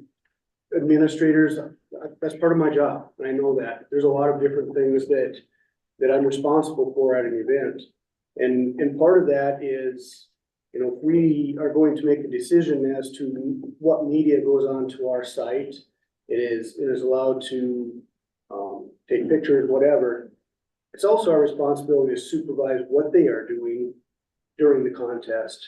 And me and my staff, we are very aware that when we have people that are allowed access to, say, sideline at a football game, we do monitor their behavior, you know, what it is they are doing when they're on the sideline. So Sean and I visited just a little bit. I think it's just on our part, not that common sense is common anymore, but it is our responsibility to have common sense to supervise the event. We've talked about a possible master list. Is that even a part done? Is that even or say master? If you could give recommendations to schools. Well, President Sloan, I can handle that one if it's all right. Is the list doable? Yeah, kind of, probably. When I look at places like Pahrump or Superintendent Fecht with Pershing County, there are going to be a lot of times when you've got somebody on a media outlet, let's say, that doesn't normally cover the team, but Joe, the sports editor, has Friday night off because he's taking his wife to dinner for her anniversary. And they have a substitute that comes in who doesn't have a credential, who we don't have on the list. The outlets, for the most part, I think are doable. We see the social media part of it come up all the time. And I've been very big on not wanting, if you're just a social media webpage or something like that, sorry, you don't get in because I don't know who you are.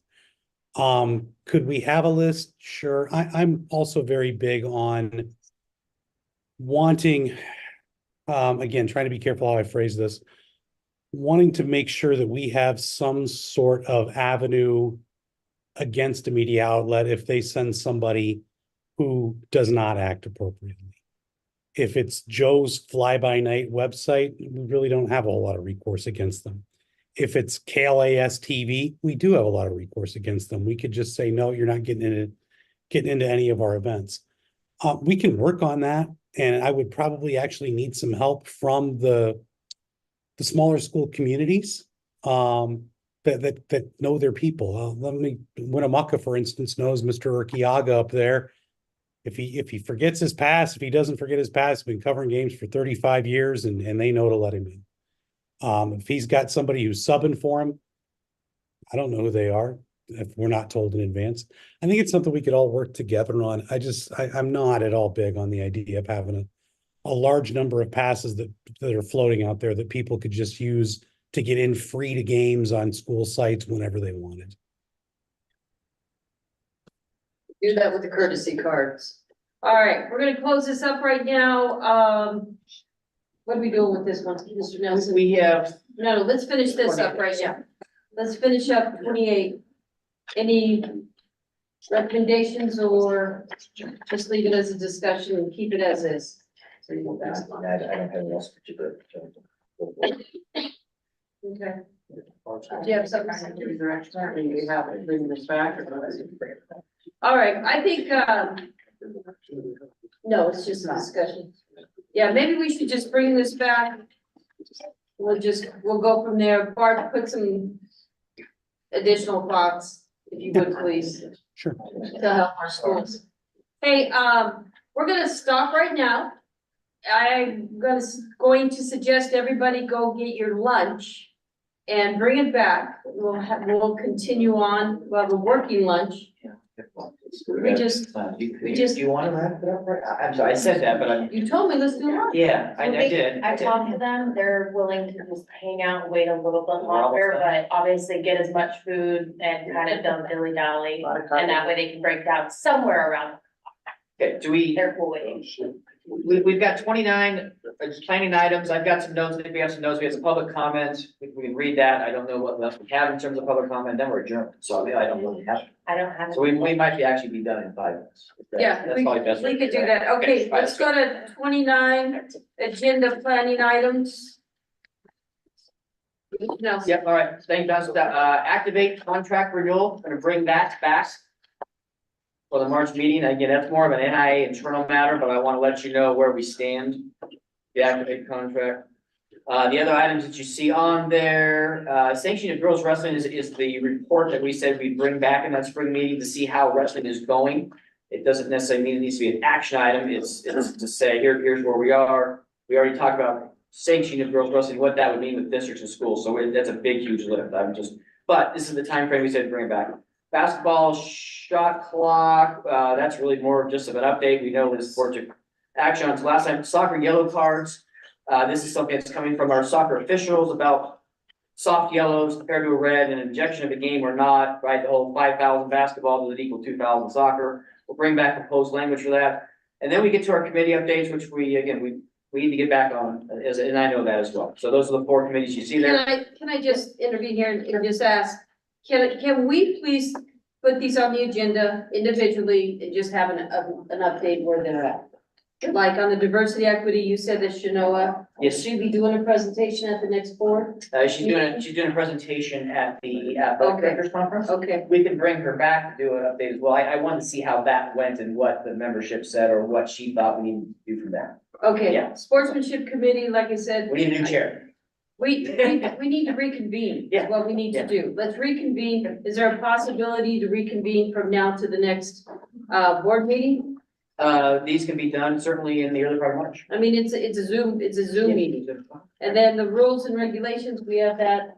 And Yeah, again, that's right. I'd like an update. And then the membership advisory committee, I think we need to meet between now and then, because we've had these committees for years, and again, like I've said, broken record, we just don't do anything.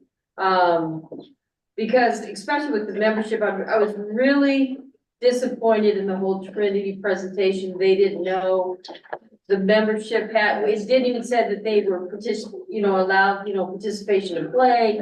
That whole presentation was just confusing. Then, but that's how it was presented. And then, I do know that Tammy, I think, brought it up. She wants an explanation of the terminology for each application. Permission to play, associate, and so on and so forth. If that could be part of that as well. Go ahead. That's, Okay. let me write, I have some other things too. all right. Also, I've got on here, this lot's gonna bring back a discussion on transfers and time it takes, kind of the process of all of that through transfers, so people can have an understanding here at the board level. A facilities guide, something along the lines of standards, inside, outside. Again, those are gonna be basic. It's something we'll have to kind of work on creating, but at least we can do a report on that. Let's see, let me see if I have anything else. And then, media credentialing, obviously now is coming back. What else we have? That's what I have. I have a couple things. I do know that I would like to bring back the 3-week eligibility check. Because, we are going to request to eliminate the traditional, non-traditional. I would like to do a presentation on behalf of that. I'll bring it back as it's written right now. Correct. Okay, you can take it there. It's not working. All right, so I would like that on the agenda. Also, SB 196, I brought up the other day. If you have preliminary guidance that you can share with the board. That's going through final forms, correct? Okay. We can update you on that. Yep. So SB 196, especially with the club, since that has to roll out, I think the board needs to have their eyes on it first. Are we bringing back spring full season venues? Just a sidebar conversation we had last night. I mean, we have like 15 liaison presentations. Do we want to continue the practice of doing all 15? Or do we want to do maybe 5 and then do a couple of agenda items, then do another 5, break it up? If you want to. I don't know. What do you guys think? Keep them as is? Doesn't matter. Ms. Cavazos? I would be much in favor of breaking them up. We do that sometimes with our school board items too. And it doesn't mean it changes the agenda item. It just means that we don't have 15 all in a row, that maybe we listen to 3 or 4. And then, you know, we can group them accordingly. And then we do a couple agenda items and then we bring some other ones. It just kind of keeps the flow of the meeting going a little bit better. And I want to point out that Russ, you know, brought up that he would not like to be the first one last. Yeah. We want to forget you there. I don't know. I just think it would help the flow of the meeting better. It's gonna have a lot of. In case somebody's phone goes off or something interrupts, you know, Mr. Fitzsimons. But that's on me. I was just wondering which one would make them less long-winded. No, just kidding. Joe. Wow. Joe. So glad you're here for us today, man. So, hey, and I just have one other, on page 49, the agenda planning, this was on the last time, it said measuring success of NIAA goals and objectives. You were gonna bring that back? This is on page 49 for the previous I agenda. don't think I came up with that, maybe you feel like those objectives that we're playing. If somebody has some recommendations, that you remember McNaught, is that right? Yeah. Yes, yeah. Remember McNaught, if you want to call me and give me some guidance as to what you mean by that and measuring goals and objectives, Oh, yeah, that's I mean, I know participation, I'm not sure what those are, please, my apologies for not reaching out to you on that, please do so, I certainly lost sight of that. Yes, sir. Right in there. And President Sloan, I Thank you. have 2 things when you're done. All right, I think I've added enough. Go. Just the first thing, regarding the committees, can we get an update on who's on them? Being new, I guess I don't know. Maybe everybody else knows and I'm the only one. I just would be curious to know who's on them. And number 1, and then the second thing I'd like to, I know it's supposedly going into the Rules and Regulations Committee, which I'm not sure when that meets, but that fusion of programs conversation, I really want to see something at the next meeting, whether it's a conversation or an action item about like the permitting programs that are unable to field a team, allowing 2 schools to fuse them together in that conversation. I know we've had a conversation, that's been coming up a couple of times. Yeah, that's the co-op discussion. That will be part of the rules and regulations. Mr. Nelson will be sending out that information for that meeting. Anything else for the agenda? If I might, President, real quick, am I okay then if we bring back, the committee members that are on each of these? Yes. Am I okay just bringing that back in the March meeting? And showing what those are with our reports? I mean, unless everybody wants me to email them something, tomorrow, but I don't know. No, I would bring that back and maybe just give an update, a status where it's at right now. Got it, thank you. So, anything else? All right, we'll go agenda item number 30, public comment. This time provides an opportunity for citizens to address the board about any matter not on the agenda. Items raised during the portion of the agenda cannot be deliberated or acted upon until notice, procedures of the open meeting meeting law has been, trying to go too fast here, been complied. Should a member of the public wish to speak on a matter not listed on the agenda, it is asked that that person please complete a yellow comment card and submit it to the president prior to the opening of this item. A limit of 3 minutes per person or 5 minutes for the spokesperson of a group may be imposed. If it is requested that the comments be directed to the board as a whole, comments that are determined to be irrelevant, repetitious, offensive, inflammatory, willfully disruptive or deemed to be personal attacks will not be permitted. I don't see anybody out there in the public. So at this time, at 12:43, meeting is adjourned. Thank you. All right, lunch, before they take it away, please go get lunch right now to the outside community. We'll do, transition back to airports here soon.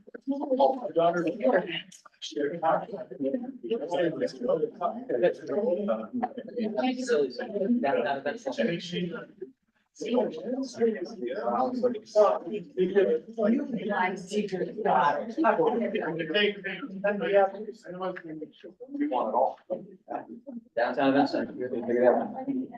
Thank you, man.